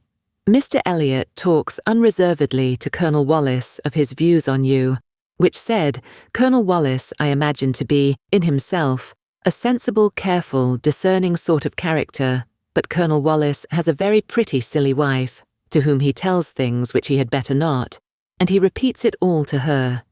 She, in the overflowing spirits of her recovery, repeats it all to her nurse, and the nurse, knowing my acquaintance with you, very naturally brings it all to me. On Monday evening, my good friend Mrs. Rooke let me thus much into the secrets of Marlborough Buildings. When I talked of a whole history, therefore, you see I was not romancing so much as you supposed. My dear Mrs. Smith, your authority is deficient. This will not do. Mr. Elliot's having any views on me will not in the least account for the efforts he made towards a reconciliation with my father. That was all prior to my coming to Bath. I found them on the most friendly terms when I arrived. I know you did. I know it all perfectly, but... Indeed, Mrs. Smith, we must not expect to get real information in such a line. Facts or opinions, which are to pass through the hands of so many, to be misconceived by folly in one, and ignorance in another, can hardly have much truth left. Only give me a hearing. You will soon be able to judge of the general credit due by listening to some particulars which you can yourself immediately contradict or confirm. Nobody supposes that you were his first inducement. He had seen you indeed before he came to Bath, and admired you, but without knowing it to be you. So says my historian, at least. Is this true? Did he see you last summer or autumn, somewhere down in the west, to use her own words, without knowing it to be you? He certainly did. So far it is very true. At Lyme. I happened to be at Lyme. Well, continued Mrs. Smith triumphantly, grant my friend the credit due to the establishment of the first point asserted. He saw you then at Lyme, and liked you so well as to be exceedingly pleased to meet with you again in Camden Place, as Miss Anne Elliot, and from that moment, I have no doubt, had a double motive in his visits there. But there was another, and an earlier, which I will now explain. If there is anything in my story which you know to be either false or improbable, stop me. My account states that your sister's friend, the lady now staying with you, whom I have heard you mention, came to Bath with Miss Elliot and Sir Walter as long ago as September, in short when they first came themselves, and has been staying there ever since, that she is a clever, insinuating, handsome woman, poor and plausible, and altogether such in situation and manner as to give a general idea, among Sir Walter's acquaintance, of her meaning to be Lady Elliot, and as general a surprise that Miss Elliot should be apparently blind to the danger. Here Mrs. Smith paused a moment, but Anne had not a word to say, and she continued. This was the light in which it appeared to those who knew the family, long before you returned to it, and Colonel Wallis had his eye upon your father enough to be sensible of it, though he did not then visit in Camden Place, but his regard for Mr. Elliot gave him an interest in watching all that was going on there, and when Mr. Elliot came to Bath for a day or two, as he happened to do a little before Christmas, Colonel Wallis made him acquainted with the appearance of things, and the reports beginning to prevail. Now you are to understand that time had worked a very material change in Mr. Elliot's opinions as to the value of a baronetcy. Upon all points of blood and connection, he is a completely altered man, having long had as much money as he could spend, nothing to wish for on the side of avarice or indulgence. He has been gradually learning to pin his happiness upon the consequence he is heir to. I thought it coming on before our acquaintance ceased, but it is now a confirmed feeling. He cannot bear the idea of not being Sir William.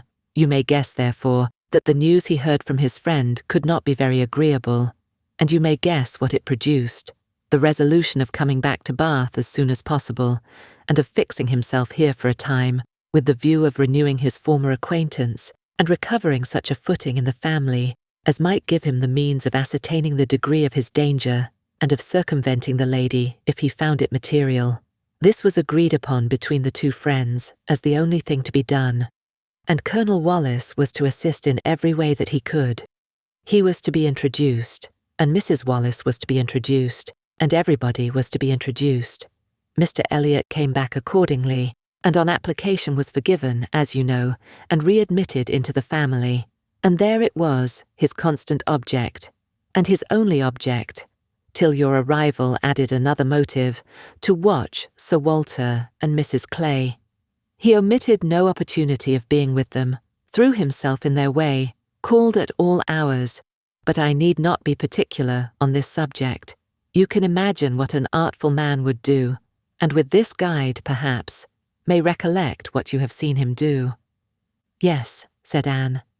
You tell me nothing which does not accord with what I have known, or could imagine. There is always something offensive in the details of cunning. The manoeuvres of selfishness and duplicity must ever be revolting, but I have heard nothing which really surprises me. I know those who would be shocked by such a representation of Mr. Elliot, who would have difficulty in believing it, but I have never been satisfied. I have always wanted some other motive for his conduct than appeared. I should like to know his present opinion as to the probability of the event he has been in dread of, whether he considers the danger to be lessening or not. Lessening, I understand, replied Mrs. Smith. He thinks Mrs. Clay afraid of him, aware that he sees through her, and not daring to proceed as she might do in his absence. But since he must be absent some time or other, I do not perceive how he can ever be secure while she holds her present influence. Mrs. Wallis has an amusing idea, as nurse tells me, that it is to be put into the marriage articles when you and Mr. Elliot marry, that your father is not to marry Mrs. Clay. A scheme worthy of Mrs. Wallis's understanding by all accounts. But my sensible nurse Rook sees the absurdity of it. Why, to be sure, ma'am, said she, it would not prevent his marrying anybody else. And indeed, to own the truth, I do not think nurse, in her heart, is a very strenuous opposer of Sir Walter's making a second match. She must be allowed to be a favourer of matrimony, you know, and, since self will intrude, who can say that she may not have some flying visions of attending the next Lady Elliot, through Mrs. Wallis's recommendation? I am very glad to know all this, said Anne, after a little thoughtfulness. It will be more painful to me in some respects, to be in company with him, but I shall know better what to do. My line of conduct will be more direct. Mr. Elliot is evidently a disingenuous, artificial, worldly man, who has never had any better principle to guide him than selfishness. But Mr. Elliot was not done with. Mrs. Smith had been carried away from her first direction, and Anne had forgotten, in the interest of her own family concerns, how much had been originally implied against him. But her attention was now called to the explanation of those first hints, and she listened to a recital which, if it did not perfectly justify the unqualified bitterness of Mrs. Smith, proved him to have been very unfeeling in his conduct towards her, very deficient both in justice and compassion. She learned that, the intimacy between them continuing unimpaired by Mr. Elliot's marriage, they had been as before always together, and Mr. Elliot had led his friend into expenses much beyond his fortune. Mrs. Smith did not want to take blame to herself, and was most tender of throwing any on her husband. But Anne could collect that their income had never been equal to their style of living, and that from the first there had been a great deal of general and joint extravagance. From his wife's account of him, she could discern Mr. Smith to have been a man of warm feelings, easy temper, careless habits, and not strong understanding, much more amiable than his friend, and very unlike him, led by him, and probably despised by him. Mr. Elliot, raised by his marriage to great affluence, and disposed to every gratification of pleasure and vanity which could be commanded without involving himself, for with all his self-indulgence he had become a prudent man, and beginning to be rich, just as his friend ought to have found himself to be poor, seemed to have had no concern at all for that friend's probable finances, but, on the contrary, had been prompting and encouraging expenses which could end only in ruin. And the Smiths, accordingly, had been ruined. The husband had died just in time to be spared the full knowledge of it. They had previously known embarrassments enough to try the friendship of their friends, and to prove that Mr. Elliot's had better not be tried. But it was not till his death that the wretched state of his affairs was fully known. With a confidence in Mr. Elliot's regard, more creditable to his feelings than his judgment, Mr. Smith had appointed him the executor of his will. But Mr. Elliot would not act, and the difficulties and distress which this refusal had heaped on her, in addition to the inevitable sufferings of her situation, had been such as could not be related without anguish of spirit, or listened to without corresponding indignation. Anne was shown some letters of his on the occasion, answers to urgent applications from Mrs. Smith, which all breathed the same stern resolution of not engaging in a fruitless trouble, and, under a cold civility, the same hard-hearted indifference to any of the evils it might bring on her. It was a dreadful picture of ingratitude and inhumanity, and Anne felt, at some moments, that no flagrant open crime could have been worse. She had a great deal to listen to. All the particulars of past sad scenes, all the minutiae of distress upon distress, which in former conversations had been merely hinted at, were dwelt on now with a natural indulgence. Anne could perfectly comprehend the exquisite relief, and was only the more inclined to wonder at the composure of her friend's usual state of mind. There was one circumstance in the history of her grievances of particular irritation. She had good reason to believe that some property of her husband in the West Indies, which had been for many years under a sort of sequestration for the payment of its own encumbrances, might be recoverable by proper measures, and this property, though not large, would be enough to make her comparatively rich. But there was nobody to stir in it. Mr. Elliot would do nothing, and she could do nothing herself, equally disabled from personal exertion by her state of bodily weakness, and from employing others by her want of money. She had no natural connections to assist her, even with their counsel, and she could not afford to purchase the assistance of the law. This was a cruel aggravation of actually straitened means. To feel that she ought to be in better circumstances, that a little trouble in the right place might do it, and to fear that delay might be even weakening her claims, was hard to bear. It was on this point that she had hoped to engage Anne's good offices with Mr. Elliot. She had previously, in the anticipation of their marriage, been very apprehensive of losing her friend by it, but on being assured that he could have made no attempt of that nature, since he did not even know her to be in Bath, it immediately occurred that something might be done in her favour by the influence of the woman he loved, and she had been hastily preparing to interest Anne's feelings, as far as the observances due to Mr. Elliot's character would allow, when Anne's refutation of the supposed engagement changed the face of everything, and while it took from her the new-formed hope of succeeding in the object of her first anxiety, left her at least the comfort of telling the whole story her own way. After listening to this full description of Mr. Elliot, Anne could not but express some surprise at Mrs. Smith's having spoken of him so favourably in the beginning of their conversation. She had seemed to recommend and praise him. "My dear," was Mrs. Smith's reply, "there was nothing else to be done. I considered your marrying him as certain, though he might not yet have made the offer, and I could no more speak the truth of him than if he had been your husband. My heart bled for you, as I talked of happiness, and yet he is sensible, he is agreeable, and with such a woman as you, it was not absolutely hopeless. He was very unkind to his first wife. They were wretched together, but she was too ignorant and giddy for respect, and he had never loved her. I was willing to hope that you must fare better." Anne could just acknowledge within herself such a possibility of having been induced to marry him as made her shudder at the idea of the misery which must have followed. It was just possible that she might have been persuaded by Lady Russell, and under such a supposition, which would have been most miserable, when time had disclosed all too late. It was very desirable that Lady Russell should be no longer deceived, and one of the concluding arrangements of this important conference, which carried them through the greater part of the morning, was that Anne had full liberty to communicate to her friend everything relative to Mrs. Smith, in which his conduct was involved. This concludes Chapter 21 of Persuasion. Chapter 22. Anne went home to think over all that she had heard. In one point, her feelings were relieved by this knowledge of Mr. Elliot. There was no longer anything of tenderness due to him. He stood as opposed to Captain Wentworth, in all his own unwelcome obtrusiveness, and the evil of his attentions last night, the irremediable mischief he might have done, was considered with sensations unqualified, unperplexed. Pity for him was all over, but this was the only point of relief. In every other respect, in looking around her or penetrating forward, she saw more to distrust and to apprehend.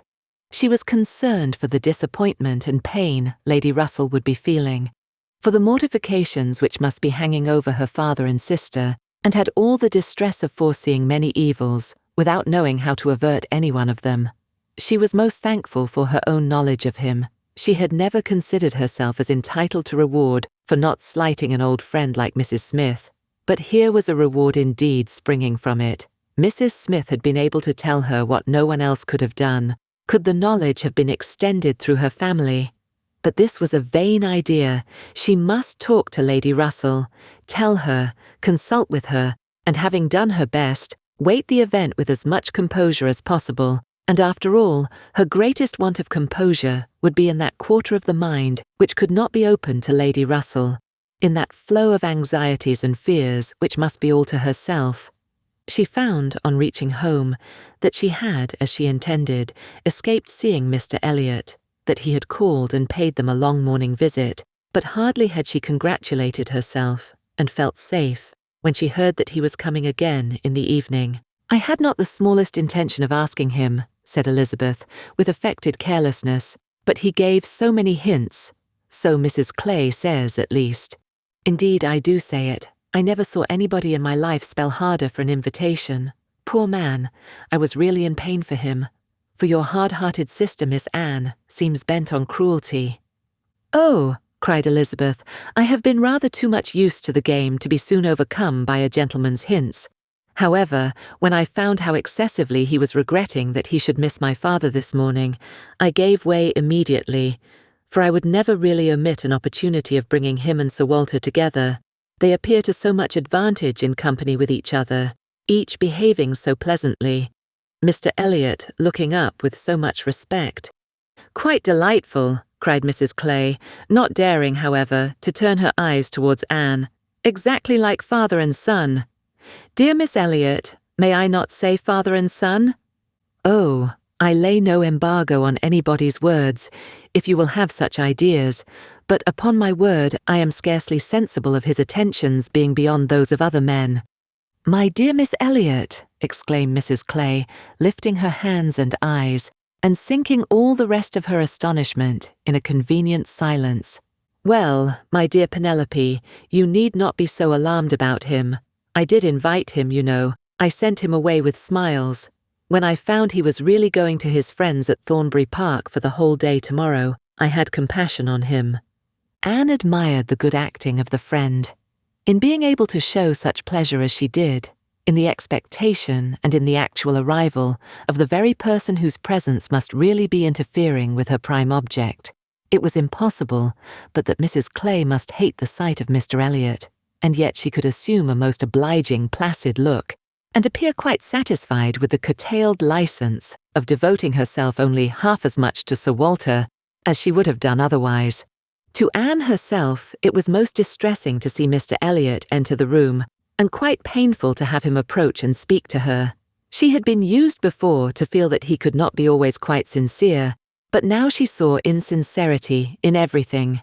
His attentive deference to her father, contrasted with his former language, was odious, and when she thought of his cruel conduct towards Mrs. Smith, she could hardly bear the sight of his present smiles and mildness, or the sound of his artificial good sentiments. She meant to avoid any such alteration of manners as might provoke a remonstrance on his side. It was a great object to her to escape all inquiry or éclat, but it was her intention to be as decidedly cool to him as might be compatible with their relationship, and to retrace, as quietly as she could, the few steps of unnecessary intimacy she had been gradually led along. She was accordingly more guarded and more cool than she had been the night before. He wanted to animate her curiosity again as to how and where he could have heard her formerly praised, wanted very much to be gratified by more solicitation, but the charm was broken. He found that the heat and animation of a public room was necessary to kindle his modest cousin's vanity. He found at least that it was not to be done now by any of those attempts which he could hazard among the too commanding claims of the others. He little surmised that it was a subject acting now exactly against his interest, bringing immediately to her thoughts all those parts of his conduct which were least excusable. She had some satisfaction in finding that he was really going out of Bath the next morning, going early, and that he would be gone the greater part of 2 days. He was invited again to Camden Place the very evening of his return, but from Thursday to Saturday evening his absence was certain. It was bad enough that a Mrs. Clay should be always before her, but that a deeper hypocrite should be added to their party seemed the destruction of everything like peace and comfort. It was so humiliating to reflect on the constant deception practiced on her father and Elizabeth, to consider the various sources of mortification preparing for them. Mrs. Clay's selfishness was not so complicate nor so revolting as his, and Anne would have compounded for the marriage at once, with all its evils, to be clear of Mr. Elliot's subtleties in endeavouring to prevent it. On Friday morning, she meant to go very early to Lady Russell and accomplish the necessary communication, and she would have gone directly after breakfast, but that Mrs. Clay was also going out on some obliging purpose of saving her sister trouble, which determined her to wait till she might be safe from such a companion.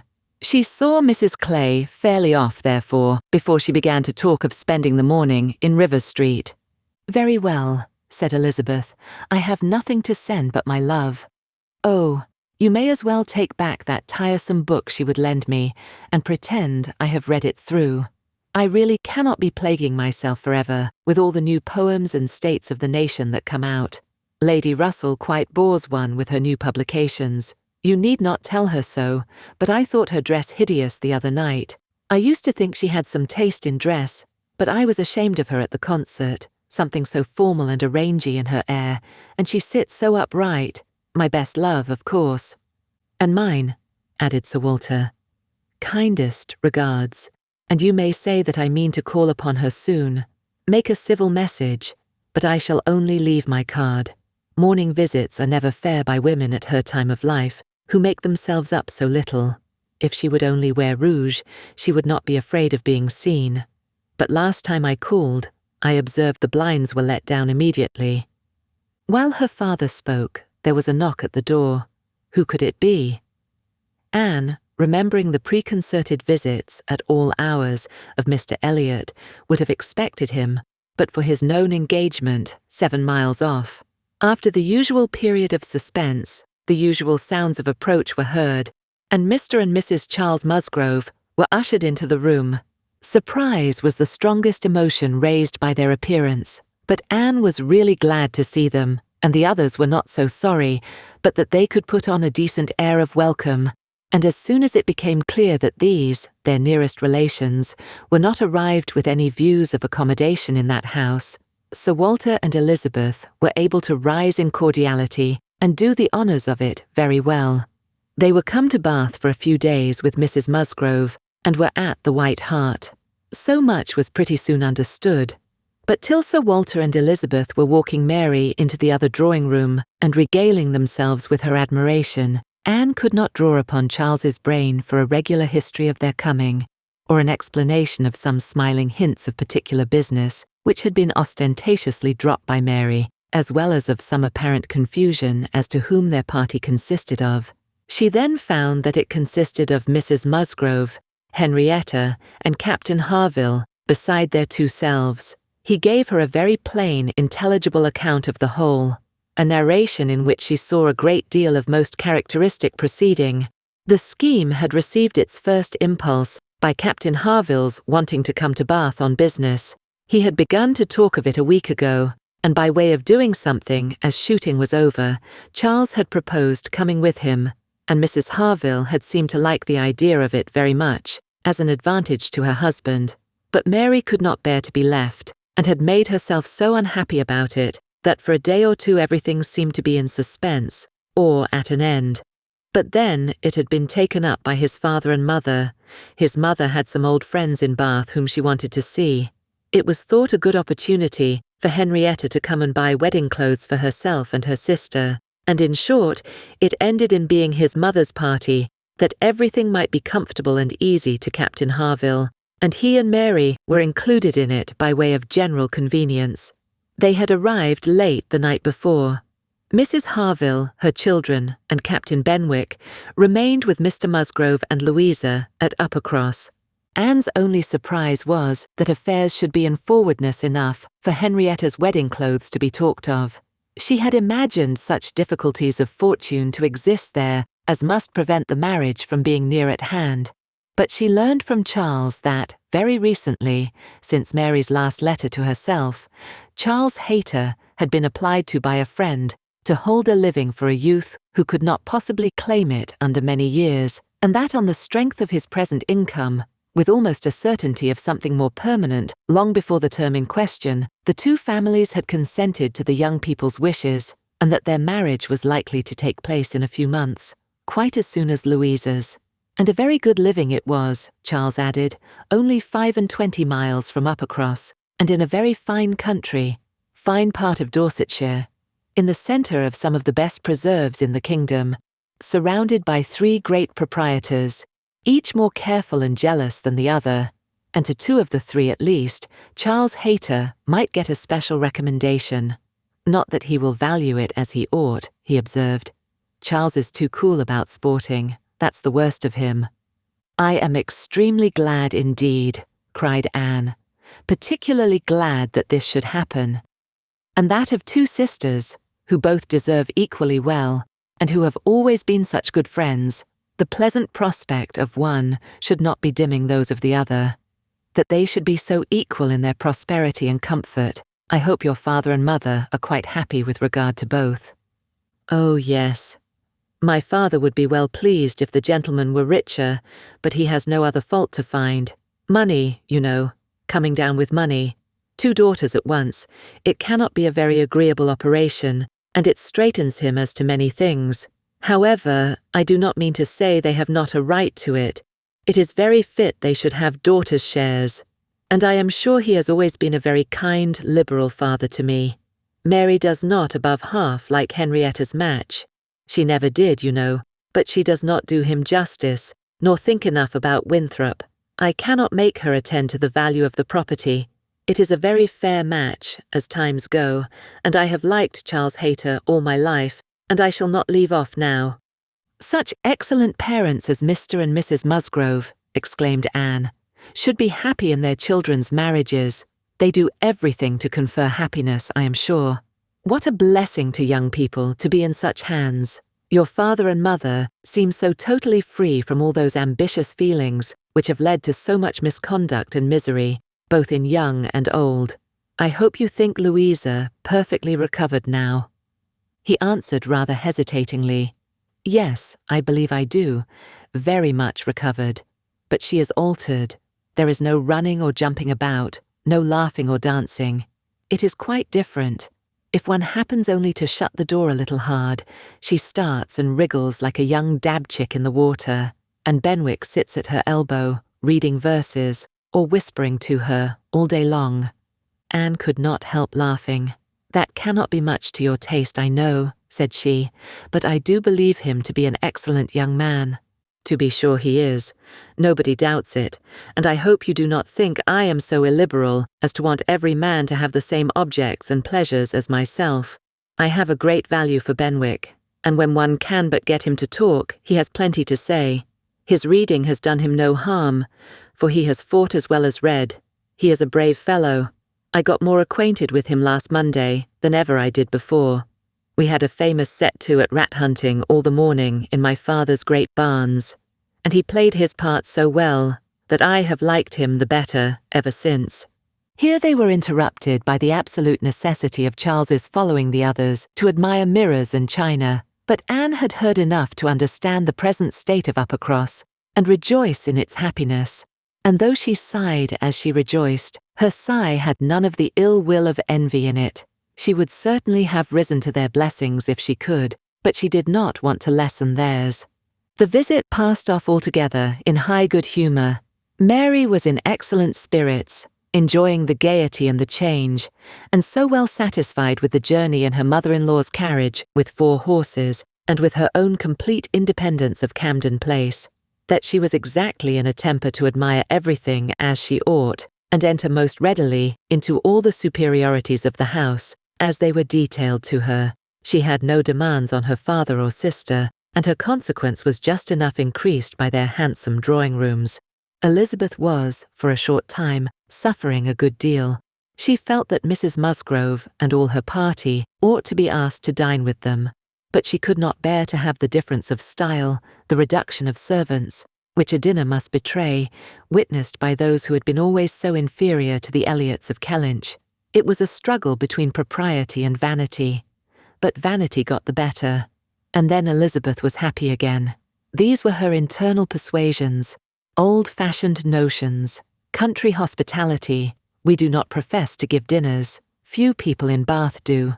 Lady Alicia never does, did not even ask her own sister's family, though they were here a month, and I dare say it would be very inconvenient to Mrs. Musgrove, put her quite out of her way. I am sure she would rather not come.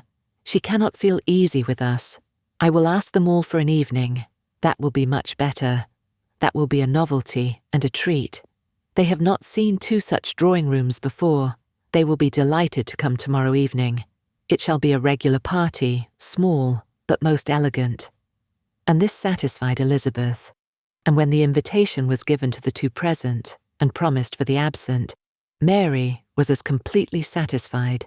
She was particularly asked to meet Mr. Elliot and be introduced to Lady Dalrymple and Miss Carteret, who were fortunately already engaged to come, and she could not have received a more gratifying attention. Miss Elliot was to have the honour of calling on Mrs. Musgrove in the course of the morning, and Anne walked off with Charles and Mary to go and see her and Henrietta directly. Her plan of sitting with Lady Russell must give way for the present.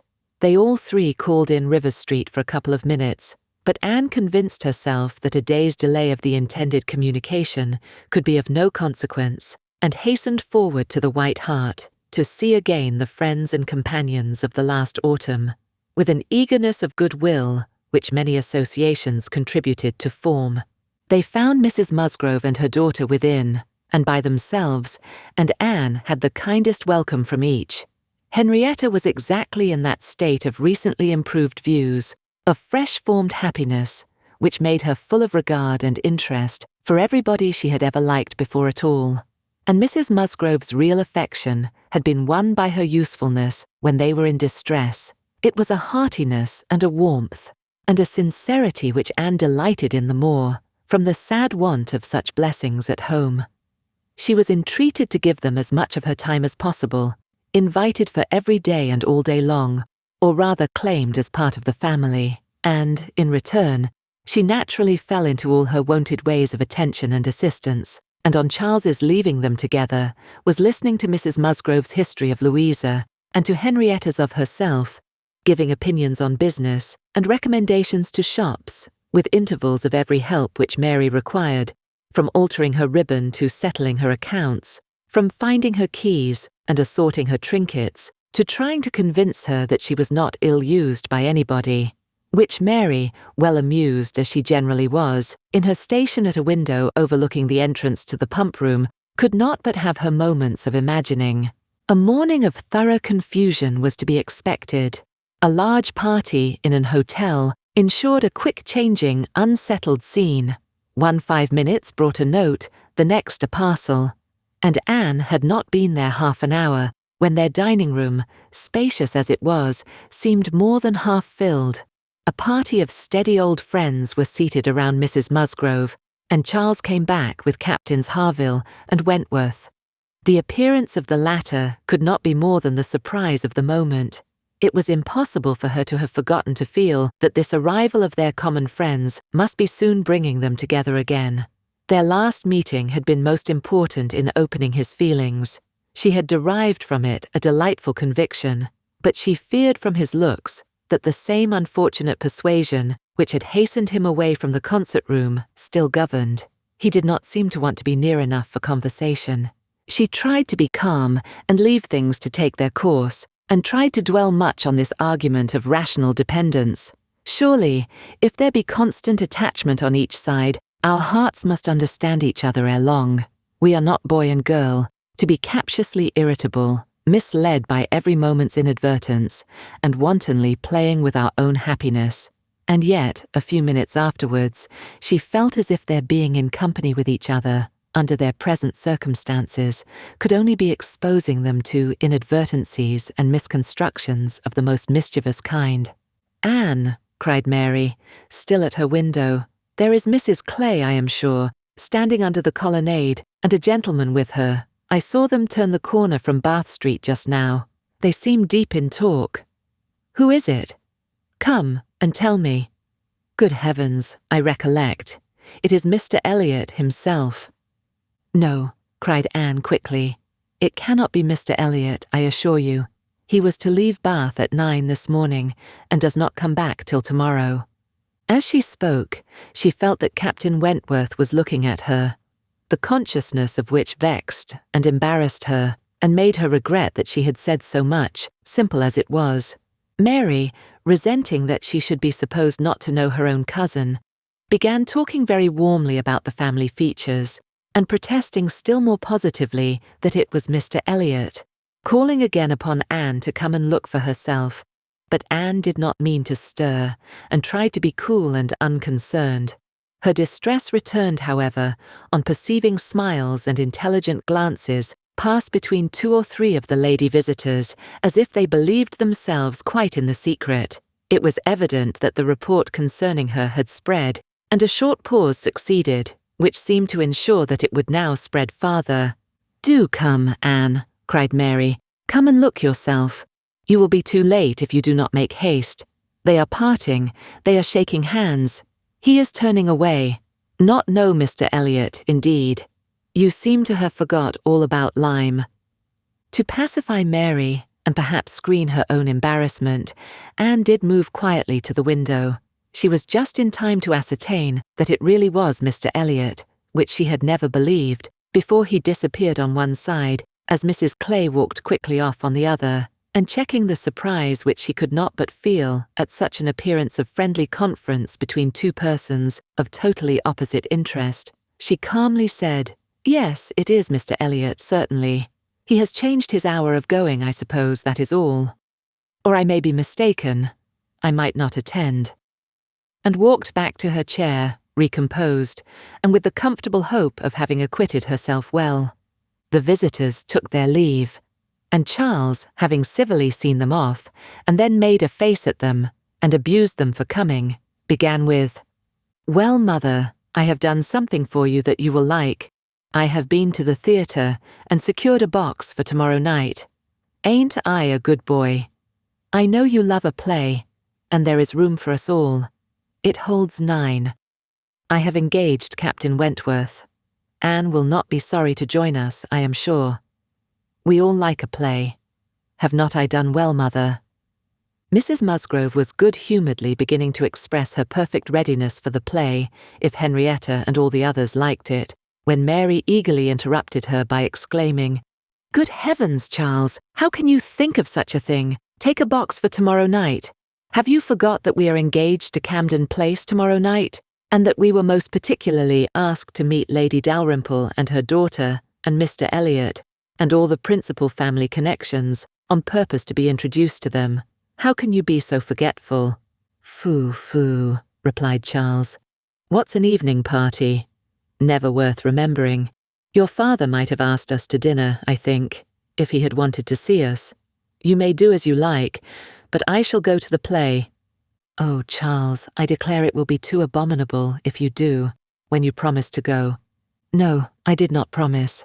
I only smirked and bowed, and said the word happy. There was no promise. But you must go, Charles. It would be unpardonable to fail.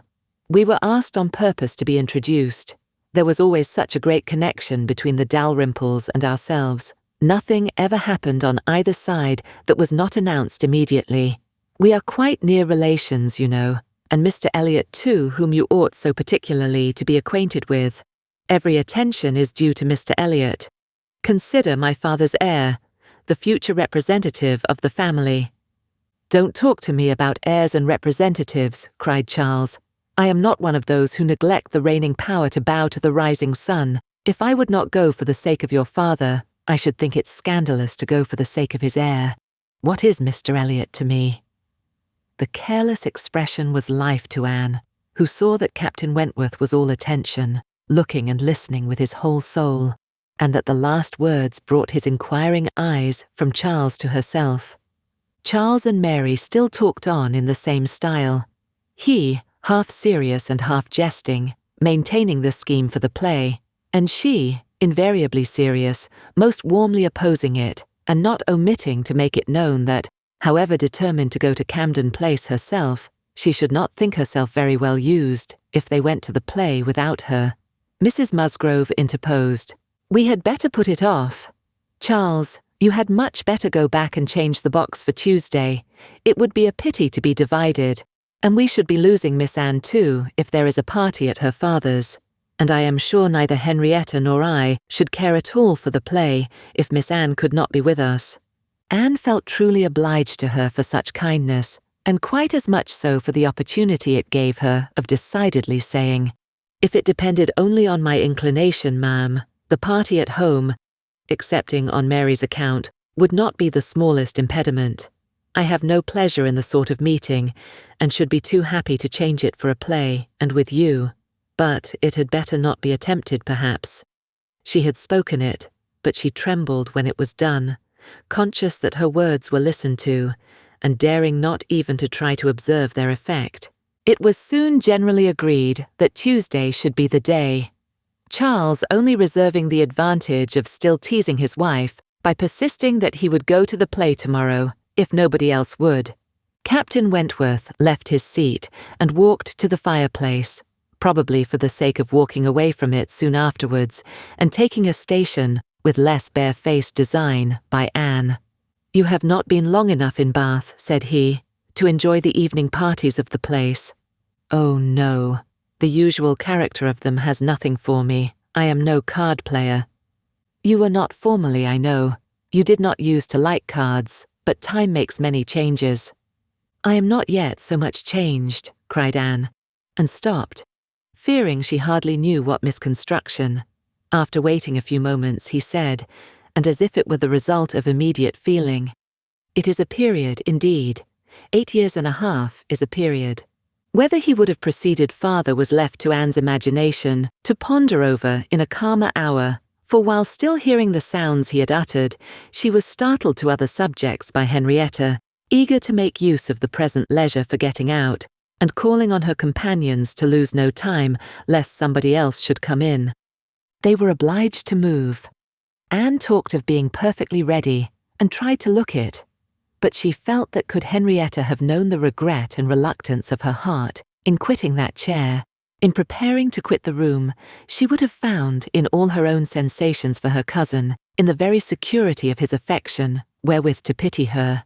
Their preparations, however, were stopped short.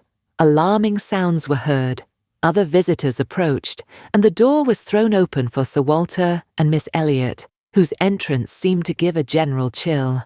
Anne felt an instant oppression, and wherever she looked saw symptoms of the same.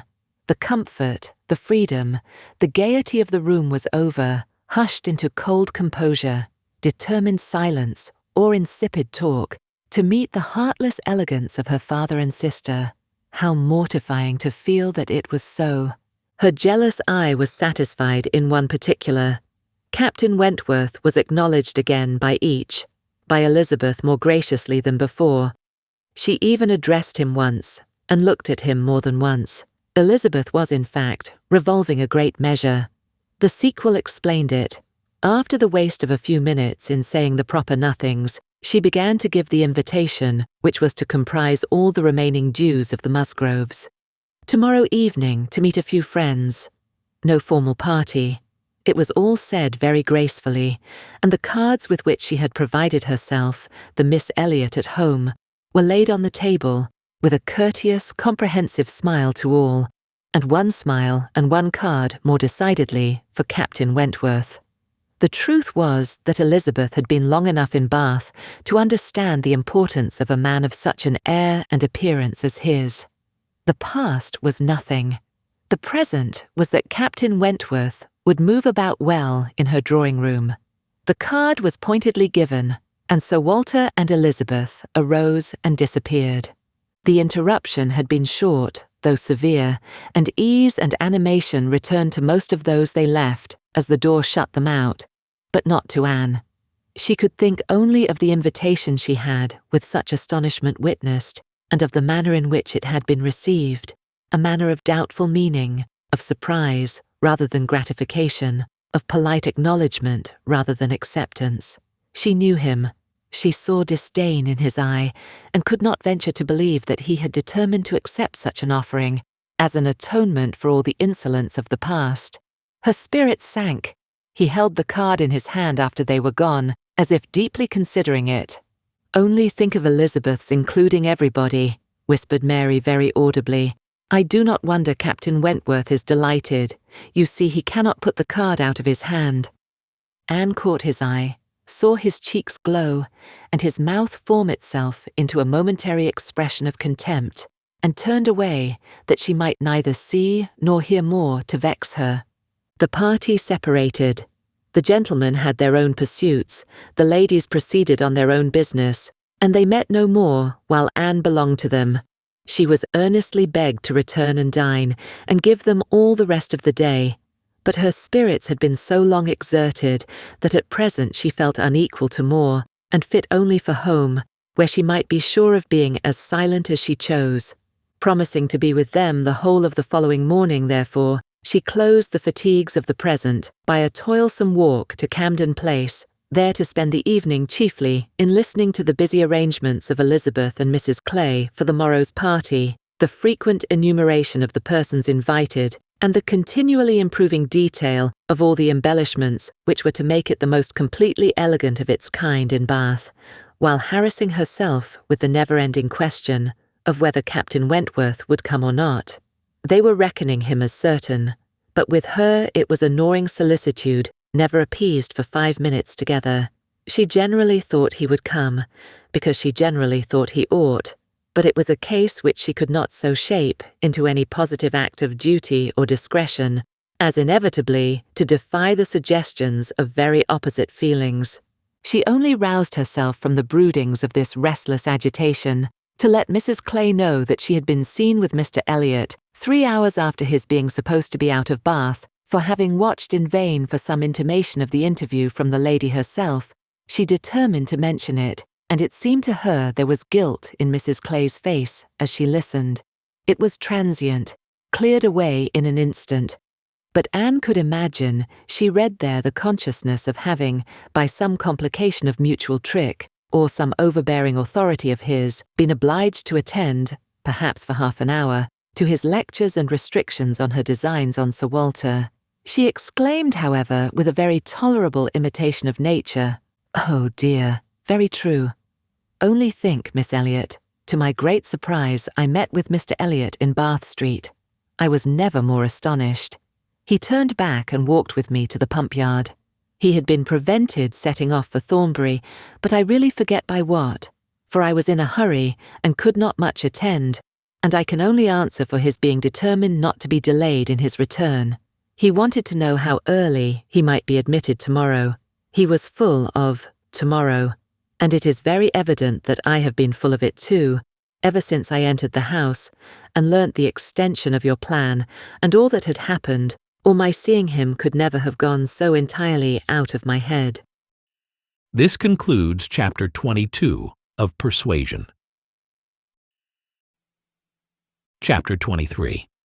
One day only had passed since Anne's conversation with Mrs. Smith, but a keener interest had succeeded, and she was now so little touched by Mr. Elliot's conduct, except by its effects in one quarter, that it became a matter of course the next morning, still to defer her explanatory visit in Rivers Street. She had promised to be with the Musgroves from breakfast to dinner. Her faith was plighted, and Mr. Elliot's character, like the Sultaness Scheherazade's head, must live another day. She could not keep her appointment punctually, however. The weather was unfavourable, and she had grieved over the rain on her friend's account, and felt it very much on her own before she was able to attempt the walk. When she reached the White Hart, and made her way to the proper apartment, she found herself neither arriving quite in time, nor the first to arrive.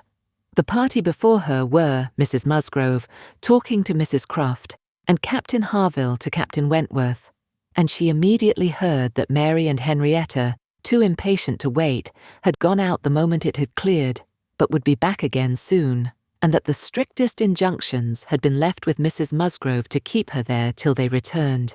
She had only to submit, sit down, be outwardly composed, and feel herself plunged at once in all the agitations which she had merely laid her account of, tasting a little before the morning closed. There was no delay, no waste of time. She was deep in the happiness of such misery, or the misery of such happiness, instantly. 2 minutes after her entering the room, Captain Wentworth said, "We will write the letter we were talking of, Harville, now, if you will give me materials." Materials were at hand, on a separate table. He went to it, and nearly turning his back to them all, was engrossed by writing.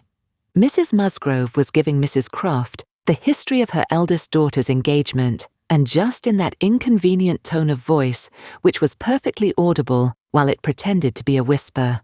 Anne felt that she did not belong to the conversation, and yet, as Captain Harville seemed thoughtful and not disposed to talk, she could not avoid hearing many undesirable particulars, such as how Mr. Musgrove and my brother Hayter had met again and again to talk it over, what my brother Hayter had said one day, and what Mr. Musgrove had proposed the next, and what had occurred to my sister Hayter, and what the young people had wished, and what I said at first I never could consent to, but was afterwards persuaded to think might do very well, and a great deal in the same style of open-hearted communication, minutiae which, even with every advantage of taste and delicacy which good Mrs. Musgrove could not give, could be properly interesting only to the principals. Mrs. Croft was attending with great good humour, and whenever she spoke at all, it was very sensibly. Anne hoped the gentlemen might each be too much self-occupied to hear. "And so, ma'am, all these things considered," said Mrs. Musgrove, in her powerful whisper, "though we could have wished it different, yet altogether we did not think it fair to stand out any longer, for Charles Hayter was quite wild about it, and Henrietta was pretty near as bad, and so we thought they had better marry at once, and make the best of it, as many others have done before them. At any rate," said I, "it will be better than a long engagement." "That is precisely what I was going to observe," cried Mrs. Croft. "I would rather have young people settle on a small income at once, and have to struggle with a few difficulties together, than be involved in a long engagement. I always think that no mutual—" "Oh, dear Mrs. Croft," cried Mrs. Musgrove, unable to let her finish her speech, "there is nothing I so abominate for young people as a long engagement. It is what I always protested against for my children. It is all very well, I used to say, for young people to be engaged, if there is a certainty of their being able to marry in 6 months, or even in 12, but a long engagement—" "Yes, dear ma'am," said Mrs. Croft, "or an uncertain engagement, an engagement which may be long. To begin without knowing that at such a time there will be the means of marrying, I hold to be very unsafe and unwise, and what I think all parents should prevent as far as they can." Anne found an unexpected interest here. She felt its application to herself, felt it in a nervous thrill all over her, and at the same moment that her eyes instinctively glanced towards the distant table, Captain Wentworth's pen ceased to move. His head was raised, pausing, listening, and he turned round the next instant to give a look, one quick, conscious look at her. The two ladies continued to talk, to re-urge the same admitted truths, and enforce them with such examples of the ill effect of a contrary practice as had fallen within their observation. But Anne heard nothing distinctly. It was only a buzz of words in her ear. Her mind was in confusion. Captain Harville, who had in truth been hearing none of it, now left his seat and moved to a window, and Anne, seeming to watch him, though it was from thorough absence of mind, became gradually sensible that he was inviting her to join him where he stood. He looked at her with a smile and a little motion of the head, which expressed, "Come to me, I have something to say," and the unaffected, easy kindness of manner, which denoted the feelings of an older acquaintance than he really was, strongly enforced the invitation. She roused herself and went to him. The window at which he stood was at the other end of the room from where the two ladies were sitting, and though nearer to Captain Wentworth's table, not very near. As she joined him, Captain Harville's countenance reassumed the serious, thoughtful expression which seemed its natural character. "Look here," said he, unfolding a parcel in his hand and displaying a small miniature painting. "Do you know who that is?" "Certainly, Captain Benwick." "Yes, and you may guess who it is for, but," in a deep tone, "it was not done for her. Miss Elliot, do you remember our walking together at Lyme and grieving for him? I little thought then, but no matter.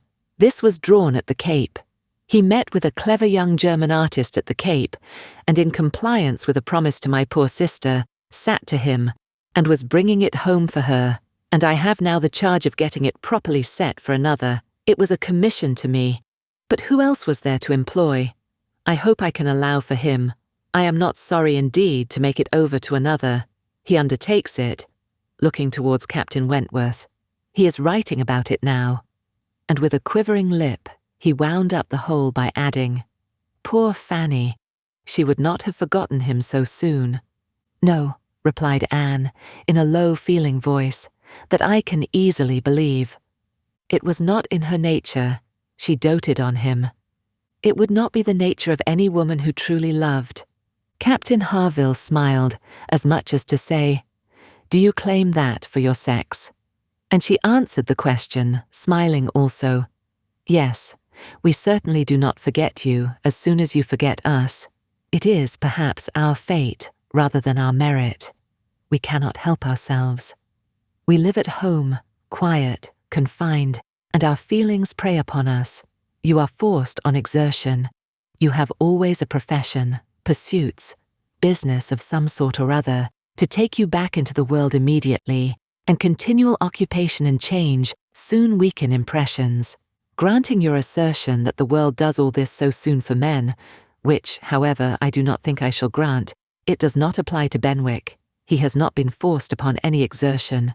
The peace turned him on shore at the very moment, and he has been living with us, in our little family circle, ever since." "True," said Anne. "Very true. I did not recollect. But what shall we say now, Captain Harville? If the change be not from outward circumstances, it must be from within. It must be nature, man's nature, which has done the business for Captain Benwick." "No, no, it is not man's nature. I will not allow it to be more man's nature than woman's to be inconstant, and forget those they do love, or have loved. I believe the reverse. I believe in a true analogy between our bodily frames and our mental, and that as our bodies are the strongest, so are our feelings, capable of bearing most rough usage and riding out the heaviest weather." "Your feelings may be the strongest," replied Anne, "but the same spirit of analogy will authorize me to assert that ours are the most tender. Man is more robust than woman, but he is not longer lived, which exactly explains my view of the nature of their attachments. Nay, it would be too hard upon you if it were otherwise. You have difficulties and privations and dangers enough to struggle with. You are always labouring and toiling, exposed to every risk and hardship. Your home, country, friends, all quitted. Neither time, nor health, nor life, to be called your own. It would be hard indeed." With a faltering voice, "If woman's feelings were to be added to all this—" "We shall never agree upon this question," Captain Harville was beginning to say, when a slight noise called their attention to Captain Wentworth's hitherto perfectly quiet division of the room. It was nothing more than that his pen had fallen down, but Anne was startled at finding him nearer than she had supposed, and half inclined to suspect that the pen had only fallen because he had been occupied by them, striving to catch sounds, which yet she did not think he could have caught. "Have you finished your letter?" said Captain Harville. "Not quite. A few lines more. I shall have done in 5 minutes. There is no hurry on my side. I am only ready whenever you are. I am in very good anchorage here," smiling at Anne. "Well supplied, and want for nothing. No hurry for a signal at all. Well, Miss Elliot," lowering his voice, "as I was saying, we shall never agree, I suppose, upon this point. No man and woman would, probably. But let me observe that all histories are against you. All stories, prose and verse. If I had such a memory as Benwick, I could bring you 50 quotations in a moment on my side the argument, and I do not think I ever opened a book in my life which had not something to say upon woman's inconstancy. Songs and proverbs all talk of woman's fickleness, but perhaps you will say these were all written by men. Perhaps I shall. Yes, yes, if you please, no reference to examples in books. Men have had every advantage of us in telling their own story. Education has been theirs in so much higher a degree. The pen has been in their hands. I will not allow books to prove anything. But how shall we prove anything? We never shall. We never can expect to prove anything upon such a point. It is a difference of opinion which does not admit of proof.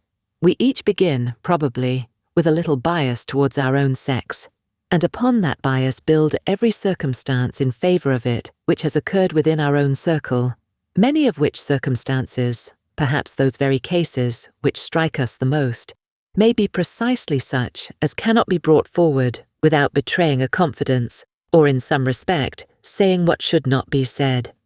"Ah," cried Captain Harville, in a tone of strong feeling, "if I could but make you comprehend what a man suffers when he takes a last look at his wife and children, and watches the boat that he has sent them off in, as long as it is in sight, and then turns away and says, "God knows whether we ever meet again."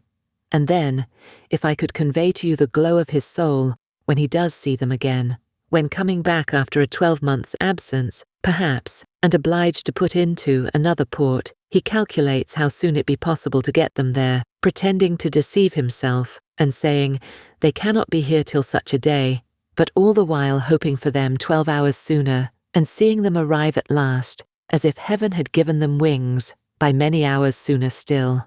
If I could explain to you all this, and all that a man can bear and do, and glories to do, for the sake of these treasures of his existence, I speak, you know, only of such men as have hearts, pressing his own with emotion. "Oh," cried Anne eagerly, "I hope I do justice to all that is felt by you, and by those who resemble you. God forbid that I should undervalue the warm and faithful feelings of any of my fellow creatures. I should deserve utter contempt if I dared to suppose that true attachment and constancy were known only by woman.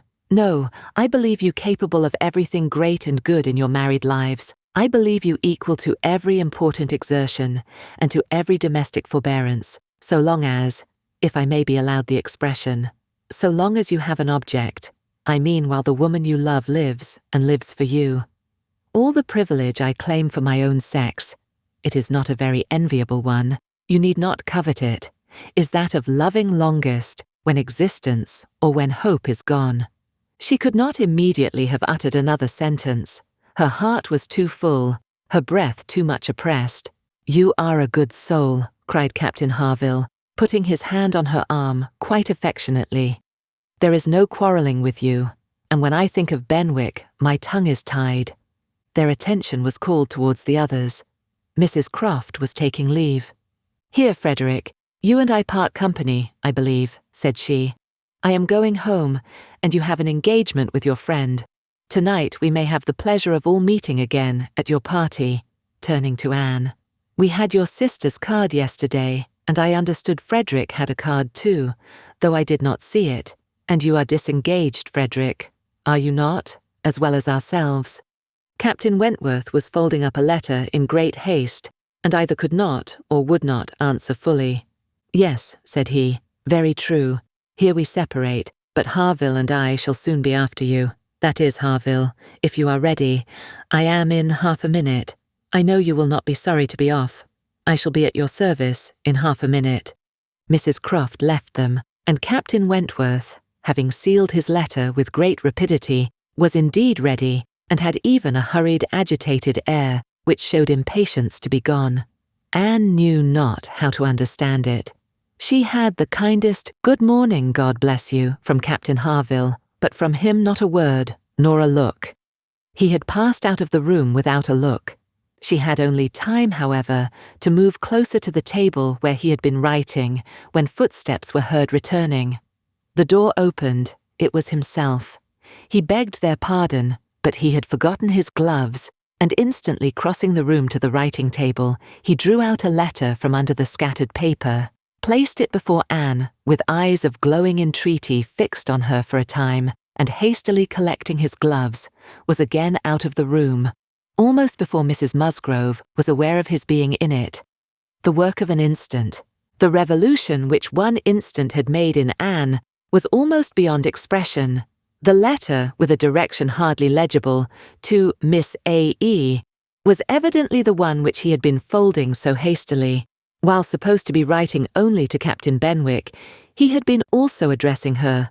On the contents of that letter depended all which this world could do for her. Anything was possible, anything might be defied rather than suspense. Mrs. Musgrove had little arrangements of her own at her own table. To their protection she must trust. And sinking into the chair which he had occupied, succeeding to the very spot where he had leaned and written, her eyes devoured the following words: "I can listen no longer in silence. I must speak to you by such means as are within my reach. You pierce my soul. I am half agony, half hope. Tell me not that I am too late, that such precious feelings are gone forever. I offer myself to you again, with a heart even more your own than when you almost broke it, 8 years and a half ago. dare not say that man forgets sooner than woman, that his love has an earlier death. I have loved none but you. Unjust I may have been, weak and resentful I have been, but never inconstant. You alone have brought me to Bath. For you alone I think and plan. Have you not seen this? Can you fail to have understood my wishes? I had not waited even these 10 days. Could I have read your feelings, as I think you must have penetrated mine? I can hardly write. I am every instant hearing something which overpowers me. You sink your voice, but I can distinguish the tones of that voice when they would be lost on others. Too good, too excellent creature. You do us justice indeed. You do believe that there is true attachment and constancy among men. Believe it to be most fervent, most undeviating, in F.W. I must go, uncertain of my fate, but I shall return hither or follow your party as soon as possible. A word, a look, will be enough to decide whether I enter your father's house this evening or never. Such a letter was not to be soon recovered from. Half an hour's solitude and reflection might have tranquilized her, but the 10 minutes only, which now passed before she was interrupted, with all the restraints of her situation, could do nothing towards tranquillity. Every moment rather brought fresh agitation.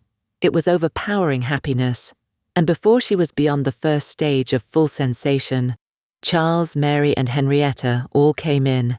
The absolute necessity of seeming like herself produced then an immediate struggle, but after a while she could do no more. She began not to understand a word they said, and was obliged to plead indisposition and excuse herself. They could then see that she looked very ill, were shocked and concerned, and would not stir without her for the world. This was dreadful. Would they only have gone away, and left her in the quiet possession of that room, it would have been her cure. But to have them all standing or waiting around her was distracting, and in desperation, she said she would go home. "By all means, my dear," cried Mrs. Musgrove, "go home directly, and take care of yourself, that you may be fit for the evening. I wish Sarah was here to doctor you, but I am no doctor myself. Charles, ring and order a chair. She must not walk." But the chair would never do. Worse than all. To lose the possibility of speaking 2 words to Captain Wentworth in the course of her quiet, solitary progress up the town, and she felt almost certain of meeting him, could not be borne. The chair was earnestly protested against, and Mrs. Musgrove, who thought only of one sort of illness, having assured herself with some anxiety that there had been no fall in the case, that Anne had not at any time lately slipped down and got a blow on her head, that she was perfectly convinced of having had no fall, could part with her cheerfully, and depend on finding her better at night.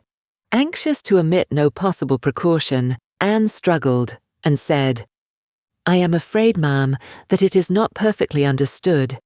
Pray be so good as to mention to the other gentlemen that we hope to see your whole party this evening. I am afraid there had been some mistake, and I wish you particularly to assure Captain Harville and Captain Wentworth that we hope to see them both." "Oh, my dear, it is quite understood. I give you my word. Captain Harville has no thought but of going." "Do you think so? But I am afraid, and I should be so very sorry. Will you promise me to mention it when you see them again? You will see them both this morning, I dare say. Do promise me." "To be sure I will, if you wish it. Charles, if you see Captain Harville anywhere, remember to give Miss Anne's message. But indeed, my dear, you need not be uneasy. Captain Harville holds himself quite engaged, I'll answer for it, and Captain Wentworth the same, I dare say." Anne could do no more, but her heart prophesied some mischance to damp the perfection of her felicity. It could not be very lasting, however. Even if he did not come to Camden Place himself, it would be in her power to send an intelligible sentence by Captain Harville. Another momentary vexation occurred. Charles, in his real concern and good nature, would go home with her. There was no preventing him. This was almost cruel. But she could not be long ungrateful. He was sacrificing an engagement at a gunsmith's to be of use to her, and she set off with him, with no feeling but gratitude apparent. They were on Union Street, when a quicker step behind, a something of familiar sound, gave her 2 moments' preparation for the sight of Captain Wentworth.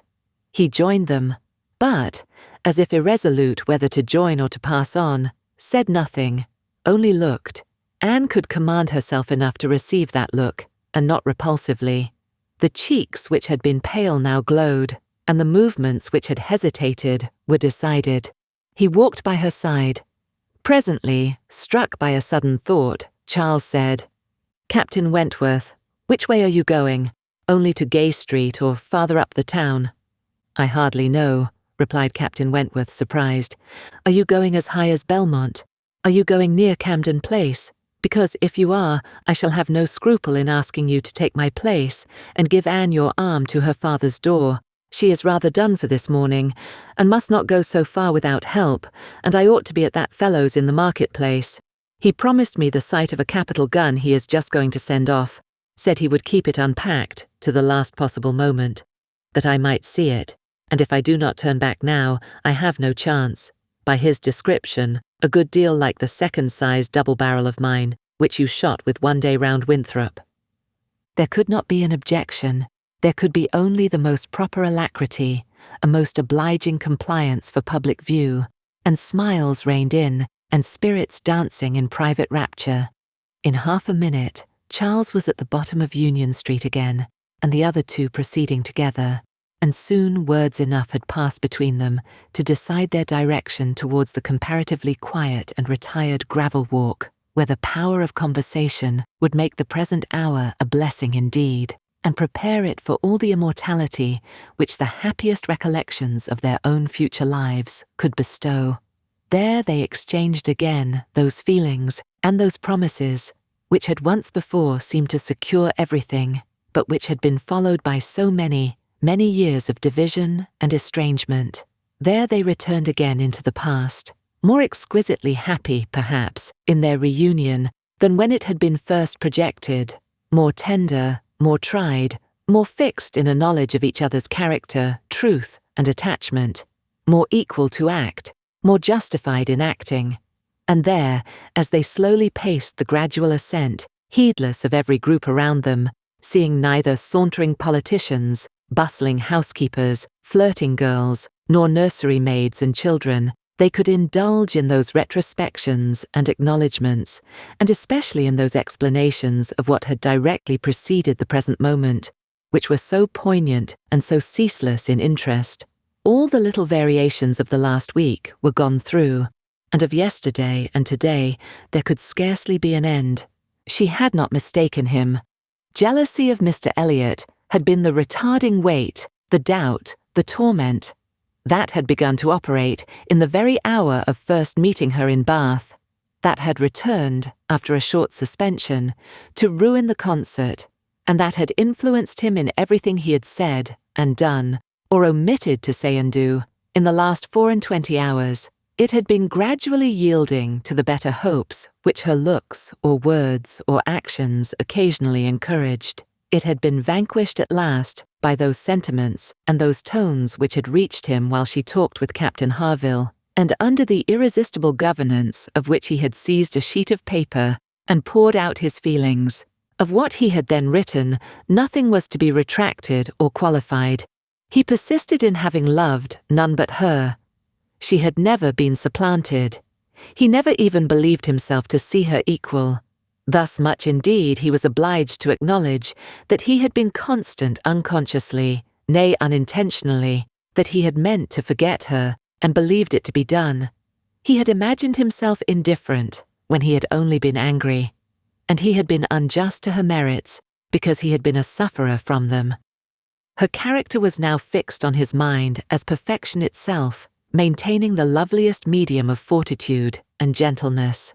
But he was obliged to acknowledge that only at Uppercross had he learnt to do her justice, and only at Lyme had he begun to understand himself. At Lyme he had received lessons of more than one sort. The passing admiration of Mr. Elliot had at least roused him, and the scenes on the Cobb and at Captain Harville's had fixed her superiority. In his preceding attempts to attach himself to Louisa Musgrove, the attempts of angry pride, he protested that he had forever felt it to be impossible, that he had not cared, could not care, for Louisa, though till that day, till the leisure for reflection which followed it, he had not understood the perfect excellence of the mind with which Louisa's could so ill bear a comparison, or the perfect unrivalled hold it possessed over his own. There, he had learnt to distinguish between the steadiness of principle and the obstinacy of self-will, between the darings of heedlessness and the resolution of a collected mind. There he had seen everything to exalt in his estimation the woman he had lost, and there begun to deplore the pride, the folly, the madness of resentment, which had kept him from trying to regain her when thrown in his way. From that period, his penance had become severe. He had no sooner been free from the horror and remorse attending the first few days of Louisa's accident, no sooner begun to feel himself alive again, than he had begun to feel himself, though alive, not at liberty. "I found," said he, "that I was considered by Harville an engaged man, that neither Harville nor his wife entertained a doubt of our mutual attachment. I was startled and shocked. To a degree I could contradict this instantly, but when I began to reflect that others might have felt the same, her own family, nay, perhaps herself, I was no longer at my own disposal. I was hers in honour if she wished it. I had been unguarded. I had not thought seriously on this subject before. I had not considered that my excessive intimacy must have its danger of ill consequence in many ways, and that I had no right to be trying whether I could attach myself to either of the girls, at the risk of raising even an unpleasant report. Were there no other ill effects, I had been grossly wrong, and must abide the consequences." He found too late, in short, that he had entangled himself, and that precisely as he became fully satisfied of his not caring for Louisa at all, he must regard himself as bound to her, if her sentiments for him were what the Harvilles supposed. It determined him to leave Lyme, and await her complete recovery elsewhere. He would gladly weaken, by any fair means, whatever feelings or speculations concerning him might exist, and he went therefore to his brother's, meaning after a while to return to Kellynch, and act as circumstances might require. "I was 6 weeks with Edward," said he, "and saw him happy. I could have no other pleasure. I deserved none. He inquired after you very particularly, asked even if you were personally altered, little suspecting that to my eye you could never alter." Anne smiled and let it pass. It was too pleasing a blunder for a reproach. It is something for a woman to be assured in her 28th year that she has not lost one charm of earlier youth, but the value of such homage was inexpressibly increased to Anne by comparing it with former words and feeling it to be the result, not the cause of a revival of his warm attachment.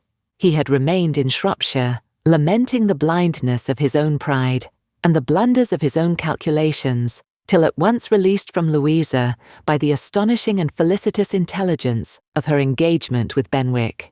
"Here," said he, "ended the worst of my state, for now I could at least put myself in the way of happiness. I could exert myself. I could do something.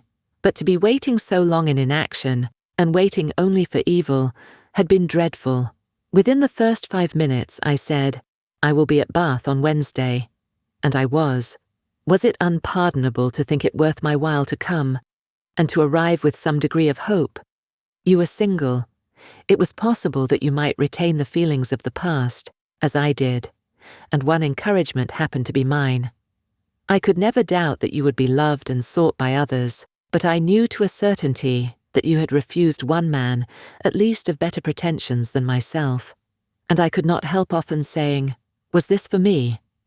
Their first meeting in Milsom Street afforded much to be said, but the concert still more. That evening seemed to be made up of exquisite moments.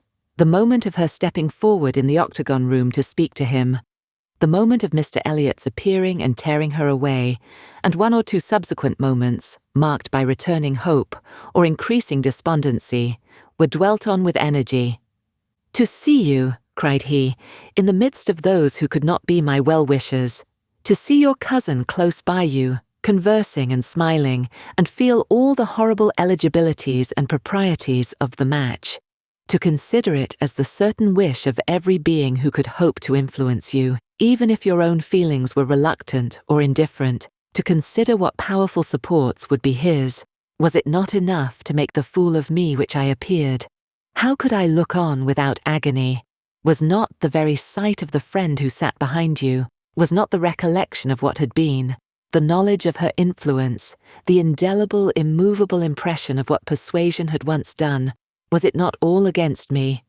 You should have distinguished, replied Anne. You should not have suspected me now. The case is so different, and my age is so different. If I was wrong in yielding to Persuasion once, remember that it was to persuasion exerted on the side of safety, not of risk. When I yielded, I thought it was to duty, but no duty could be called in aid here. In marrying a man indifferent to me, all risk would have been incurred, and all duty violated. Perhaps I ought to have reasoned thus, he replied, but I could not. I could not derive benefit from the late knowledge I had acquired of your character. I could not bring it into play. It was overwhelmed, buried, lost in those earlier feelings which I had been smarting under year after year. I could think of you only as one who had yielded, who had given me up, who had been influenced by anyone rather than by me. I saw you with the very person who had guided you in that year of misery. I had no reason to believe her of less authority now. The force of habit was to be added. I should have thought, said Anne, that my manner to yourself might have spared you much or all of this. No, no, your manner might be only the ease which your engagement to another man would give. I left you in this belief, and yet I was determined to see you again. My spirits rallied with the morning, and I felt that I had still a motive for remaining here.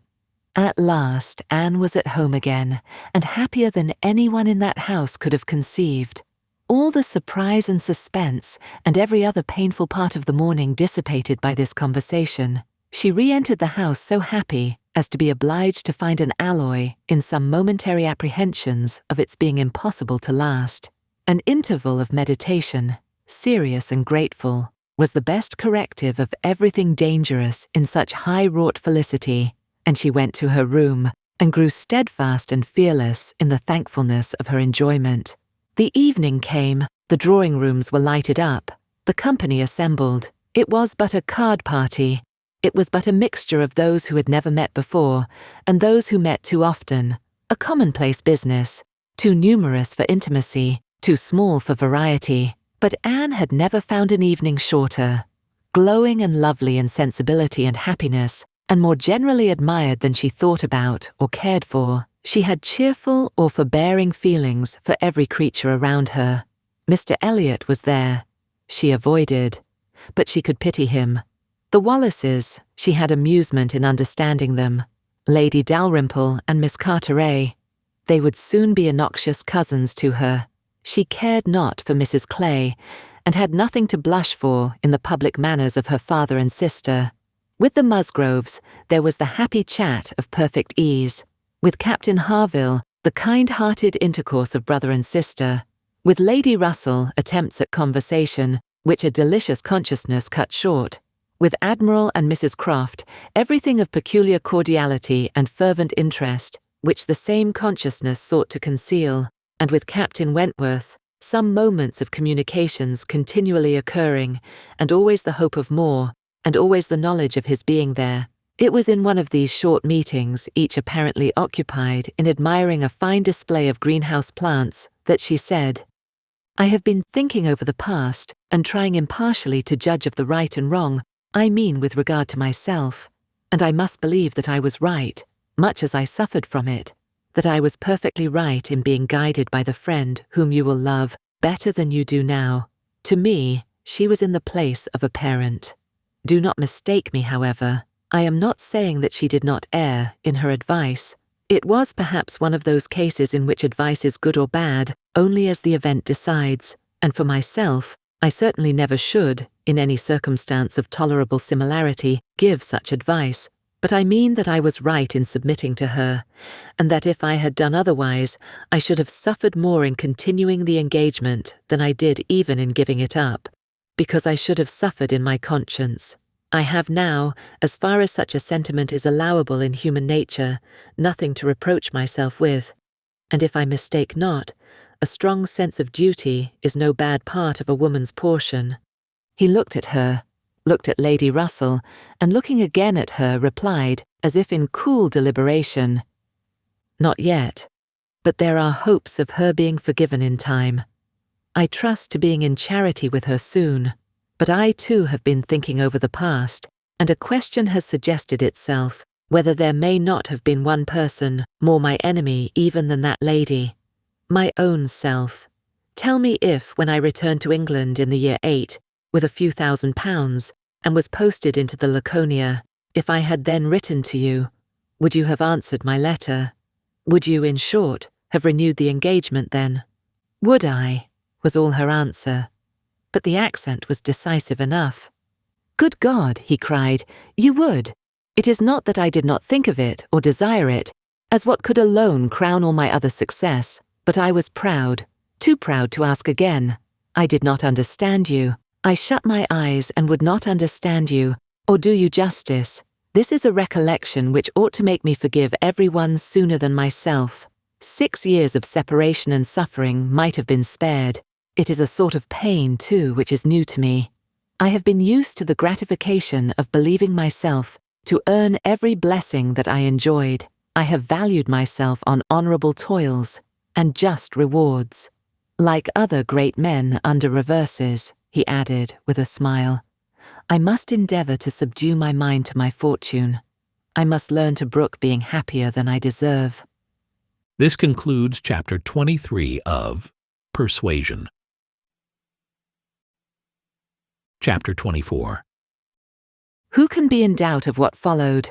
When any two young people take it into their heads to marry, they are pretty sure by perseverance to carry their point, be they ever so poor, or ever so imprudent, or ever so little likely to be necessary to each other's ultimate comfort. This may be bad morality to conclude with, but I believe it to be truth, and if such parties succeed, how should a Captain Wentworth and an Anne Elliot, with the advantage of maturity of mind, consciousness of right, and one independent fortune between them, fail of bearing down every opposition?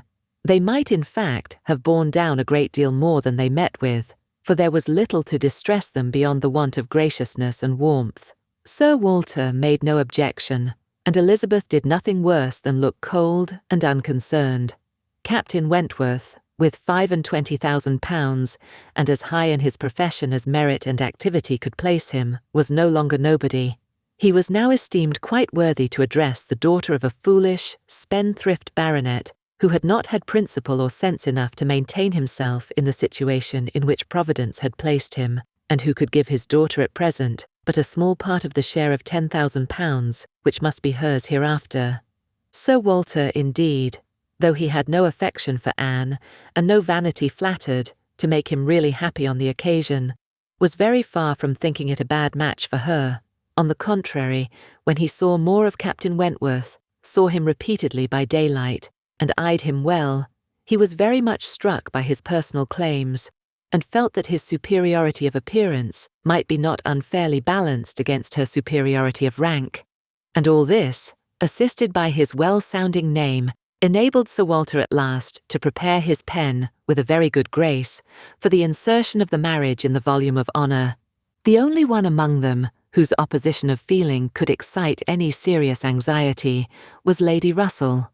Anne knew that Lady Russell must be suffering some pain in understanding and relinquishing Mr. Elliot, and be making some struggles to become truly acquainted with and do justice to Captain Wentworth. This, however, was what Lady Russell had now to do.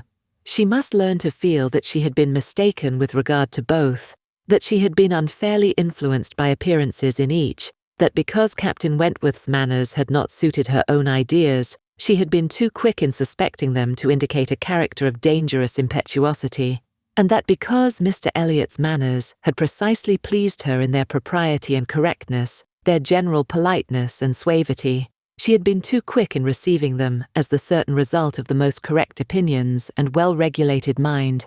There was nothing less for Lady Russell to do than to admit that she had been pretty completely wrong, and to take up a new set of opinions and of hopes. There is a quickness of perception in some, a nicety in the discernment of character, a natural penetration, in short, which no experience in others can equal, and Lady Russell had been less gifted in this part of understanding than her young friend.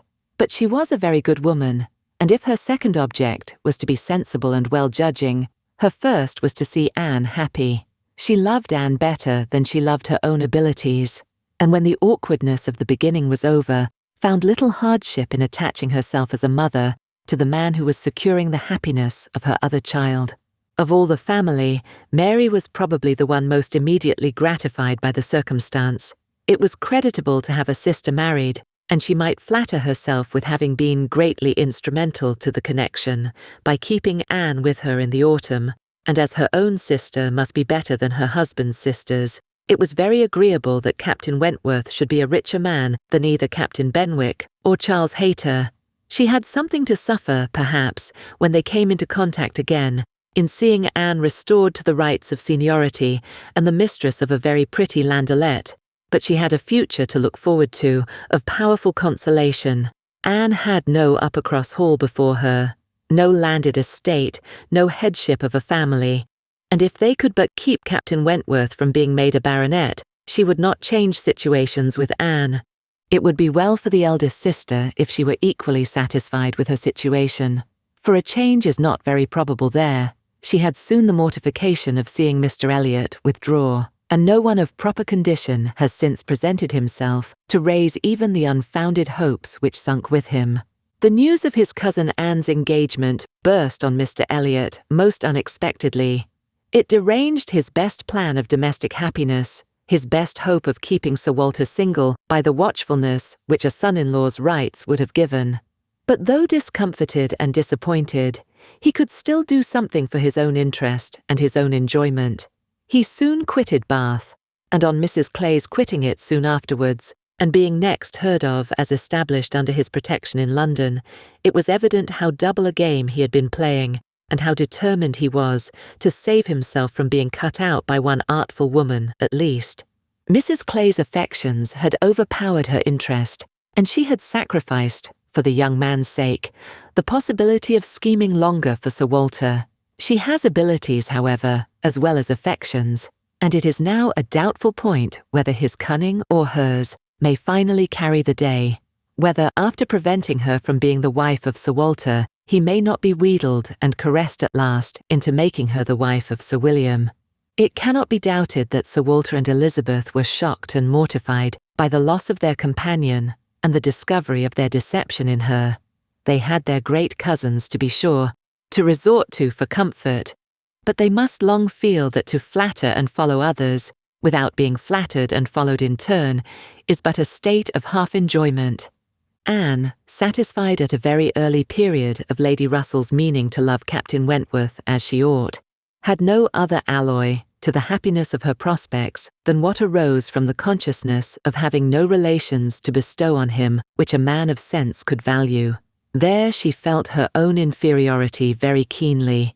The disproportion in their fortune was nothing. It did not give her a moment's regret, but to have no family to receive and estimate him properly, nothing of respectability, of harmony, of goodwill to offer in return for all the worth and all the prompt welcome which met her in his brothers and sisters, was a source of as lively pain as her mind could well be sensible of, under circumstances of otherwise strong felicity. She had but two friends in the world to add to his list, Lady Russell and Mrs. Smith.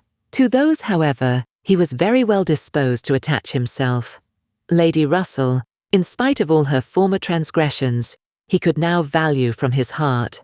While he was not obliged to say that he believed her to have been right in originally dividing them, he was ready to say almost everything else in her favour, and as for Mrs. Smith, she had claims of various kinds to recommend her quickly and permanently. Her recent good offices by Anne had been enough in themselves, and their marriage, instead of depriving her of one friend, secured her two. She was their earliest visitor in their settled life, and Captain Wentworth, by putting her in the way of recovering her husband's property in the West Indies, by writing for her, acting for her, and seeing her through all the petty difficulties of the case with the activity and exertion of a fearless man and a determined friend, fully requited the services which she had rendered, or ever meant to render, to his wife. Mrs. Smith's enjoyments were not spoiled by this improvement of income, with some improvement of health, and the acquisition of such friends to be often with, for her cheerfulness and mental alacrity did not fail her, and while these prime supplies of good remained, she might have bid defiance even to greater accessions of worldly prosperity. She might have been absolutely rich and perfectly healthy, and yet be happy. Her spring of felicity was in the glow of her spirits, as her friend Anne's was in the warmth of her heart. Anne was tenderness itself, and she had the full worth of it in Captain Wentworth's affection. His profession was all that could ever make her friends wish that tenderness less, the dread of a future war all that could dim her sunshine. She gloried in being a sailor's wife, but she must pay the tax of quick alarm for belonging to that profession which is, if possible, more distinguished in its domestic virtues than in its national importance. The End. Best Audiobooks for Free hopes that you have enjoyed this production of Persuasion by Jane Austen. Please like this video and subscribe to our channel on YouTube and Rumble as your like. And subscription are the support we need to create more great free content. Please look to our website at bestaudiobooksforfree.com for a complete list of our audiobooks.